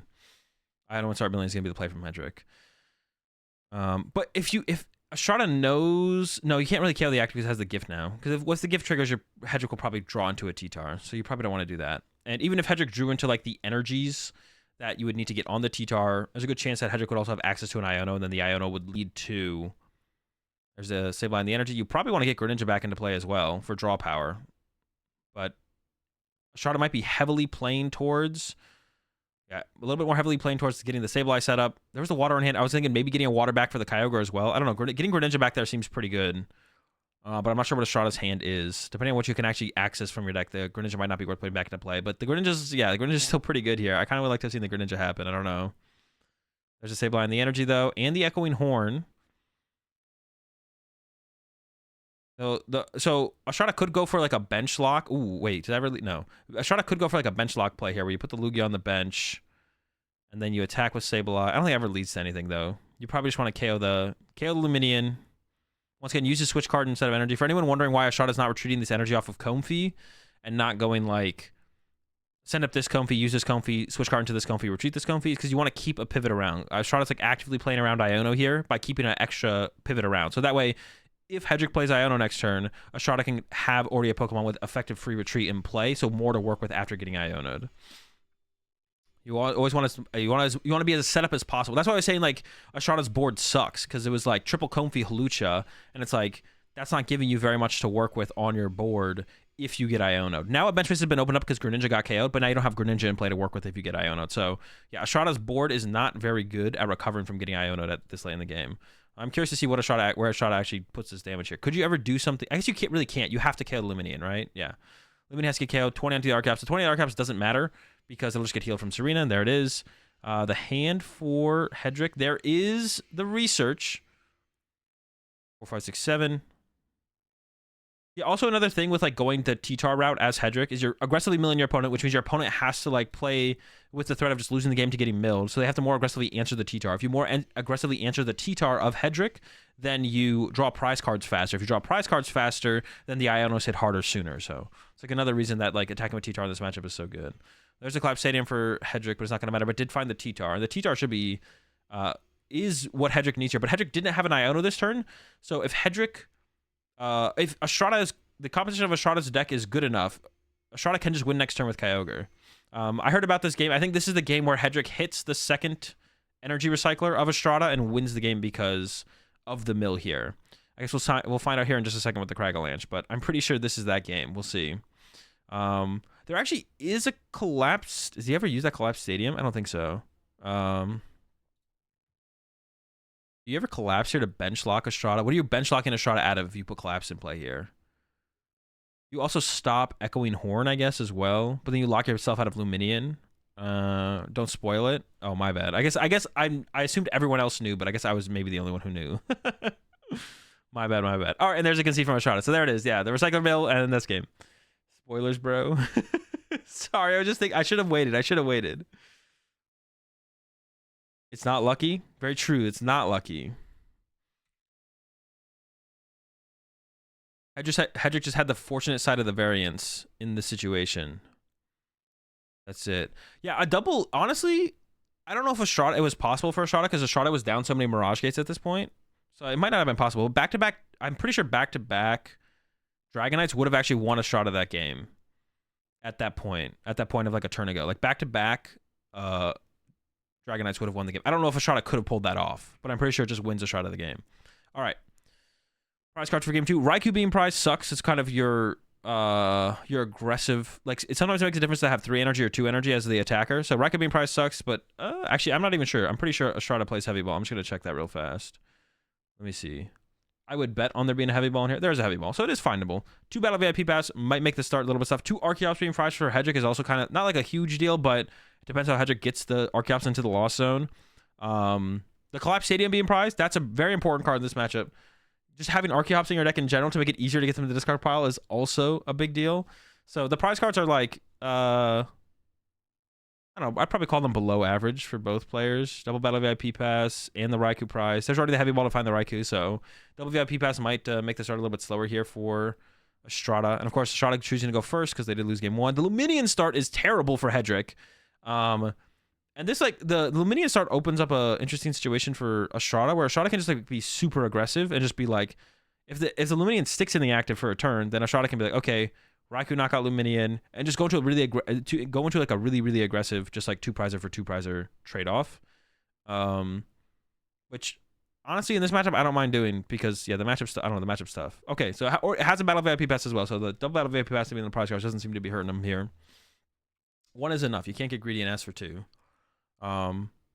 We could see Estrada even go as far as like attaching to the Raikou turn 1 here. So that way you don't even need to get to 7 in the Lost Zone, and you also don't even need a Mirage Gate. You just like attach again and then attack. So we could see Estrada go that far as well. But it looks like it has to be the attach retreat. Both would like to swap their hand with their prizes. Yeah, in that situation, yeah, both people would like to swap their hand with their prizes, probably. Both the prize cards are pretty good. Well, I mean, Estrada had a battle VIP pass and the heavy ball in hand, so I don't know if it matters too much, to be honest.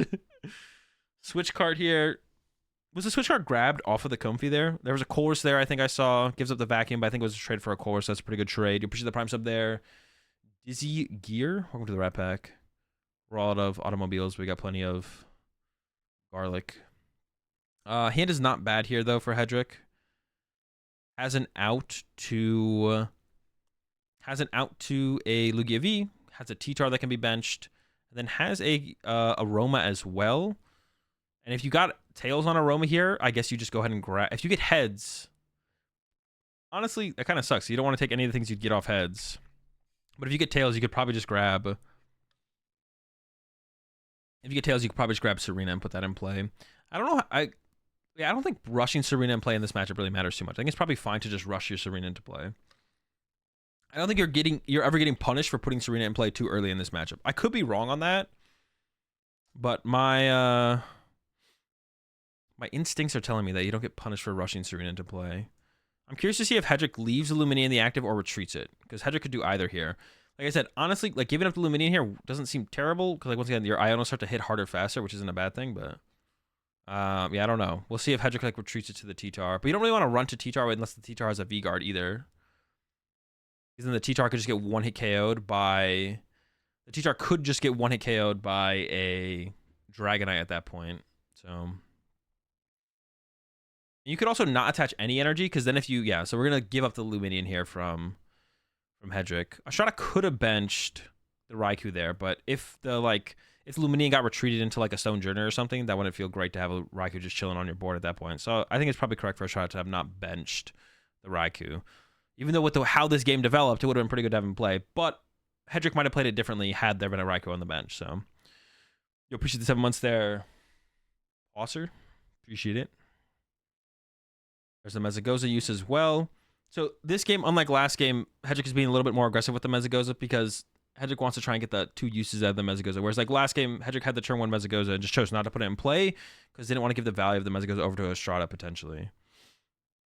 There's a Mezagoza use now here for Estrada. So yeah, what if we will, like, we could grab the Raikou right here from Estrada. We'll see. Oh, but it's eyeing up the Dragonite, actually. And ends up with a Cram. I don't hate the Cram here either, to be honest. Cram seems fine. Honestly, I think if Estrada could attack with Greninja here, I'd probably attack with Greninja and just put a bunch of damage in play and then start to clean up that damage with Sableye afterward. Attacking with the Cram can kind of do the same thing, though. You can Cram the Luminion this turn and then Sableye it next turn, chain the Sableye off of that, or Cram it this turn and then follow up with a Greninja attack as well. So Cram is pretty solid into the Luminion here, to be honest. Another situation where like Hedrick is going to be wanting to find Collapse Stadium, but obviously the Collapse is priced, so that's not possible. 2 Mirage Gate in that hand. I can't tell. I think it's another Sableye in between the Chorus and the Mirage Gate there. That might have been another one. I'm not sure. I'll use the Sableye over a Mirage Gate there. I'm not sure about that. In this matchup, Mirage Gates are really good, because like attacking with Greninja, you got to attack with Kyogre, you got to attack with Greninja. Maybe you attack with a 2-prizer. There's like a lot of Mirage Gate attacking in this matchup. Then has an Artisan as well. Goes with the Artisan. Giving it to Hedrick shouldn't be too big of a deal. It does give Hedrick the option of Yveltal and Stone Journey. Goes to get another Comfy in play. I still don't like this, I don't think. Why don't I like this? I guess maybe it's fine. You still have 2 attacking spaces open here. If you put Ogre down, Ogre, Sableye. But if you attack with Cram this turn, I guess like Hedrick's probably never bossing around your Cram and probably always camming your Cram, so it should be fine. But This would be an interesting scenario for if Hedrick does have boss, but with what Hedrick has in the discard pile, it's never happening. This is probably fine. I don't know. 3 Comfy in play is it's okay. It's hard to like maximally use 3 Comfies every single turn. So like that's why the reason why it's like not that important to like kind of stress getting 3 Comfy in play, to be honest. It's hard to like use to actually functionally use all the Comfies. Like not just not happening that often. Actually, I think there was a switch card in Ashrada's hand, so we should have seen like attached to the Comfy then switch carded out. I think. I mean, it's not likely you get Iono'd here, but just the way like that Ashrada was playing it last game, it's just like better to have the pivot set up and play than not most of the time. All right, here comes the Burnett. Okay, Burnett draws pretty good. Has the Serena in hand as well, so it can start to heal some of that damage off the Luminion, which you probably might as well do anyways. So we'll probably see Hedrick bench the Serena. And then I think I would just like to see Hedrick just go into milling, as long as it's possible. I guess if there's no energy in the hand here from Hedrick, you might not be able to do it, but there is a gift in hand, though. So Hedrick can start milling with T-Tar here. And like I said, like milling with T-Tar as soon as possible just seems like the best thing. You got the... You got the V-Guard energy on the T-Tar, protecting the T-Tar from getting 1-hit KO by the Dragonite. So you're not getting 1-hit KO by the Dragonite, and then you just like start milling the deck, and then yeah, you get off as many mills as possible. And then it's like not that unlikely to like remove like the Kyogre win condition from the Lost Box player at some point through all the milling you do. So because between like the pressures of Iono disrupting your hand, meaning you don't know what you're going to be drawn into after the Iono and hurting you, like their switch card escape rope, that's pretty good. That's 2 less Comfies that are going to be used from Ashrada now. Of course, you sometimes like the reason the argument I've heard some people make before about why you shouldn't use T-Tar in this matchup is because, well, you help them deck out sooner. But like that is true. But if you actually play the matchup, it definitely benefits you to mill them to reduce their win conditions, as opposed to helping them deck out sooner to use Kyogre sooner, because you're putting the pressure on them to have to draw a bunch of prize cards before the Kyogre can even happen. So, wait, was the V-Guard already there? Yeah, the V-Guard was attached turn 1. So you're putting the pressure on the Kyogre player to get prize cards, then also have to use the Kyogre as well. So like milling is just the way in this matchup. And also if it does force the Lost Box player into like having to use Dragonite aggressively to get through the T-Tar, because they don't really feel like they have another better option, then they draw prize cards faster. If they draw prize cards faster, then your Ionos hit harder, and it allows you to draw prize cards faster because now your one attack is giving you 2 prize cards instead of 1 prize card. So yeah, T-Tar is just always the move in this matchup. I wonder how much the Hawlucha can matter in this matchup for endgame math. Probably not too much, but when you're Sableye chaining, it could definitely make a difference, I feel like. Appreciate the tier 1 sub there, GT. 1976. Welcome to the pack. We're all out of bread, but we got plenty of lawnmowers.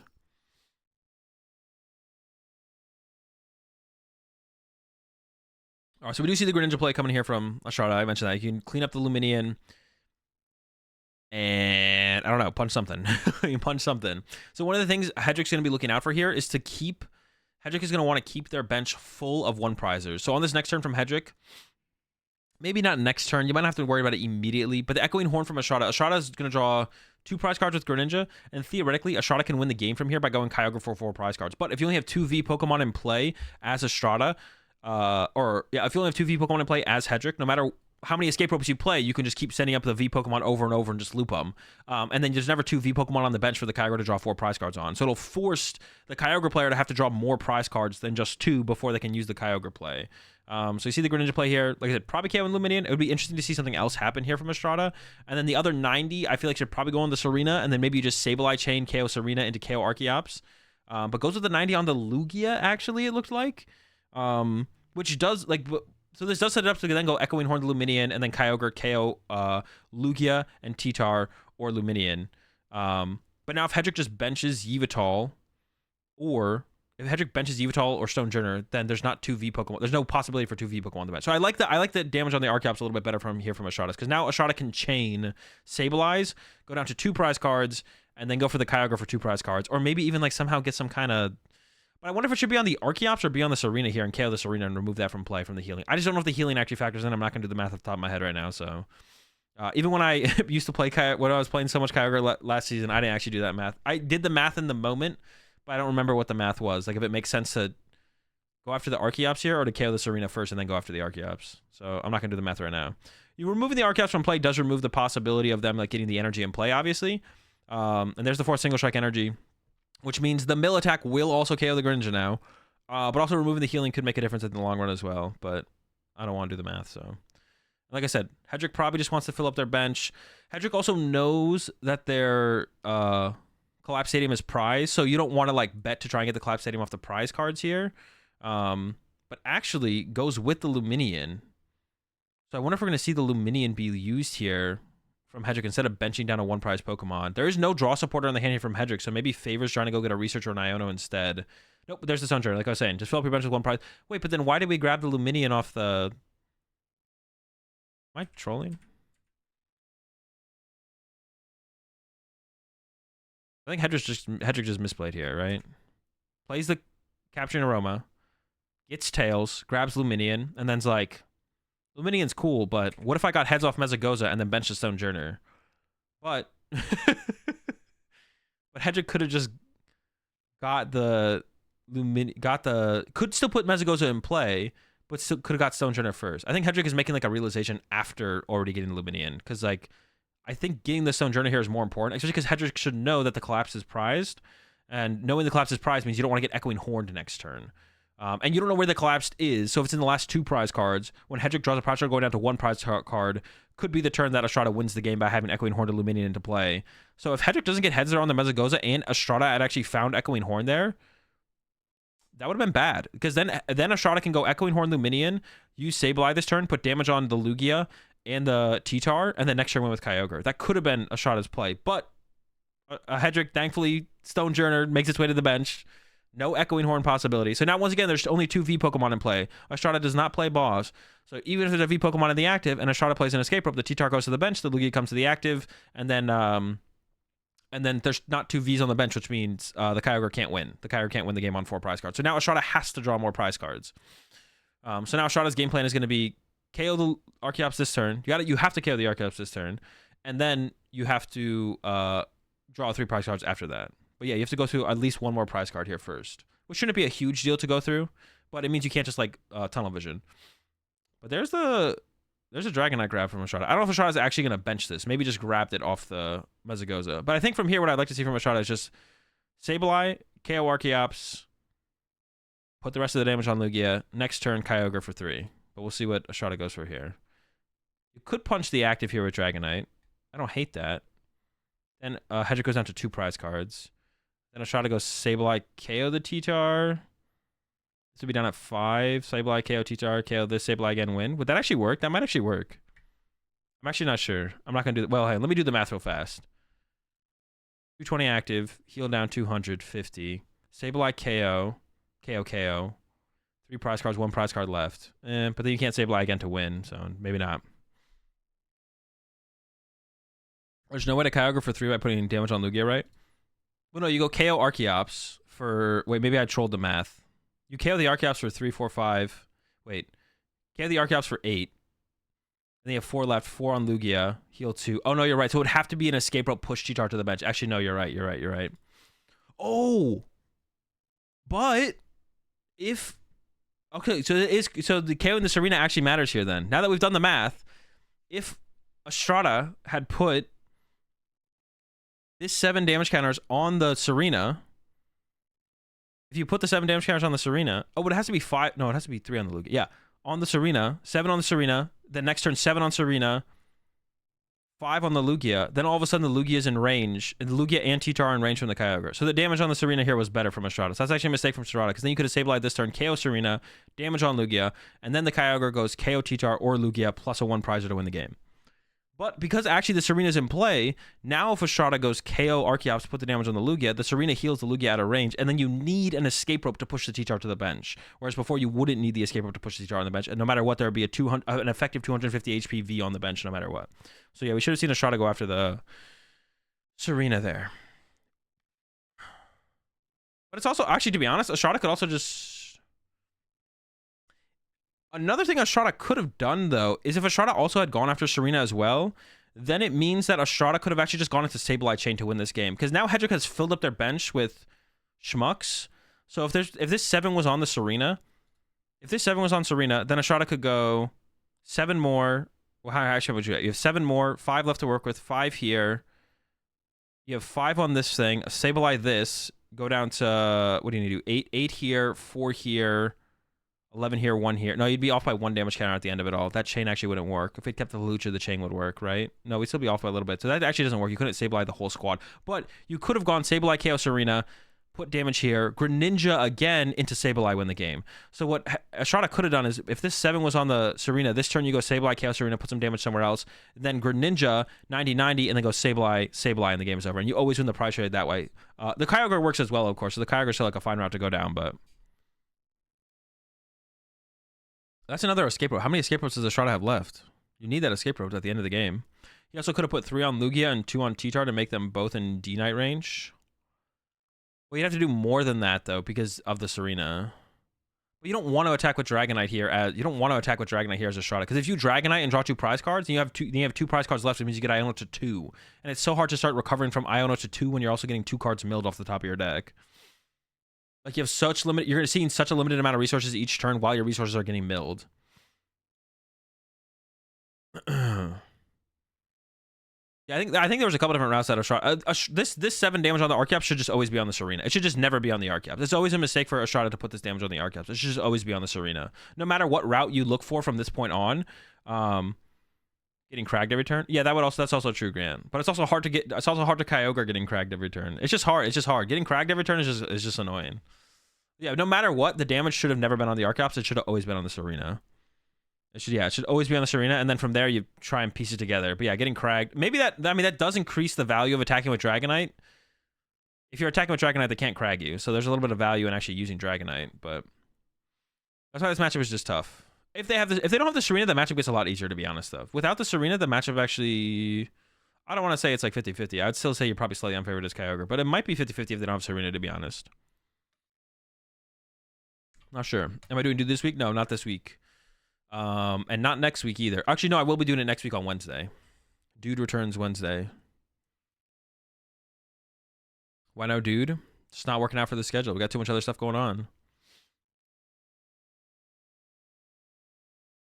You're so funny, Soda. Genius. All right, Super Rod coming down from Estrada. I assume we're looking at a Sableye play here from Estrada. We got the 10 in the Lost Zone. KO the Archeops. So should be charging coaching fees for these VOD review streams. So much good info here. I do what I can. You appreciate the prime sub there, cards too. I think I missed that earlier. Welcome to the Rat Pack. We're all out of houses, but we got plenty of salt. All right, Super Rod for 3. Like I said, I assume Sableye's happening this turn. We'll see if Estrada's got something else up his sleeve, though.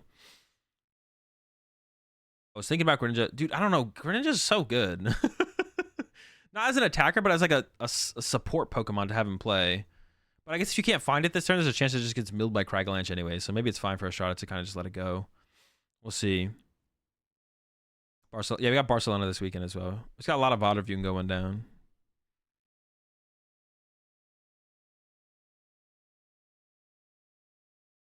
Is Estrada cooking? Is Estrada not cooking? What do we got? Think about attaching to... Is it attached to Kyogre Pass? No way. Is that the end of this turn? Is that how the sequence ends? What?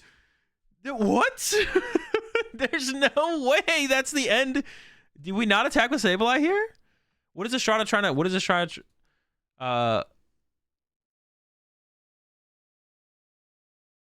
Maybe there was no way to get a Psychic Energy to attack with Sableye here. That's actually possible. That did not seem real. I'd be like, that's a fake. That's fake. Apparently not. No, that is real. That's how that turn ends. All right. I was like, the question is like, what do we Sableye? Not if we Sableye. The question is not if we Sableye. The question is, what do we Sableye? But apparently the question was if we Sableye the whole time. I don't know how we didn't end up Sableyeing at the end of this turn, but it did not happen. It somehow did not happen. So we'll just see another Cragalanche happening here from Hedrick. Could see an Iono to go with it, to be honest. The hand is really, really big from Estrada, so this would be a good time to Iono from Hedrick, if Hedrick can find one. There's the chops for an energy. Yeah, is the Iono here for Hedrick? We'll see. Retreat. Here comes the T-Tar. The heal happened on the Archeops. Ooh, oh, the boss.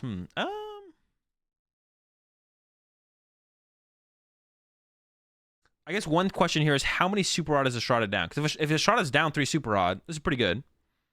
Because there's no potential for another Kyogre. Is this better to KO than the Sableye, though, when the Sableye has to happen first and Kyogre happens second? That's another question, right?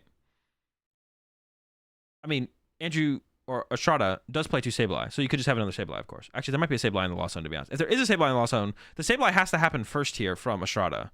So I don't know if I like this play from Hedrick, to be honest, instead of bossing the Sableye. I feel like putting the pressure on the Sableye more this turn makes a little bit more sense, because there's like time for Estrada to recover the Kyogre, or more time for Estrada to recover the Kyogre. Whereas like the Sableye has to happen next turn, and then you're not worried about the Kyogre until the turn after. So I wouldn't have hated the idea of the boss on the Sableye instead, to be honest. But let's see how the getting. I mean, yeah, I wouldn't have hated it, to be honest. I wouldn't have hated it. Ooh, a Mirage Gate and a Coldest. That's pretty good. The mill's coming through. At least one more mill to potentially happen. Yeah, I don't know what the super rod count is. Like, if maybe Estrada overextended the super rods on the last turn, and maybe he's at a super rod. In that case, I don't hate the boss KO there from Hedrick then, for sure. Because then you just like completely eliminate the threat of the only thing that is a threat. And Estrada's actually thinking about sending up Sableye. Nope, goes to the Comfy. There's no psychic energy in hand, so I don't think you can send up you could send up the Sableye here. It doesn't make much sense to, though. Comfy, do we see a psychic? We need a psychic still at this point.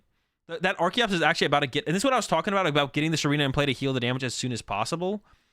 Because eventually the Serena will heal stuff out of play, out of range, right? And two Serenas away from the Archeops being out of range. I mean, that'd be pretty impressive if that ended up happening, to be honest. But it could happen. Comes an escape rope. Probably should just push up to... I wouldn't send up Lugia here. I don't know if I like the Lugia send up here, because this could get KO'd by a Raikou. And if this gets KO'd by Raikou, then Estrada is just a Kyogre for 3 away to win the game. No matter what, Estrada's not in like a great spot, but I feel like that opens up an opportunity. Like, I feel like you should push up a 1-prizer here as Hedrick. Like, push up the other Archeops. And if Estrada goes Raikou or... Yeah, if Estrada goes Raikou or Dragonite KO Archeops, just return with T-Tar knockout, with ideally comboed with an Iono. I don't know if I like I don't think I like the Lugia send up here.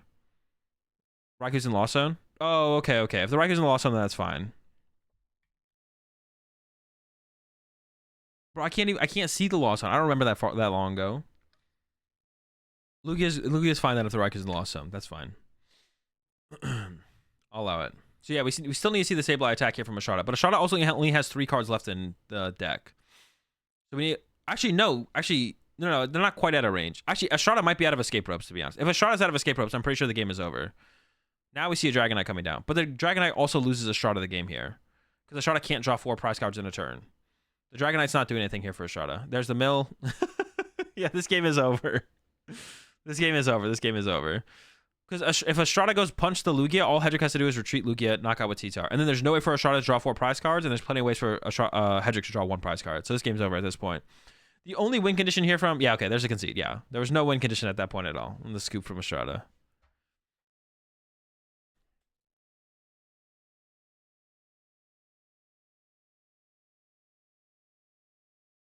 Does he still have collapsed? No, I think it was still... I think collapse was still prized at that point.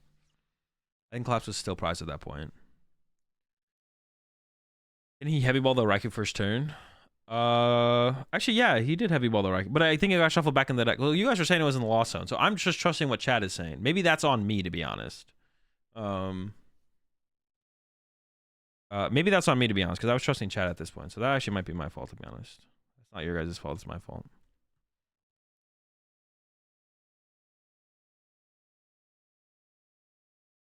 I'm still trying to figure out the best point to place Serena to bench into Lost Zone. I mean, whenever there's damage in play is basically the best point. Whenever you have damage in play, if you definitely don't need the bench space next turn or like anytime soon, the best time to bench Serena is just when there's damage in play. Because we like saw in that game, you want to put the pressure on the Lost Zone player to utilize the damage before it disappears. Yeah, you want to put the pressure on the Lost Zone player to utilize the damage while it's still there, because it eventually does leave play, and once it leaves play, then they can't utilize it anymore. So you just make them have to play at your pace. You force them to play at a more aggressive pace. Like, they can't be like, I whiffed the Sableye this turn, but that's fine. Cram punching the active is... I'll just cram punch the active this turn. The damage on the bench will still be there for me to use with Sableye next turn, right? You have to be like, oh no, I'm starting to lose that damage because of the Serena, so...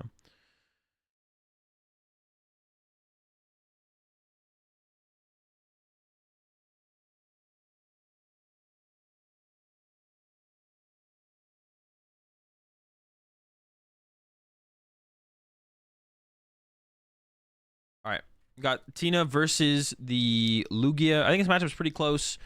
Both paths are prized. Bradner only plays 2 paths, so Bradner can't do like any path cheese in the early game, which you do want to do against Lugia. You want to like turn 2 path him and force him to have the out usually. But Bradner actually plays Temple of Sinnoh. So Bradner has 2 ways to get around gift energy, which is actually a really big deal in this matchup, as long as you can find the Temple of Sinnoh. Because you have Star Requiem, which gets around gift energy, and then you can go Temple of Sinnoh, plus the first attack around Temple of Sinnoh. So this matchup, I think, is actually going to be really good. This matchup specifically is really good for Bradner just based on his list. The matchup, I think, is pretty close, but with the Temple of Sinnoh, I think it definitely makes a huge difference. So we'll see how it goes. I also don't know if... well, I guess Sawyer does play the Urshifu. But I feel like the Urshifu doesn't... I mean, as long as you hold Star Requiem, Urshifu shouldn't matter too much. What do I think of Colorless Lugia? I think it's probably just worse than Single Strike Lugia. But I haven't played with it all recently, so... Yeah, I think it's probably just worse than Single Strike. So there's like no reason to play it. This matchup feels so good with Snorlax. I mean, Snorlax just is like 2 hit. I don't know if Snorlax is actually that good because then you're down 1 gate to get big 1 hit KOs with Tina. I actually don't know how much Snorlax actually matters in this matchup. Urshifu is prized too. It is prized, but it probably doesn't matter too much just because as long as like Bradner holds the Star Requiem, it's not going to make a big deal.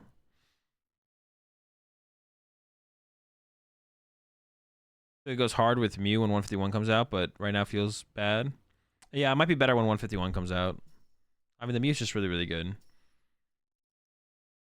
So we had Comfey into Nest Ball for Comfey.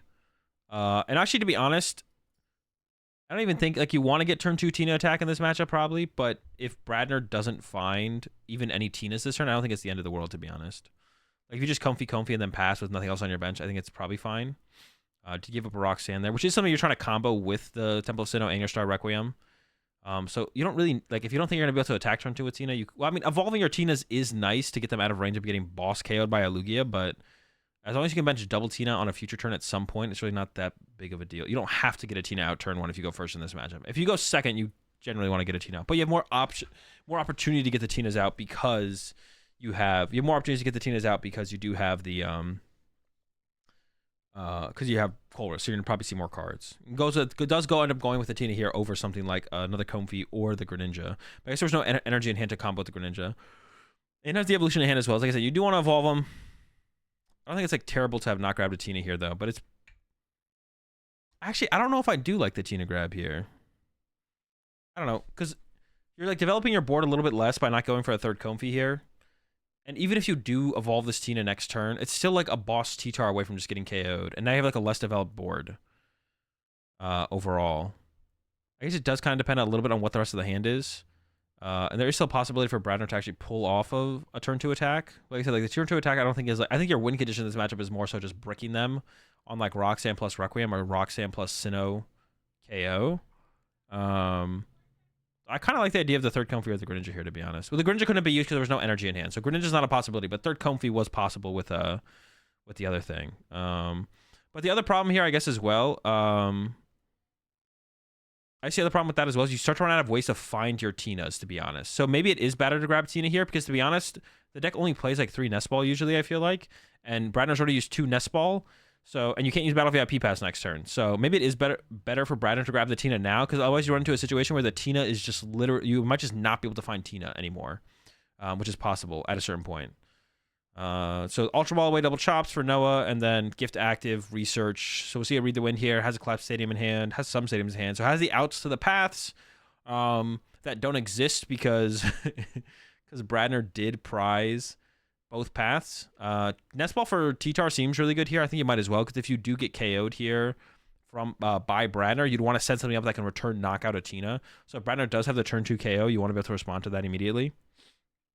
And now you have like, I mean, you almost like want the option of T-Tar yourself anyways to be able to, if Bradner doesn't get the KO, you want to be able to go boss KO the Tina off the bench yourself as Noah here as well. There we go. Read the Wind for 3. So it sounds good to me. Colress in hand. Couple Comfeys to work with as well. No Greninja yet. But still could get, I don't even know. I guess, well, I don't think you would even want to go for the attack here as Bradner if you don't have like a follow-up Tina. That sounds kind of risky. So I almost feel like you'd want to force Noah to have the boss, to be honest, and the evolution, as opposed to attacking with your own Tina here, to be honest.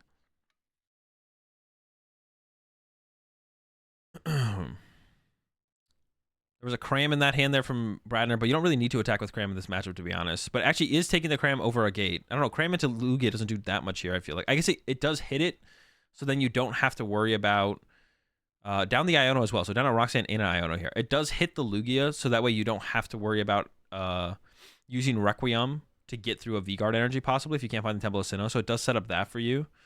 But yeah, this is actually looking pretty scary for Bradner here. You probably should evolve it. I mean, evolving doesn't change too much, though, to be honest, because I feel like if Noah has boss KO on the Tina, plus V-Star, you get KO'd no matter what.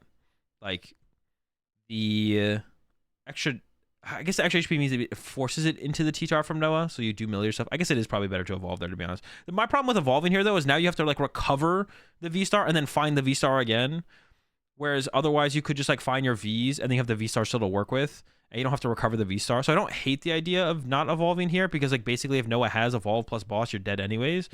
But I guess you at least force the mill on from Noah. And you do play 2 rods, so like you can recover, and you're still waiting 2 turns to find the V-Star anyways. So, all right, we'll see if I know Noah has a Mezagoza in hand, but I don't know if there's a boss in the hand. Could be Luminion. There is a Luminion, so Mezagoza. This heads or Mezagoza heads. All right, so that should lead to boss KO on the Tina on the bench. I'm pretty sure there's a V-Guard in the hand to retreat.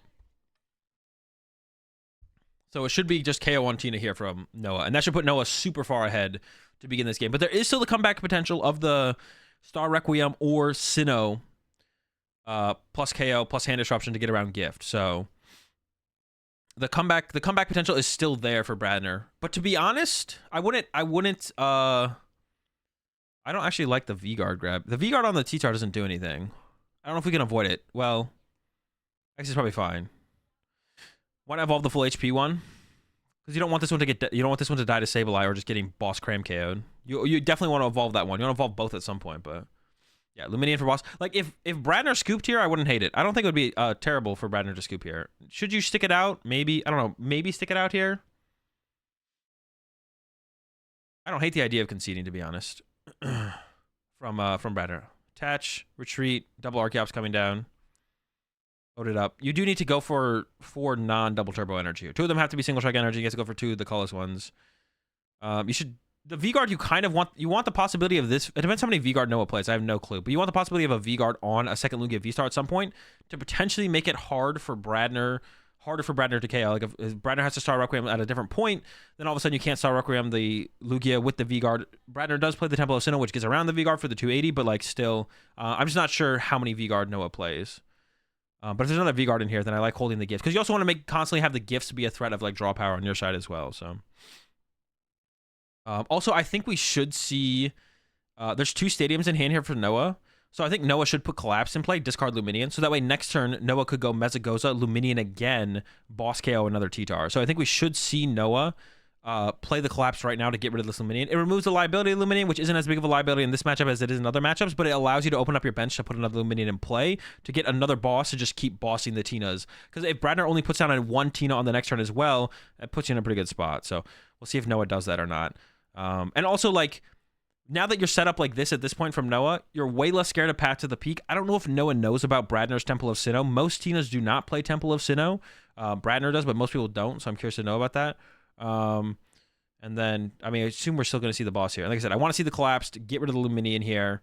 There's an argument to get rid of the Lugia, I guess. Not really, though, right? Yeah, it's always get rid of the Luminion here. There's the boss. And yeah, Noah does the play. So now you can open up your own bench on your next turn. There's the mill for 2 energy. That's not good. And that's like the one thing that can happen here is you could always just lose here as Bradner. I guess you should always wait and see what the T-Tar mills, to be honest. Or Noah can always just lose to milling themselves. That could literally just be how Noah loses his game. And like, I'm not that experienced with this matchup, so it's probably fine for Bradner to stick it out, because like the comeback potential in this matchup is pretty high for Tina. Like Roxanne, like I said, Roxanne plus Requiem, or the 280 attack plus the Sinnoh, like, could be disruptive enough where the Lugia player just can't make a comeback. But I mean, and also, like, if Noah runs out of too much energy, the Lugias just won't be able to attack anymore, and like then Noah's 100% reliant on setting up single strike attackers, which is like harder to set up when you're getting like Roxanne plus a single strike attacker is getting knocked out. So it's possible like milling those 2 energy right there from Noah could be enough, whereas as long as Bradner can get through this T-Tar plus disrupt, then maybe Bradner just wins, to be honest. Also, it's possible Bradner shouldn't bench a Tina here and wait until Bradner can bench. Bradner might, even if Bradner has a Tina in hand right now, you maybe shouldn't bench Tina until you can find double Tina and bench them both at once. Because if you bench one Tina this turn and then Noah just goes boss KO it again, it's pretty bad. If you have a super rod here though as Bradner, you probably should play it. Because if you get Iono'd here, you want to have this. You need the Tinas in your. You need a bench of Tina at some point, but you don't have to bench it this turn, I guess.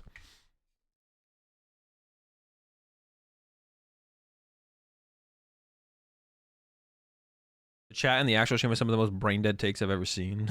I mean, it's because they don't play Pokemon. They just are people watching a PokemonTCG stream. You know what I'm saying? They don't actually play the game.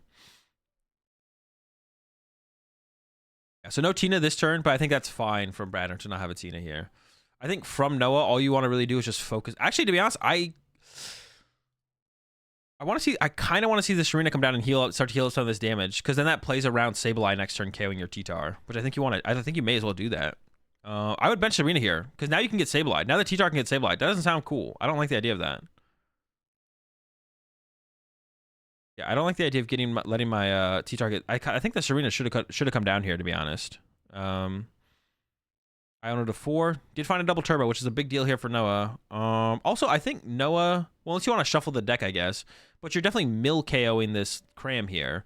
Yeah, I definitely like the idea of the Serena coming down to stop the Sableye KO, to be honest. There's some as it goes to Tails. We should definitely load up a single strike on the active here. Unless is there 2 single strike prize? I don't think there is, right? Oh, no, there's 2 in the discard pile. Oh, the urns were so close. That's right, there's 2 in the discard pile. I was like, why aren't we going to get another single strike energy here? Yikes. After this T-Tar goes down, to be honest, Noah might not be able to set up another attacker. Yeah, Bradner's actually in like a fine... The amount of energy that's been milled is pretty high here. But this wouldn't be as big of a deal if Noah had benched the Serena. Because now it goes from Bradner... Now it goes from Bradner needing to set up a fully loaded Tina to take the knockout on this T-Tar, to now Bradner just needs a Sableye to knock out this T-Tar. But if we had benched Serena and healed the 20 off the T-Tar, the Sableye wouldn't be able to KO the T-Tar. But Bradner still could have got the KO with a Shred, which honestly, in this situation, Shred is like pretty good because there's like no energy left for Noah, to be honest. Noah has like literally no energy left. So it's actually like working out where like the attack from the T-Tar is literally just beating Noah by itself. But yeah, should have benched the Serena, I think, to stop the potential of the Sableye. Like I said, the Shred still works. And there we do. We do see double Tina in hand here for Bradner. And has 11 in the Lost Zone. I was wondering how many were in the Lost Zone. We have 11 in the Lost Zone here. So the Shred at the very least can happen. But I think Sableye would be pretty good. Sableye would be pretty good. Do you ever want to do... What do you want? I think you'd actually rather do... To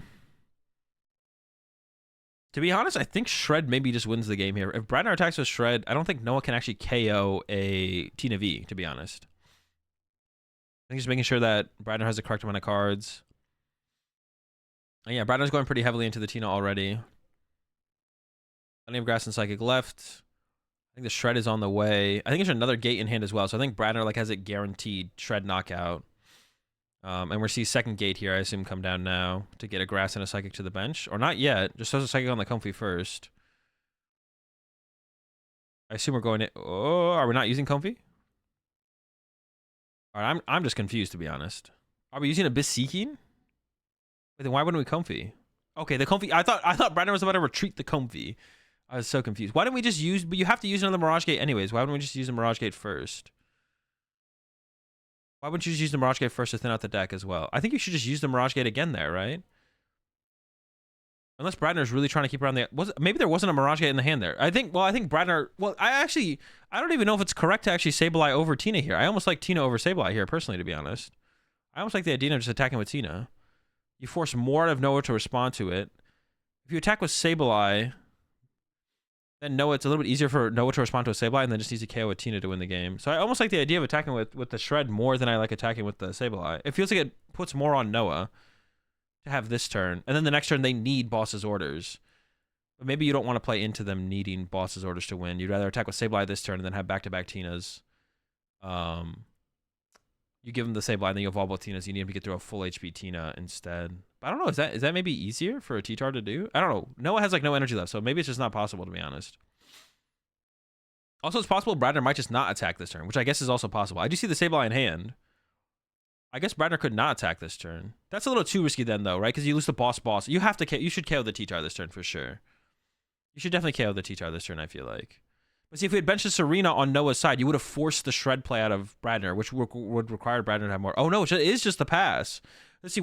Is it correct for Bradner to have not taken the knockout? If Bradner could have taken the knockout, I don't know if Bradner could have taken the knockout. Is it ever correct to just not take the knockout here? I feel like that's not correct, right? You should always just take the knockout here if you can. Yeah, because now Noah can win with boss. Whereas before it was a little bit harder to win with boss potentially. But now Noah can win with boss. Boss KO the Tina with the grass, with the T-Tar, into boss KO Sableye or Comfy. I don't know if there was a possibility for Bradner to actually attack, though. I don't know if Bradner had a way to get into the Sableye. Had the Sableye, but I don't know if Bradner could actually attack with the Sableye there. Got heads, so that means you can go for Luminion for boss. But if you go for Luminion for boss, then... Yeah, if you go for Luminion for boss here... what is the energy count left? There's like 2 double turbos and an urn. It's no energy left. Jesus. If you go for Luminion for boss here, you do need to like naturally draw into a boss on the next turn. And the thing is, the T-Tar actually can't want to KO a Tina V-Star anymore. Because if you put a double turbo on it, yeah, T-Tar literally can't KO a T-Tar here. Or KO a Giratina here. There's the Serena in play finally. Like I was saying, I would have liked to have seen this on the previous turn, though. We would have been a little bit further along with the healing. Although it looks like it's not going to matter here. But I don't know. This is a weird play, though, from Noah. Instead of going for the Luminion for boss and to hopefully get another boss. Maybe Noah doesn't have the extra boss to work with, to be honest. That's possible. But Luminion for boss... There was definitely Luminion for boss in the deck. I'm almost positive. KO the Tina with T-Tar. Don't mill your double turbos. If you have an energy left in the deck, put 1 double turbo on the Archeops. Don't mill them. Hopefully pray. And then boss KO any of these things with Archeops to win the game. Any of the small schmucks. Because Bradner's also down an Iono and a Roxanne. I think there's one more Roxanne in Bradner's list.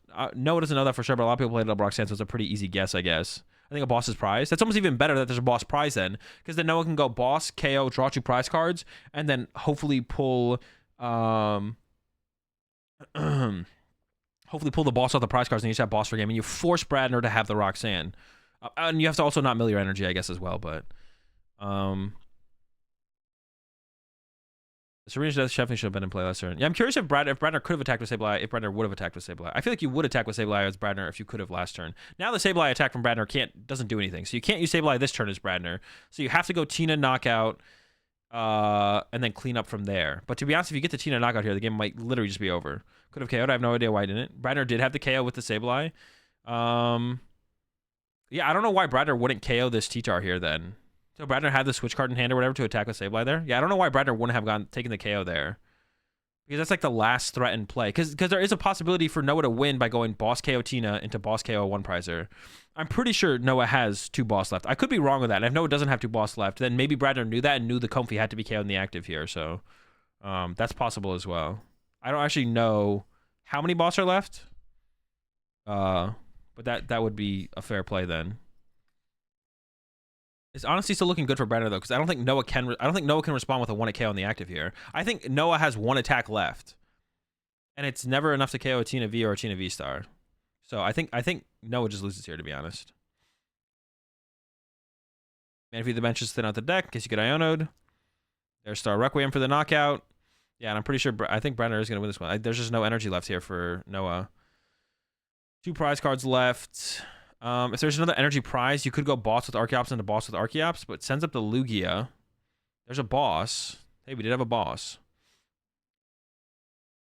There's 2 double turbos in the deck and a V card in the hand. I think you do just pass. Oh, okay. I gotta play for Noah. So Noah should just pass here. So Noah should pass, let Bradner attack with Tina, and then Iono. And hope that Bradner can't get enough energy to attack with the Tina again. Now, Bradner's counter to that is just load up extra energy and play, but you can put it on Bradner to like make that play. So I would just, if I was Noah here, I would just pass, and then next turn try and go Luminion for Iono, play Iono, load up a Lugia, hit for 200. Next turn, boss KO it. You could bench a Lugia if you had a hand, to be honest, as Noah here to like then not have the extra cards in your deck as well. That'd be fine. I don't know what that top deck for turn is. So that's the only out I see here for Noah. But Bradner should be able to load up more than enough energy in play. Yeah, Bradner should be able to load up more than enough energy in play here to stop that from actually mattering. I guess it's actually still possible for Noah to win through boss KO the Tina V off the bench with a T-Tar. There's still 1 T-Tar V attack left available for Noah. Noah has 1 urn left and 1 T-Tar left. So you could still boss KO that Giratina V off the bench. So I guess Bradner should also try and evolve that if possible. So Bradner should try and go evolve the bench one. And then to be honest, yeah, evolve the bench one, then knock out the active. Ryder could also just like switch into the Sableye and just attack with Sableye for turn. And I also think that would be a fine play as well, to be honest. And force the last couple energy out of Noah. No, you probably don't want to do that. Well, 2 single strike energy. Yeah, so 2 single strike energy, 2 double turbos, and a V guard. Yeah, if Bradner just loads up enough energy in play, Bradner just wins the game on like the active. But also you want to evolve the bench Tina, because otherwise you could lose to the boss plus T-Tar. So there's 1 energy. We load up any extra energy in play here. There's a jet, but if you jet into... We could attach the jet to the active, right? Oh, but we already attached the grass. Never mind. If we can load up at 1 more energy in play here, Bradner should. Which is super odd. But if we just load our deck with energy as well, if we get Iono'd, that's also pretty good. I think Bradner's just putting 1 Psychic in there, maybe? Okay, maybe it's getting Mirage Gated. I think there was like 2 Mirage Gates in the deck as well, so the Iono would probably draw Bradner into the Psychic or the Mirage Gate here. But if you have a Mirage Gate in hand, you can also just load it up and play right now, and that'd be fine. Yep. So we're 1 energy away. So now this is like this is Noah's play. Put the V-Guard on the active, load up the 2 double turbos, play the Iono. Actually, top decked Iono, but actually top decked the Iono, and has the V-Guard, and Bradner's V-Star is gone. So Bradner will need an energy and the Temple of Sinnoh to actually get through this Lugia, or could just like retreat it to the bench for a turn and chill, I guess. You do need the V-Guard here, though, from Noah to increase your odds. But then you do lose to boss as Noah then, because you'll be out of ways to retreat. But you need to put both double turbos on the Lugia anyway, so bossing up your Serena getting boss loses you the game anyways. So yeah, just throw these down there, put the V-Guard active, and then Iono, and then hope that Bradner doesn't have energy plus Temple of Sinnoh. That's the play here from Noah. There's Iono. Yeah, I don't know if Bradner could have loaded up another energy onto the Giratina or not. I mean, I don't know if it would make that big of a difference, to be honest, at this point. I'm not sure. Wait, what just happened? Was that a research? Wait, am I trolling?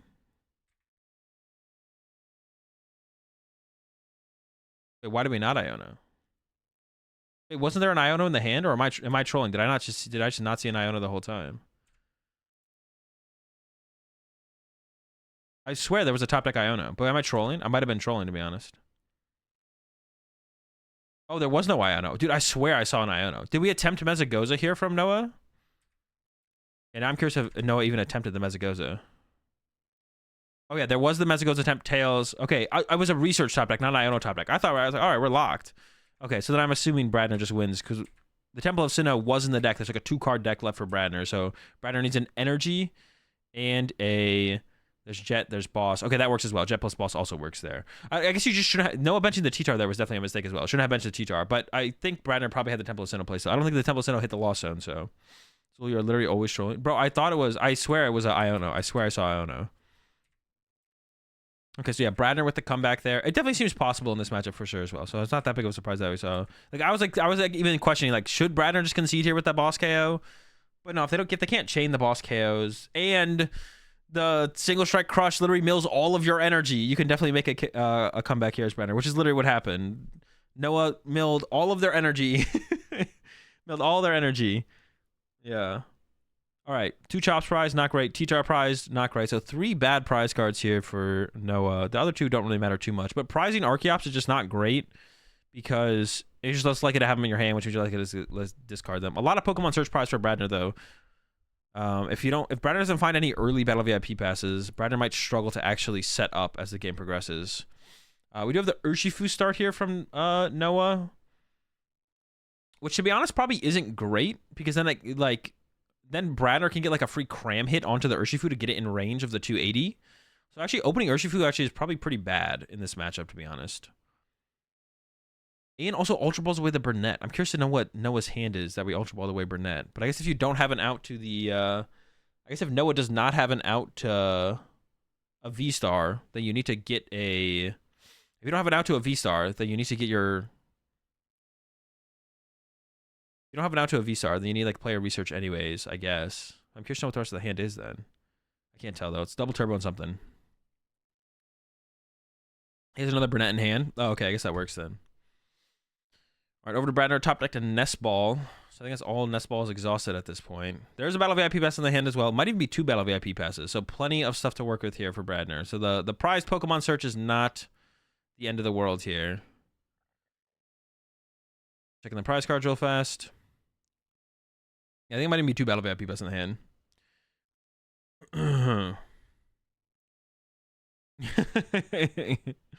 Next time, Victor. Next time. You'll get him next time.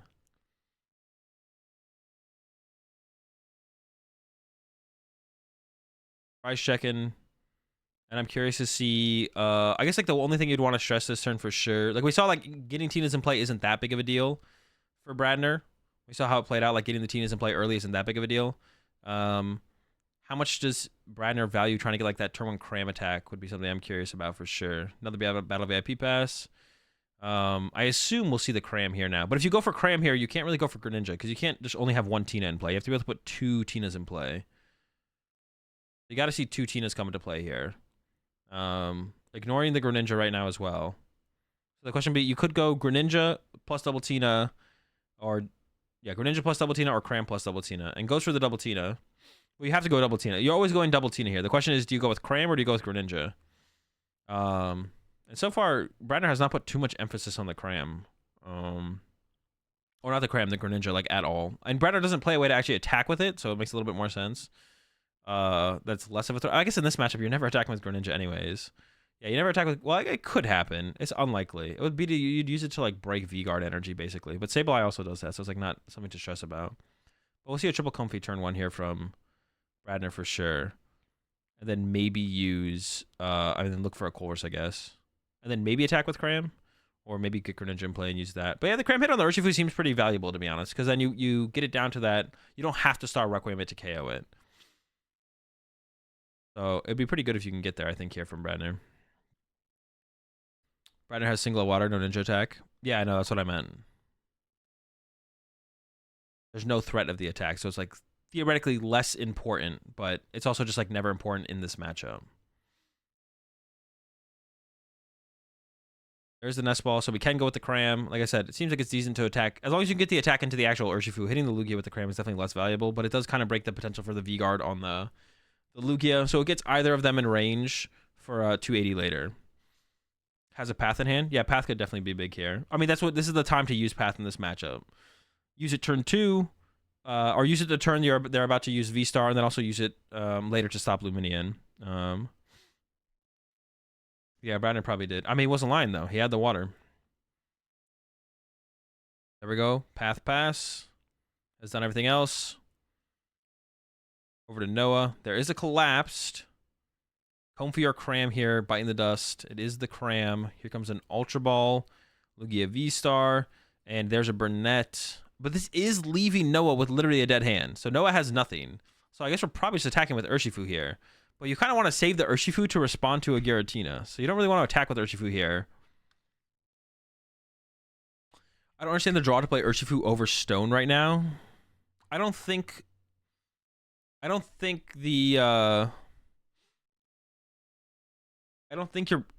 not playing Urshifu to have a fighting attacker in your deck. It's not like Urshifu or Stonejourner. I think you play Urshifu so you have just a high HP Pokemon that literally KOs anything. You're not like, oh, it's not what a fighting attacker do I want to play? It's like, is Urshifu worth playing right now in the meta? Urshi breaks Dura. Yeah, but Dura's not a deck anyone's like teching for. Yeah, you're not wondering what fighting attacker you're playing. You're just like, is Urshifu worth playing in the meta?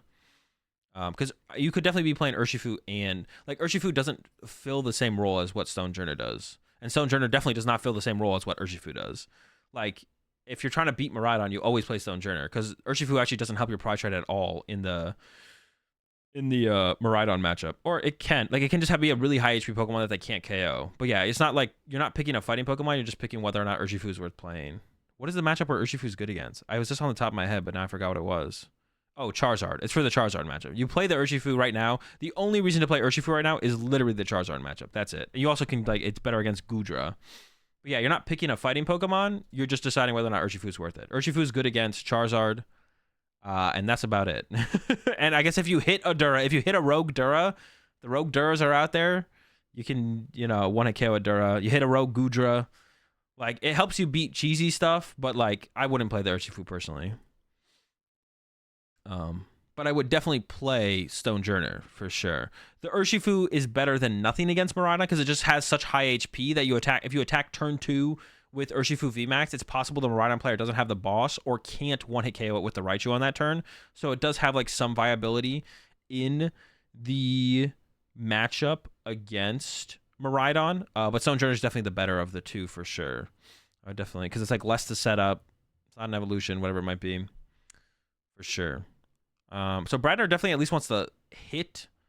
Bradner definitely wants to at least hit this Urshifu this turn, if not just one-hit KO it. You'd probably just rather look for the one-hit KO, but you don't want this Urshifu to evolve and just be like full HP next turn. So you really want to avoid it evolving. Now, Noah does have a 0-card hand, or did have a 0-card hand into a 1-card hand off the prize cards. So I don't think Bradner's like stressing here, like, oh my gosh, he's got the nuts. So if Bradner just goes past and then Noah gets another KO on a Comfy, it's kind of like whatever. It's like not the end of the world. You are scared of Boss, but Boss is like pretty unlikely from Noah next turn. And I think Bradner maybe just does have like attached pass. Oh, here comes a Jet. We're using a Comfy.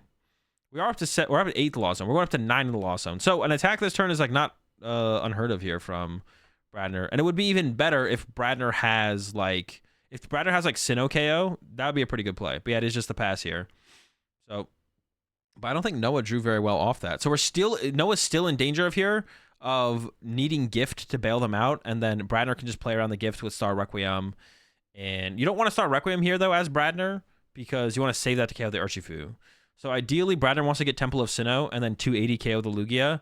So that way, if Noah's top deck or prize card is good, then is Cobalion better than Ursh? Well, Cobalion's only good against Charizard, but the Ursh is good against Gudra and Duraludon. Like, Ursh is just better against more things. Duraludon is just, like, not an evolution Pokemon, so you can't prize one of the pieces, and it's less to set up. And it's less to set up, but it's only good against Charizard. So it's, like, less to set up, but it's only good against Charizard. Whereas Ursh, like, covers, like, a whole, like, array of, like, cheesy bad decks. But, like, I don't know, taking for a bad deck doesn't seem worth it. And Charizard is a bad deck as well. Charizard also fits the criteria of bad deck. Oh, also Arctina. The Urshifu is really good against Arctina as well. So there's like another matchup it's good against. But all of these bad decks equal what? 2% of the meta? I don't know. Is it worth teching for 2% of the meta? And none of these decks are going to make day 2? Like, probably not. Like, are we teching for a bunch of decks that are not going to make day 2? I don't know. I wouldn't recommend it. Also, you can even go further into that analysis and be like, okay, if the deck is bad, how likely does that good players play it? It's less likely. Therefore, it being a bad matchup without you having the tech card is less relevant because you're already considering yourself a better player. So at that point, you're like, well, I'm the better player. So even if the matchup was slightly unfavored without Urshifu or unfavored without Urshifu, now it's because my opponent's probably worse than me. It's probably like a 50-50, right? Because good players theoretically aren't playing those bad decks. So you're not only are you teching for bad decks, you're teching for players that are playing bad decks that are worse than you. So at that point, it's probably like a 50-50. True, could be good. Charizard Gallade.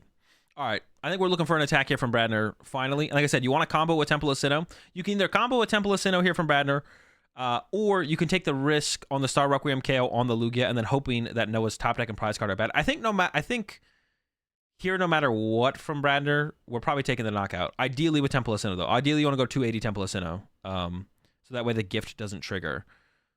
Yes, yeah. Star Requiem, and then the Urshifu happening would be really bad. So there's the switch. I think it is going to be the Star Requiem. And now as Bradner, you're praying that the Urshifu does it. Because the Urshifu happens at this point, it's looking pretty bad for Bradner, to be honest. It's looking pretty rough. Bradner still could go Tina into Sableye into Tina. But then Noah could just win with a boss. Noah does have an Ultra Ball here. But we need to find... And do we need an urn? How much energy does the thing require? There's single strike energy in hand. I think it's 3 single strike energy to get the KO here. So Noah needs to go Ultra Ball for Luminion, Luminion for research into Urshifu VMAX and an urn. So we'll see if Noah can put it together here. I think it is 3 single strikes, right? Yeah, we'll see if Noah can put it together here. But that's going to be the play here from Noah. There we go. There's the research. Like I said, VMAX and an urn. Has a single strike energy in hand, so I should already use one of the Archeops here as Noah, I think, to thin out the deck. But choosing not to, interesting. You could go, because you could at least punch the active Tina with Ursh, but to be honest, if you whiff, you maybe just want to retreat this Urshifu, because then you give Bradner the KO active plus boss KO play. Yeah, but I don't know, though. Actually, I don't know, because we could have thinned out 2 more cards here from Noah. We could have searched 2 energy out of the deck, thrown them on the Urshifu, research away this energy, and then we get an urn, play the urn, second Archeops, get 2 more energy, put them onto the Urshifu. Because now there's like 2 more cards in the deck that could just be in play, so that decreases our odds of finding the VMAX plus the Urn. I'm actually not sure about this one, to be honest. I actually think Noah should have played more aggressively here for the Urshifu play. Because to be honest, if you don't get the Urshifu play here, that's not good. I guess, yeah, that's not good. Especially with already committing your attachment here. You have to like retreat into Yveltal or something to get attacked. But that means you hit the Urn. So if you're hitting the Urn, because you're never retreating to like Lugia to attack you. That doesn't sound very good. Although I want to be terrible, because then you could go into Urshifu after that. But then they still have the boss KO and Illuminate. So I think Noah should have been more aggressive here and used one of the Arcaps to thin out the deck by 2. Yeah, Noah should have been a little bit more aggressive here. I would like to have seen Noah be a little bit more aggressive here. No Urn. We did find an Ultra Ball. So no out to actually attacking with the Urshifu. Wait, well, we could use just use the first attack though, right? We could just punch here with the first attack, and then we're not getting KO'd. That's not too bad, actually. That's a fine spot to be in. Okay, wait, hang on. I forgot about that attack, though. But then that's even a better reason to have been more aggressive and use the Archeops, one of the Archeops ahead of time, right? Yeah, it's even like a better reason to have used an Archeops. Because we still stay out of KO range here. And then I'm curious to see what Bradner does in response to this. Because theoretically, Noah still wins the prize trade here, but it would come down to like finding a lot of energy. Does the V-Guard, so is the V-Guard on the active ever actually matter? So currently the Urshifu will live with 50 HP. It could live with 80 HP.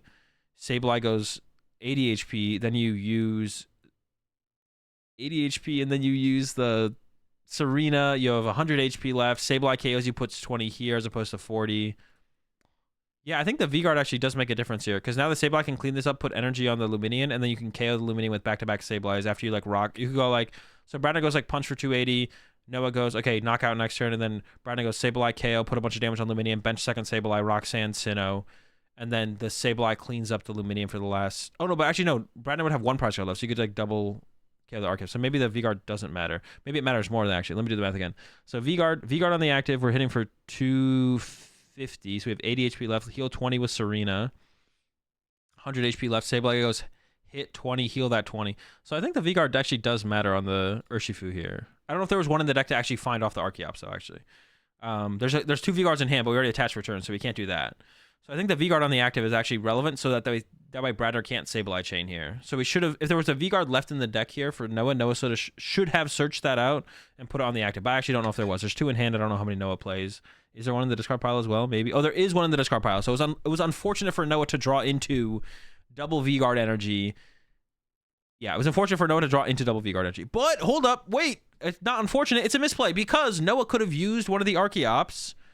Once again, Noah could have used an Archeops before using the research and searched out Single Strike energy plus V-Guard energy, attach Single Strike energy from hand, play the research, try and maximize the odds of drawing into the VMAX plus an Urn, get the Urn, use the Urn, get the 2 Single Strike energy back, put them on the Urshifu won a KO. But if you whiff, then you have the V-Guard on the Urshifu. But now Noah got full punished, which you love to see, because Noah didn't use a Archeops before playing the research. So, yeah. It would actually be hilarious if Noah's top deck is... No, that wouldn't really change. No, it would be, because the V-Guard wouldn't be in the hand. I mean, that's not actually how it works, but if Noah top decks Urn here, it'd be pretty funny. Because Noah would have had one of the Single Strike energy that's in Noah's hand would have been in Noah's hand, and then you would have drawn the next card. And then if it is the Urn, like, it doesn't actually work that way, because the whole hand could theoretically be different if Noah had used a Archeops first, but it just feels good, you know? Alright, so Bradner here, looking for the 280 punch, I assume. Bradner here could even, like... you probably should attack with the active Tina, to be honest. You don't want to switch. Well, No, you don't want to switch to the other Tina. So active Tina hits 280. Clean up with Sableye next turn, and then you can go Sableye, or you can go Sableye then Tina. There's a couple different ways that Bradner can close this out from here. So Noah doesn't need to Iono this turn. Noah wants to Iono next turn. Actually, it's possible for Bradner to maybe play around Iono at this point. So we see the punch here from Bradner. No, you have to KO this Urshifu. I don't think Bradner's going to leave this Urshifu alive here, actually. So there we go. I wonder if the Psychic Energy actually should have been... Maybe we should have lost on the grass. I don't know what the other stuff's lost on or what's in the prize cards here. But you need to get a Psychic on a Sableye. So another Psychic in the discard to Super Rod back into the deck increases the odds of attacking with Sableye next turn. I guess you could also... But to be honest, though, maybe Bradner should just attack with back-to-back Tinas. No, that's bad, because then you can just go get T-Tard and lose the T-Tard. That doesn't seem great. You definitely want to play an Iono this turn if you can find one as Noah, though. Because Bradner's hand is pretty stacked. It's pretty big. There's a lot set up in it. What was the top? Wait, what was the top deck there from? I didn't pay attention. I was gonna pay attention to what the top deck was. I don't think it was an Urn though. We probably would have seen that get played right here. Yeah, you definitely want to Iono here as Noah if you can. Yeah, like I think even I don't know. So we got a heads here. Would you ultra? Oh, there's no Luminion in the deck. I was gonna say, would we ultra ball for Luminion for Iono though? I don't know if we would do that. No, you know what? To be honest, we probably would. I don't know. Do you want to save the Luminion to be able to draw into the have the out of the second Luminion off of a Roxanne or Iono for Bradner? That actually might be better, to be honest. I'm actually not sure about that. It might just be attack. No Ultra Ball play. Not even thinning out the deck. I feel like the Ultra Ball should have been played there. I don't know. Unless there is a Luminion that was prized there from Noah, then keep the Ultra Ball around. No, there's no Luminion. Is it Luminion in the discard pile? It must be. We must have discarded it earlier. So I think Noah probably should have played that Ultra Ball, to be honest, and discarded 2 cards. Just that way, when you get Roxanne or Iono here, you can't draw into it. So there's a Sableye sent up for Bradner. So like I said, now we're going to the Sableye from Bradner, and you can go Sableye to win. You can go Sableye Tina to win here as Bradner. And Noah has to draw into Boss KO Tina next turn, or you don't for sure lose as Noah, but you probably lose. Yeah, so Noah like has to draw into Boss KO Tina this next turn. That's what we're like basically. That's what Noah has to like look for here, anyways. There's the Temple of Sinnoh, so that's gonna make things harder. Not only do you need Boss KO Tina, you need Boss KO Tina plus. You need a so off of like a potential Iono here. Noah has to draw into Boss, Urn, Stadium Bump. Noah needs a perfect 3 here to actually win. So it's pretty unlikely that Noah wins the game this turn. And that is not any of those cards. So yeah, Noah's not winning the game this turn. Actually, I don't even know how you approach the situation as Noah. And now the Tina is like fully loaded up and ready to go. Brandon's going to go down to 1 prize card. I actually don't think there's a win condition here for Noah. I think Noah just loses the game here now. I think it's just over. Boss the Greninja, I guess. You just boss the Greninja, I guess. So save a lot. And you do want to KO the active, because then you force an extra card out of Noah. Because if you KO the active here with the Sableye, then if you don't KO the active, then Noah just needs Urn Ball. Oh no, actually, because of energy in the discard pile, it would always require the same 3. So to be honest, actually here as Bradner, actually, is this a mistake? No, I don't think so, because you have game set up on board. So no matter what, Noah has to win this turn. But because of there's no single strike energy in the deck, yeah,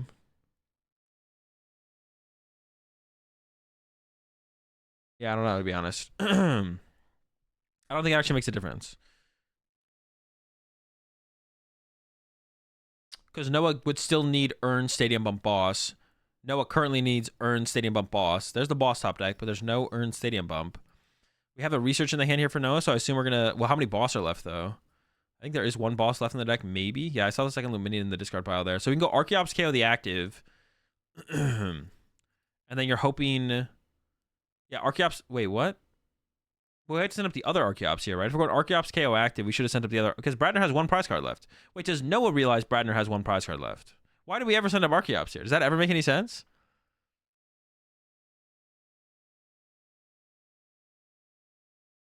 What is the play? Oh, wait, you know... No, actually, we have no play here. I'm trying to think of, like, any kind of play. If Noah had... Nope, there's nothing. There's actually 0 plays here. All right, I think we can skip ahead in this one. This one's cooked. Yeah, there's the concede. Yeah, there's never a win condition here for Noah. Always cooked, always done. Dub for Bradner. Yeah, to be honest, well, I mean, the Temple of Sinnoh makes this matchup so much better.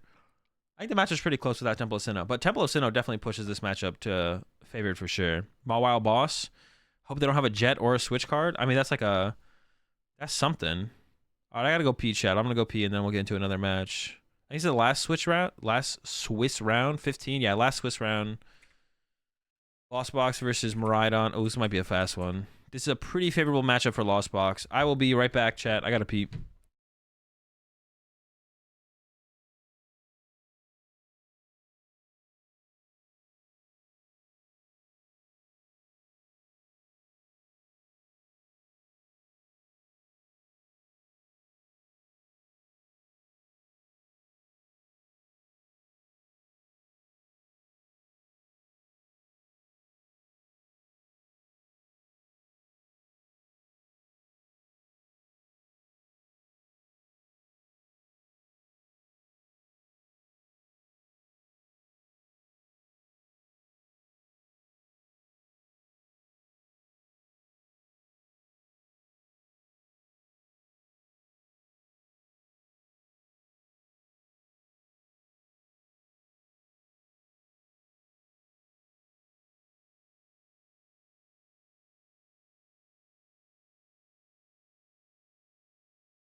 All right, chat. I think this will be the final.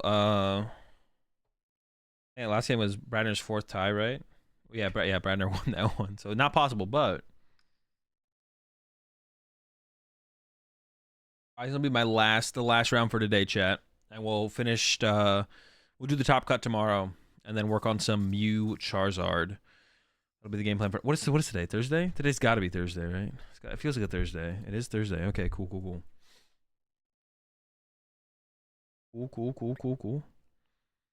Can we skip through this one? No, we gotta watch it. Wait, is that you, Fink? If I sub as a tier 3, do I get 2 times channel points? You get more channel points. I'm not sure if it's 2 times. It might be. I'm actually not sure.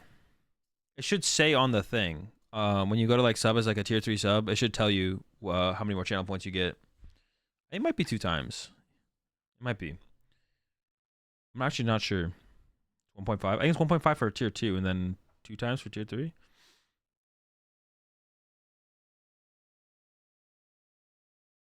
All right, last round of day 2. Hunter Butler with Lost Box. I'm not sure if Hunter's playing Kyogre or not.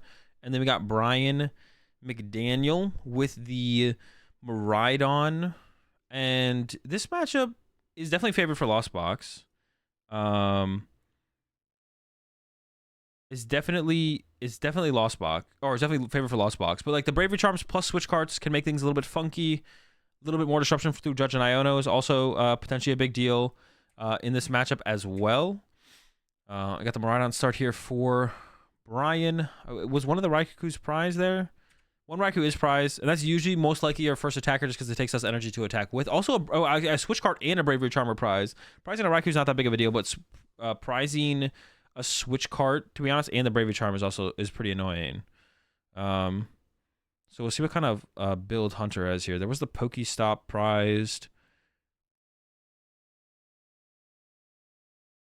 Can't tell what's. It looks like just Psychics and Waters, so I would assume it's some Kyogre type build. It looked like just Psychics and Waters in there. No, there's Lightnings. I think I see a Raikou there as well. Yeah, I don't know if there's Kyogre or not. It's at least semi-turbo-ish build. That might be a Town Store towards the front of the deck, which means there might be the Vengeful Punches in here. It looks like a Town Store. I can't tell, though. Look a little bit Town Story. Yeah, like I said, definitely a favorable matchup for Lost Box. You need to start, like, one of your best attackers in this matchup is definitely just like Greninja, just putting damage in play, clean that up with Sableye later, stuff like that. As long as you're doing damage each turn, you usually just win as Lost Box. If you're attacking with Cram, Greninja, or Sableye, like scaling into those, you usually just win. Turbo without Kyogre. Okay, Turbo no Kyogre. Greninja and Comfey off the VIP pass. And Hunter is going first, I believe. Actually, you know what? To be honest, in this matchup, nah, I don't know if I'm convinced of that. Maybe it is better to go first. Honestly, I could see going second being better in this matchup. I could see second going better in this matchup because you're just trying to set up an attack as Lost Box. If you just set up an attack, you just win. So if you just get to go second, attack turn 1 with Cram, and then next turn attack with Greninja, and then go into Sableye after that, usually just win. Maybe get another Greninja playoff at some point. On Brian's side, if you go first, you get turn 1 Cram attacked. Pretty much no matter what, we're assuming Brian's getting off a turn 1 Raikou attack. I could see going first being better in this matchup, to be honest. Or going second being better in this matchup, actually, to be honest. I don't know. I'm definitely not sold one way or the other, but I could see it. So there's a Raikou hit there from Hunter. I wouldn't hate to see Hunter bench this Raikou potentially because one of the plays that the Miraidon deck likes to do is turn 1 Judge. Really have had more success going second. Yeah, that's what I'm saying. It feels like going second, like just set it like in prize race type matchups where you can both attack turn 1. It almost feels better to go second, like valuing the draw supporter for more setup. And then yeah, I don't know, just going second does not sound bad. Another Comfey coming out here from Hunter. And like I said, I wouldn't hate the benching of the. I wouldn't hate to see Hunter bench Raikou here, because one of the Miraidon deck's best plays is like turn 1 attack with Raikou plus Judge. It's like one of the decks. Yeah, and there's the Raikou bench there, which I don't hate that from Hunter at all. I wonder what the grab actually was instead of the Battle VIP pass, because even Battle VIP pass would have been pretty good there as well. And here comes the Miraidon from Brian. Let's play the Flying Pikachu. Love to see that. The Flying Pikachu is really good against Lost Box in general because it's got that more HP than the Zeraora. And it looks like it might be a path build here from Brian. I can't 100% tell. There's definitely a beach court in there. No, there's definitely a path in there, but I don't know if it's like a triple path, quad path type build. One path. I think I saw a beach court, so maybe it's like a split. Yeah, you definitely want to get a Mareep here. You should definitely bench a Mareep here. It looks like a heavy path build. Goes to the Raikou, gets the Mareep, has a generator in hand as well. I don't think has the Judge, so unfortunately doesn't have like the turn 1 Judge play. But that's what you'd want to look for here as Brian, is turn 1 Judge plus attack. Has an Arven. Yeah, I don't see the Judge, unfortunately. Has a couple generators that'll work with. We'll see how these go. At the very least wants to get a turn 1 attack here for Brian. Actually, to be honest, Brian maybe shouldn't have benched the Mareep. That's tough. What do you not bench here? Generator number 2. Come on, just 1 energy. Jeez. That's rough. Yeah, to be honest, maybe Brian. I played a fair share of Kyogre in League Cups, knowing they're playing Mario. I chose to go second. Unless I brick, I almost never lose going second. Yeah, going second, like especially with the Kyogre build, you're just concerned with setting up more. So there's a research. So could have actually played the Arven there, and the Arven is definitely more likely to set up. Playing Arven there is definitely more likely to actually attack with Raikou this turn, because now you have to draw into a generator off a research, whereas the Arven gets you a generator and the 4 Seal Stone. And we know the 4 Seal Stones in the deck, even if there's only one, because we saw it off one of the generators. So I don't love this research over Arven choice here from Brian. This is like these are the times where Arven is so good, because it kind of like almost guarantees you exactly what you want. But I think, oh no, it's an escape rope. Yeah, I think, yeah, Brian's going to whiff this turn 1 attack here. Yeah. Thinking about using the path. I don't hate it. I don't really love it. It does get rid of Greninja. It's probably worth. And now Hunter can do, there's a lot of things Hunter can do. You can punch with the Cram, attack with Greninja. I don't know if Hunter plays Echoing Horn, because you could go Greninja, KO, Mareep, and try and Echoing Horn it back into play later on. It's possible that Brian's able to keep their bench full, so it might not be actually possible. Yeah, but even punching with Cram this turn is fine. A punch with a Raikou is pretty solid as well. Just hit it for 200 damage. You don't have to KO it. You can clean it up later with Sableye. That's why like Lost Box is, that's why Lost Box is so good as a deck. But like in this matchup, any damage you put in play is so easy to utilize in this matchup. So I'm not, yeah, with this setup though, I'm not sure if you quite want to push your Raikou here as Hunter. I don't know. You got like a lot of options, to be honest. I think Brian played that turn well. He just got unlucky. I think you should have used Arven though as Brian. Like what are the times for Arven if not that turn right there? I think that is the turn to Arven there for Brian. I think Brian definitely should have used Arven there and gotten a generator and gotten the 4 Seal Stone, seen how the generator went, and then potentially use the 4 Seal Stone. I think getting that first, why Arven? Because you're more likely to get off a turn 1 attack. Third generator, expecting the first two to whiff. Wait, third generator expecting the first. No. Don't play Arven. No, because his hand was Arven Research and 2 generators, and then play the generators, whiffed, and then at that point you should play the Arven, get a generator, get the 4 Seal Stone, play the generator. I don't know. I just think getting the turn 1 attack off is just too important. Like the chance that you see a generator off a research is not that likely at that point with only 2 left, maybe even 1. I don't know if any were prized. So just guaranteeing the generator plus seals, because he also has to move the active at that point as well. Then you would have to 4 Seal Stone for a switch card. Not if you hit double off generator, then you attach retreat. But if you do, then you do. But like not whiffing the turn 1 attack, I feel like is worse. Research bad, more likely to draw into energies rather than the generator. Well, drawing into the energies doesn't matter. Your chance of the generator hitting energy is the same thing if you research. Like if you play the generator before the research or after the research, your odds of hitting energy off the generator are the exact same. Now, of course, you could research into 6 energy, but like you're not playing as if that's going to happen. You're just like, my odds are the same, basically. Because you can also hit 0 energy off the research, and then you draw 7 cards out of your deck that are not energy. So your generator odds are the same if you see a generator. So that doesn't really matter. It's just the fact that you guarantee the generator versus probably not see a generator is like the difference. Like, I don't know. It depends how important the turn 1 attack is. Because if you play the research here, you're almost never getting the turn 1 attack. I thought you were saying to Arven before generator. Oh, no. To be honest, I don't hate the Arven before generator though either though. But like I don't think I would. I think you, well, to be honest, the more that I'm thinking about it, I don't hate Arven before generator because I don't hate the Arven before generator because it still progresses you. Like what more do you need to progress off the board state? Playing the research is like overall better because you'd like to like judge the next turn and stuff, but all right, Hunter's quite a ways through their deck here. 6 in the Lost Zone. We're not quite at 7, but I'm pretty sure Hunter has a vacuum there. Has anyone made a sim to prove it is the same? I don't think you need to make a sim. I think you should do the when you do the math, it's the same. You don't need to like you don't need to simulate it. You just do the math. Art before January because they didn't need to research. I mean, but like you want to play the research though. That's the thing. You would want to play research because you just get to see more and have more options on your following turn. So you don't need to maximize your outs on the 2 generators. Like there's a balance to it of like you shouldn't fully play into maximizing your 2 generators before using them. When you like, if you value playing the research that turn that much highly, I think aren't you slightly less likely after research because every time you draw a card, an electric energy is the most likely card to draw. No, it just doesn't matter, Josh. It's equal because you could draw a card that's not an energy. Well, no, energy is the most likely card out of cards. You're more likely to draw any card that isn't energy as opposed to a card that is energy, though. So that math doesn't even make sense because it's energy versus every card, not energy versus every other card, the account of every other card. And also, when you play the research, you could draw into cards that thin your deck. So if you draw into an Ultra Ball, you can play an Ultra Ball and that thins your deck out by a card, then increasing the chances of the generator hitting energy afterwards. So it's not 14 energy versus 4 Ultra Balls or 14 energy versus, I don't know, 3 other researches. It's 14 energy versus 46 other cards.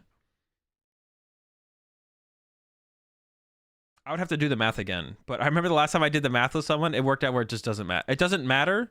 So actually, no. Actually, playing the research increases your odds. Playing the research increases your odds of... This is why you fleet-footed before you generator, because you could fleet-footed into an Ultra Ball, then you play the Ultra Ball. Well, this is why you fleet-footed before using generator, if you're honest to maximize your outs of hitting generator. If you want to hit like a boss off fleet-footed, then you should use the generator first.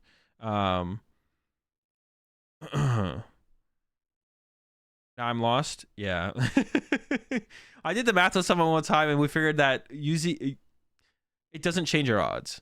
It doesn't change your odds. It just feels really bad if you research into generator and 6 lightning energy. It would just feel really bad if you did that, but your odds are exactly the same. Before you play the research, your odds are exactly the same, and whatever you draw off the research should not factor into whether or not you research. But if you're trying to maximize outs of the generator, you'd actually research first because, well, I guess that one doesn't really make any sense. Because you don't have the generator in your hand before the research anyways. That would be bad variance. Yeah, you just have to pour into variance. All right, we got the Dragonite attack here from Hunter. To be honest, this seems fine to me. There's an energy on the Raikou here, and the Raikou can't want to KO Dragonite unless Brian does play. Now, Brian could play the Zapdos, which actually allows the Raikou to actually KO the Dragonite. So yeah, Hunter's just going all out here, getting the knockout. That honestly seems fine to me. Like, you can just go the aggressive prize trade route here as Hunter. It can get a little bit scary if you draw your cards too fast as Hunter, though, because then all of a sudden the Iono might hit before you have too much set up. But as long as like Hunter can like bench a Sableye next turn and get like an energy on a Sableye, and then also attack with Raikou to respond to Brian's Raikou, then you should be in a good spot. But also, what Brian probably wants to actually do here is attack with Miraidon and not bench any Pokemon. But that's already out the window. But I guess, well, no, the Raichu needs 4 energy. Oh, no, wait. Miraidon can't KO Dragonite unless Brian plays... No, you have to go with the Raichu here. I don't think Brian plays Zapdos. So you have to go with... Yeah. I don't think Brian plays Zapdos. So Brian has to go with 4 energy Raichu here to actually get the KO. Which is actually just like... Yeah, Raichu just... Attack with Raichu in this match. We saw this yesterday when we VOD reviewed... when we VOD reviewed the round 7 match. Where Christian just kept attacking with Raichu over into Lost Box and just like kept running out of energy. Yeah, Raichu is a terrible attacker in this matchup, but it is also Brian's only out to KO the Dragonite, so you kind of are forced into it. And it's going to be tough, though, here for Brian. Brian's got 2 generators left. I don't know if they're both in the deck. Has to hit a generator and then hit an energy off generator. And even if Brian gets that, even if Brian KOs the Dragonite, which Brian whiffed, even if... Well, we got this Pokestop still. Hold up, let's hit up the stop. Even if Brian gets the KO on the Dragonite... Jeez. Even if... Dude, it's so sad. Even if that happened, and Brian gets the KO on the Dragonite. To be honest, actually, Brian gets the KO on the even if Brian gets the KO on the Dragonite, you have no energy in play at that point. That's where I was going with this. Jesus, man. I actually think Brian should have attached for turn to the Flying Pikachu. Brian should have attached for turn to the Flying Pikachu. Because if you need 4 energy in play anyways, you would need to go Flaffy to the Raichu plus Generator to the Raichu, so that's still 4. But then you could actually try and paralyze the Dragonite, because you just lose at this point. If Brian whiffs, you just lose. So if you're just going to lose anyways, you may as well flip a coin on a Flying Pikachu and then hope that hopefully you hit heads and hopefully Hunter does not have a switch card, and then we're back in business. So actually, the attachment return, I think, from Brian should have gone to the Flying Pikachu, because this just doesn't do anything. Hitting with Raikou here for not a KO is effectively doing nothing. So you effectively are doing nothing here. Actually, no, that wasn't. Okay, there was a switch card in hand. So actually, if Brian had fleet-footed into a generator, so actually this was probably the correct play. Actually, fleet-footed into generator, play generator, generator hits, switch card back into the Raichu, Raichu takes a knockout. Okay, so it's actually probably correct because there's a switch card in hand. Is that better than the 50? No, because it's less than a 50-50 on the Flying Pikachu, because it's like a 50-50 you get heads, and then Hunter has to also not have a switch card, which is unlikely, especially with Pokestop in play. So it's more like a, I don't know, an 80-20, probably worse. 10% of the time, Hunter, 10% of the time, Brian gets heads, and then Hunter doesn't have a switch card, maybe less.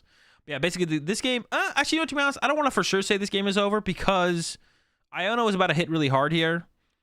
Hunter's been through their deck a decent amount and just palpated back into Colress. So I feel like Hunter's in a pretty good spot right here. Yeah, I feel like Hunter's in a pretty good spot right here overall. So I'm going to go ahead and say this one's pretty much over, especially if Hunter can like play a Mirage Gate or two, or even just get an energy attachment down. Like Mirage Gate, an energy to, like 2 energy to Raikou would be, like if you theoretically Mirage Gate lightning something to Raikou and then it's attached Psychic to Sableye, that'd just be like kind of gross, to be honest. Like, yeah, if Hunter has something like that, then we're kind of cooking here. We'll see. Boss on the Flying P. Wait, why?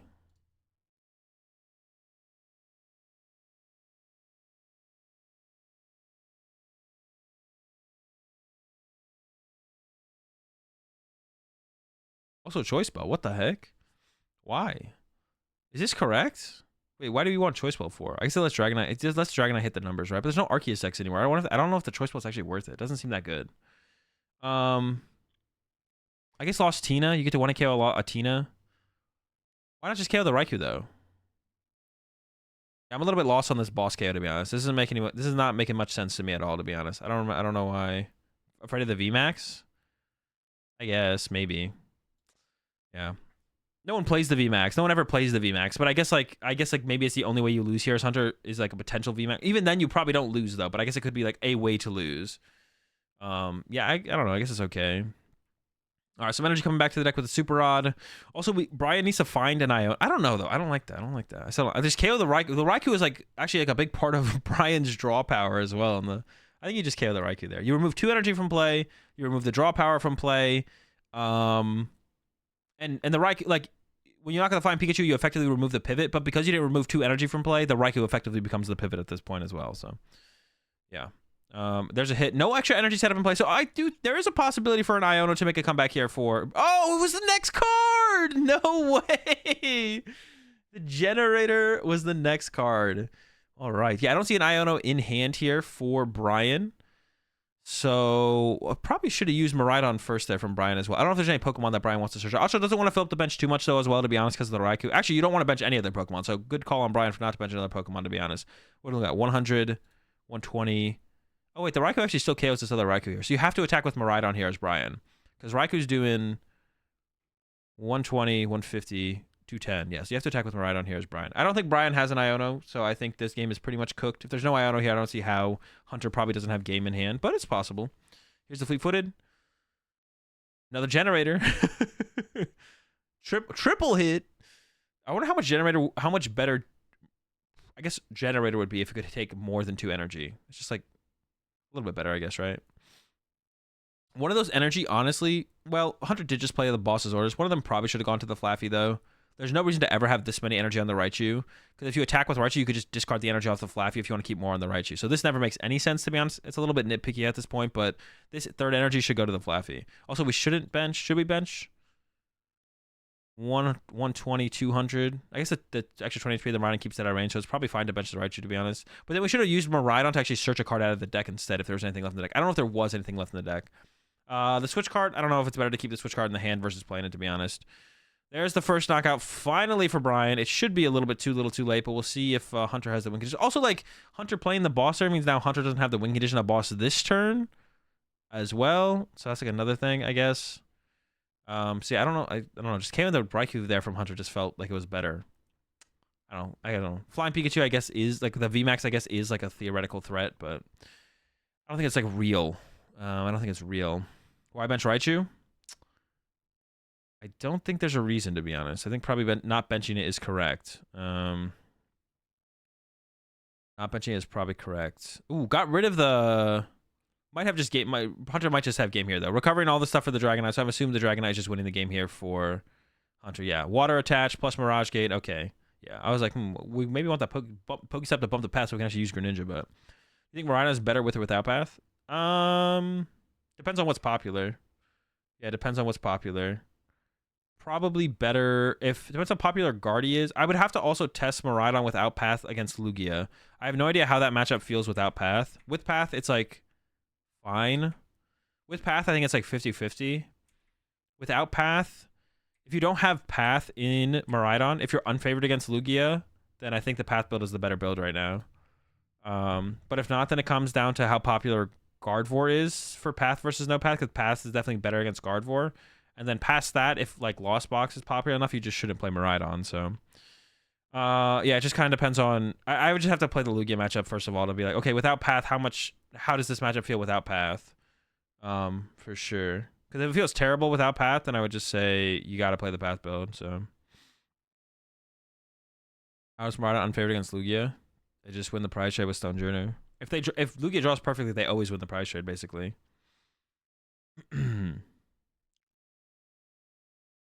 All right, game 2 here. Cram prize for Hunter, not great. But someone in chat said that Brian was choosing to go second, so that means it shouldn't matter too much because if Hunter's going first, then the Cram is going to be less of a big deal.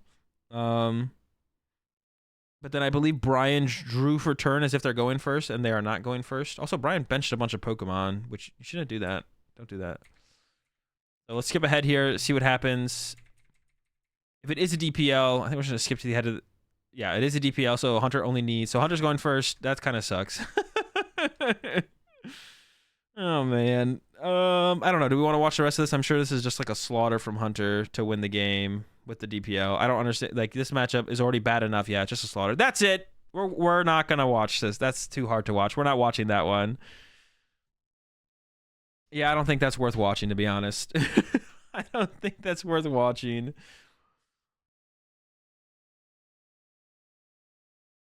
This was hard to watch. Yeah, we're just going to go ahead and skip that one. This matchup is already tough enough. When you can't even Iono the Lost Box player to 2, like, how do you ever win the game? Like, what the heck, man? All right, chat, I'm going to call it there for today. I'll see y'all tomorrow. We'll finish the rest of the Pittsburgh Regional Championships VOD review, and then I'm going to work on some Charizard Mew build that I've been cooking in my head after seeing that list that made top 8 at in Japan at Japan Championships. And then Saturday and Sunday, I'm going to be VOD reviewing Barcelona special event. I'm not going to be watching it live, but I will be tuning in. I will be watching the VOD the same day. So the stream for them is probably going to end at like 8 a.m. or 10 a.m. West Coast time, 10 a.m. West Coast time, maybe 11 a.m. West Coast time, to be honest. But I'm not trying to like stay up till midnight and then watch the stream from midnight to 11 a.m. my time. I'm just going to watch the VOD at 1 p.m. or I'll probably start the stream around like 2 p.m. on Saturday and Sunday, and we're just going to watch the VOD back. But for the Latin America, I am prepared to potentially watch the Latin America regional live. That's supposed to happen. That happens next week, as long as it has a stream. I don't know if it's gonna have a stream though. I mean, there's no official stream for it. That's for sure. There's no official stream. So that sucks. But if there is, like, you know, whatever stream they throw together for it, then I'll definitely be tuning into that as well. And dude, to be honest, if I've talked about this before, but to be honest, if the TOs for Latin America wants to pay for my travel and stay down there, bro, I'll bring my equipment and I'll stream all the Latin American regionals, bro. If they don't already have something figured out. If they got something figured out, I'm down to chill at home and watch from afar. But if they got nothing figured out, for that, if they just pay for my travel there, bro, I'll bring all my equipment, I'll stream it myself. I'll do it myself. Maybe Chip will want to come along with me. But that's going to do it for me, chat. I will be back tomorrow, like I said. I'm going to go ahead and raid Lorelei before I head off here. No idea what she's up to, but send some rats over to Lorelei when you get over there, chat. Back tomorrow, we're going to finish up the Pittsburgh finally, and then we're going to work on some Mew B-Barrel Charizard. I'm not going to play the Curly and Gallade. I don't think I'm going to play the Curly and Gallade. I think it's going to be Mew B-Barrel Charizard, but we're going to work on that after we finish the Pittsburgh VOD review tomorrow. Have a good one, chat. See you tomorrow. Peace.